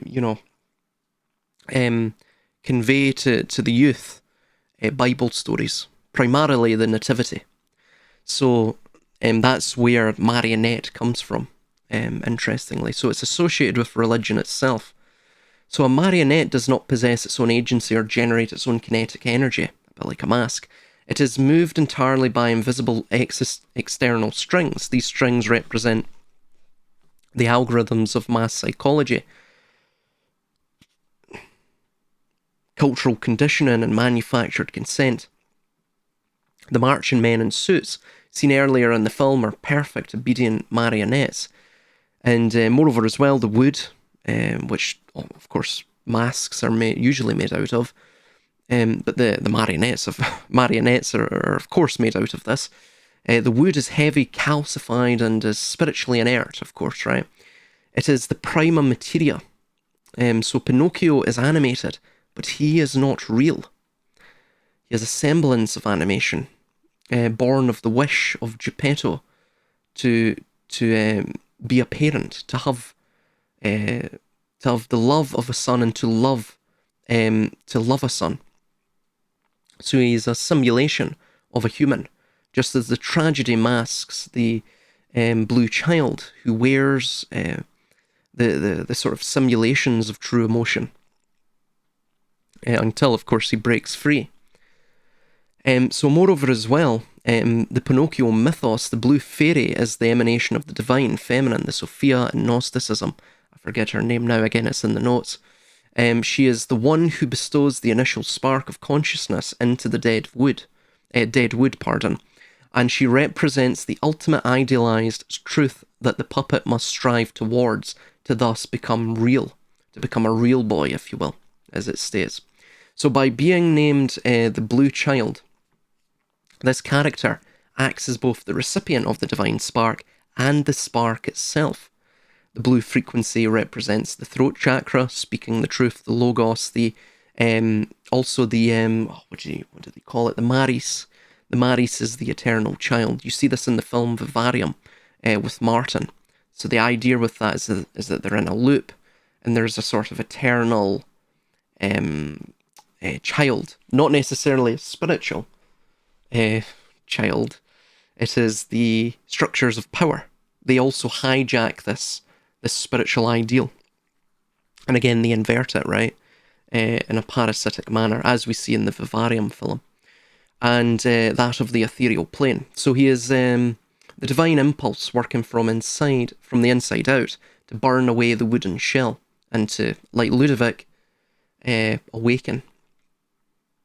So on the belly of the beast, we also see this idea again in Pinocchio. So Pinocchio is eventually swallowed by the terrible dogfish, right? The sort of Cetus character, the sea monster, who is often, of course, translated as the whale monstro. So it is dark, skeletal, and it's an inescapable prison. So the blue child dances to take its dance takes place inside this massive petrified ribcage-like ruin, right? So both spaces, as we've stated, represent the deepest, darkest, most concentrated point of the material illusion, the belly of the beast. So how does Pinocchio escape the whale, Monstro? Well, he does not ask the whale for permission, nor does he wait for external rescue. He builds a massive fire in the whale's belly, and the smoke and the heat, the sheer thermodynamic output of the fire, the fierceness of it, forces the beast to sneeze, violently expelling Pinocchio back into the physical world, the physis.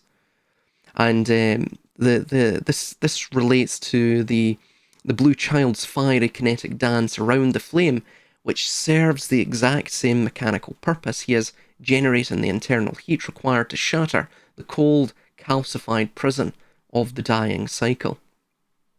So moreover as well, to become real, the shedding of the wooden shell, this is the ultimate goal of the doll, which is actualization, self-actualization.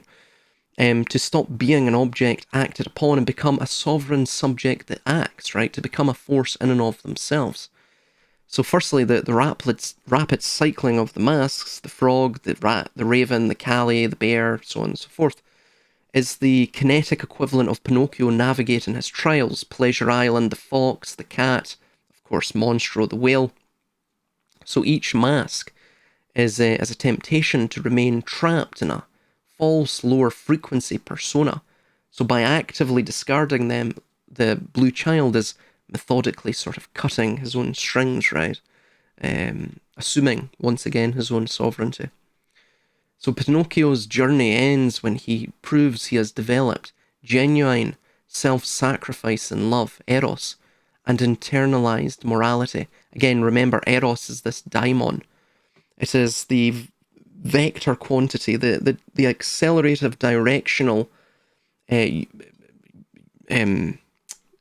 force, this universal force, which carries us all, irrespective of medium, the medium in which we inhabit, be it of the body, the soul, or the geist, whatever it may be.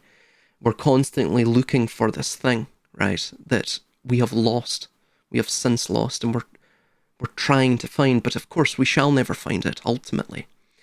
It is the understanding that the closest we shall get to this thing is unconditional love, right? And unconditional love, it's not lust. Hell, I wouldn't even say it's even desire, as we see with Diotima. I would say it's with acceptance, right? Again, like the Christ, you've got to surrender to that force which is both above you and is immanent within you. And it is irrespective of our concepts, our beliefs, our ideologies.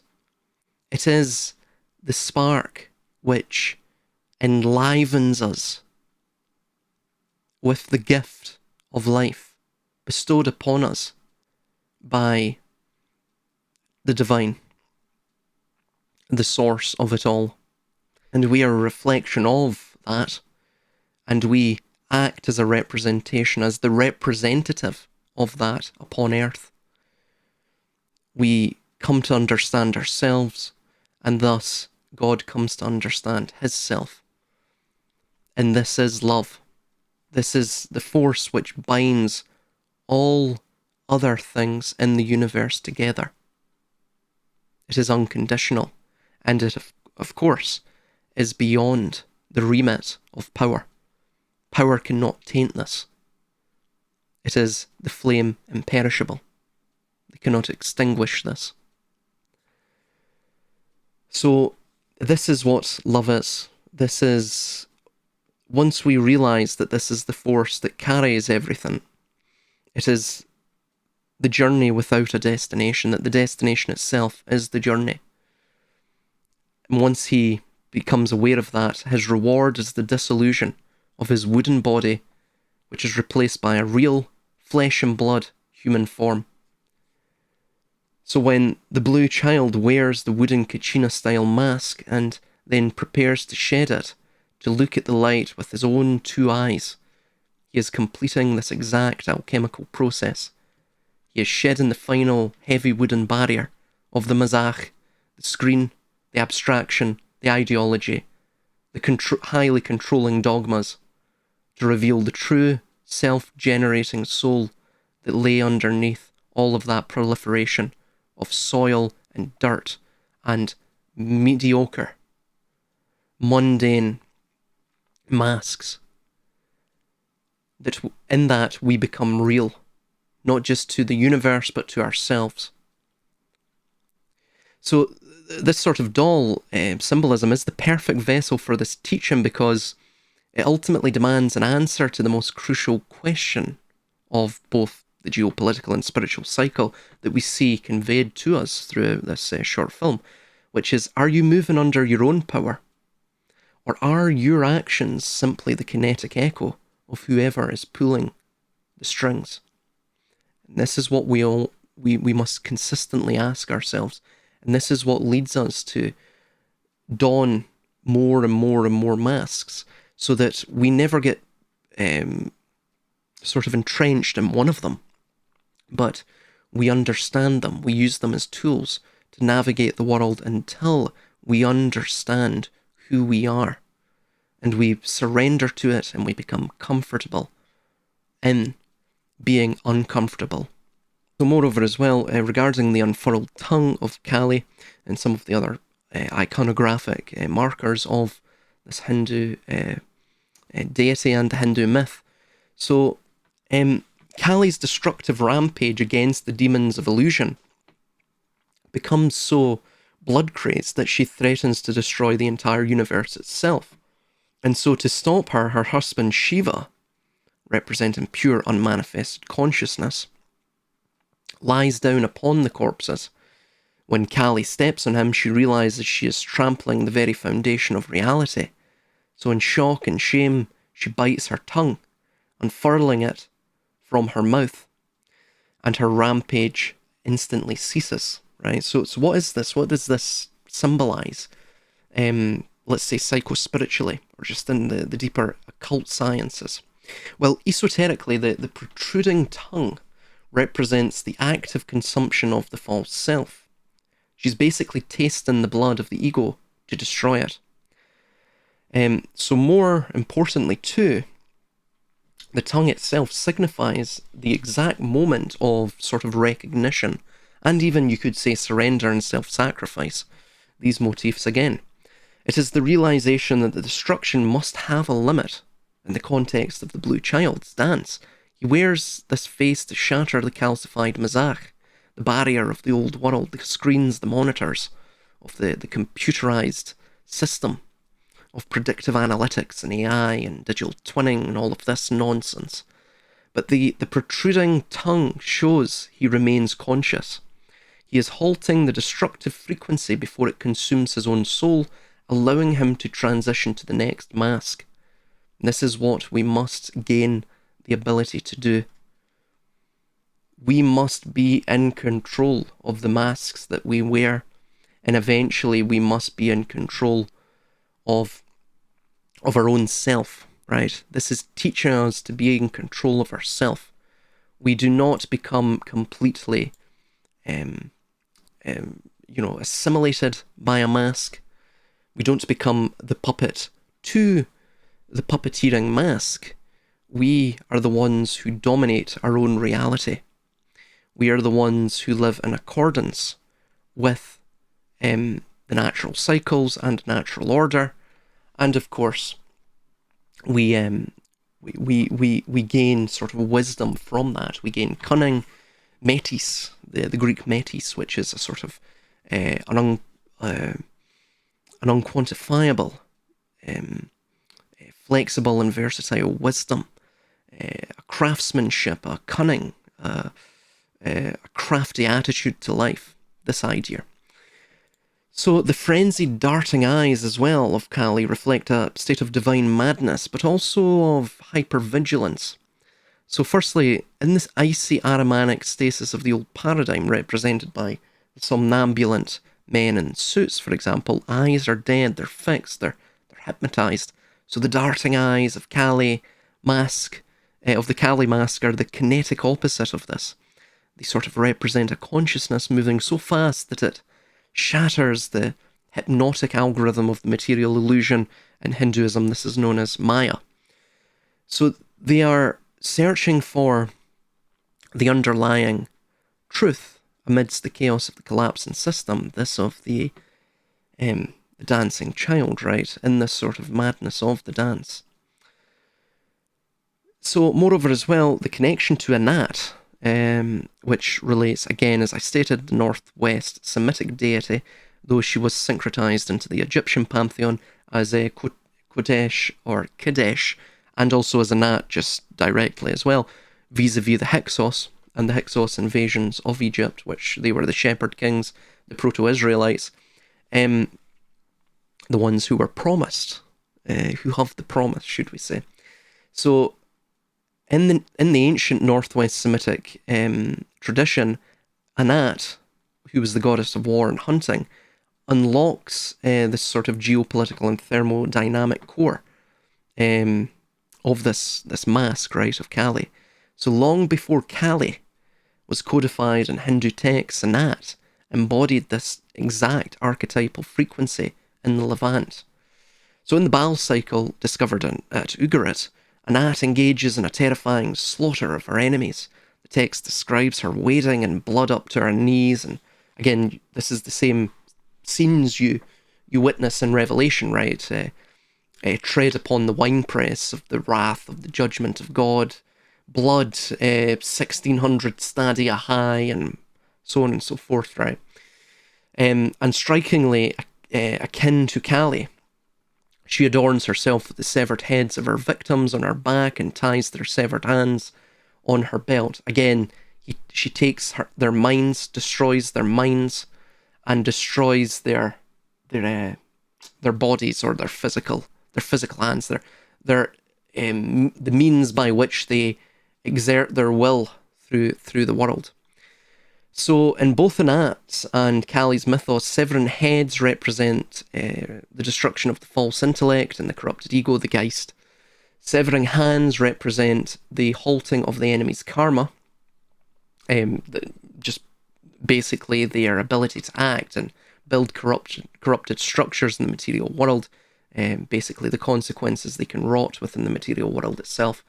So when the blue child channels this energy, he is sort of mythopoetically severing the hands of the old, rigid institutions, which are sort of stopping their ability. It impedes their ability to perpetuate the dying cycle that you see within the icy domain. So Anat's most vital mythopoetic function occurs when she confronts Mot, and Mot is the god of death, sterility, and drought, which is the perfect mythological equivalent of the cold, Ahrimanic, or Geistological stasis in the film. So when Mot kills her brother, Baal, the god of life and rain, a bit like that of the frog, Anat does not mourn passively. She hunts Mot down, cleaves him with a sword, winnows him with a sieve, burns him with fire, grinds him with millstones. This is the sort of magnum opus of this idea, right? This filtering process of the conflagration. And then scatters his remains over the fields. So firstly, what we're seeing here is this is the ultimate expression of regenerative violence and conflagration. So Anat literally takes the god of stasis and death, grinds him into the prima materia, which is the sort of malleable goo, or the prime material of the world, and uses him to fertilize the earth once more. So this violently resets the cosmic cycle, allowing the rains Baal to return. So basically allowing that of precipitation, that of the... Now, there's two ways to see this. I mean, if you were to look at this in a purely mythopoetic and really deeply esoteric way, the rains themselves are Baal. Baal's the husband, right? Those creative juices that we see within that of the classroom scene on the chalkboard, and of course with the lighthouse, which is the phallus. And of course, its ejaculate is everywhere. Because the idea is that the system has spent its entire will. So the belief is that Baal, the husband, returns, right? The rains, the seamen return, right? The river, the current returns, the will, unbridled, sort of unfurled, emancipated from the stasis of, in this case, Mot or Armunn, that is allowed to return. Because that is the thing that basically keeps the motion of the world going, right? And when you get into this, you actually realize that the system that we have, or the system that they at least depict within this short film and is found within the occult sciences, is a system very similar to the debt-laden system of their fiat currency. In fact, the way that they've set up that system, in terms of they have to keep the debt, they never want the debt repaid, right? Because if the debt is repaid, it destroys the circular motion of the velocity of the currency in that system, right? And the only way the monetary base gains proliferation and gains, basically usurious reproducibility is it has to be exchanged, right? It has to be changed hands. So you constantly have to have these looming debt-laden swords of Damocles looming over people's heads to keep them labouring, to keep them producing, to keep them earning, to keep them paying, to keep them thus propping up the system, right? So this is exactly what you're seeing within the esoteric view of the cosmogony and of course, the cosmology and ontology.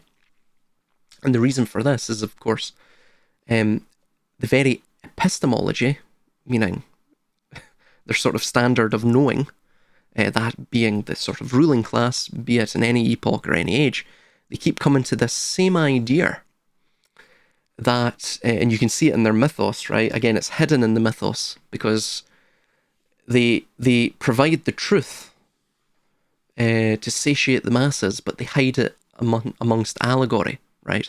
Because the children, the masses are seen as children that cannot stand and cannot stomach the solid meat, so they must be given the sort of liquid milk of the allegory or the metaphor, or of course the complete literal dogma of the revealed religion, right? So they just take these things totally literally. They never get the metaphor or allegory. I mean, that's solely meant for and intended for that of the ruling class. So, and the reason being is because this is how they utilize these myths and the deep philosophical truths in these myths to obviously create the systems of control. This perfectly explains the sequence of the masks, right? The blue child dons the Kali or Anat frequency to violently grind down the bones of the dead. Petrified paradigm, only after this destructive frequency has been pulverized, the old world, has pulverized the old world, can he put on the frog or kachina masks to call down the spiritual rain and begin the new cycle once more. So, so the idea that you're seeing there of the cranium 2 is the hermetic axiom of as above, so below, as within, so without. So what you're seeing is the dead societal paradigm is merely the macrocosmic reflection of the calcified human mind, because the human mind is what we create the system through our perception, through our engagement. We prop it up, right? And our perception and engagement leads to us establishing physes or physical friction, physical action within the world where we exert and convey and project out our will through, of course, the filter of the mask that we have voluntarily donned, that the system seeks for us to don and has propagandistically or coercively got us to don for it. And thus, by donning this mantle, we which is a filter, a lens, we establish, we basically support the system, right? We prop up the system.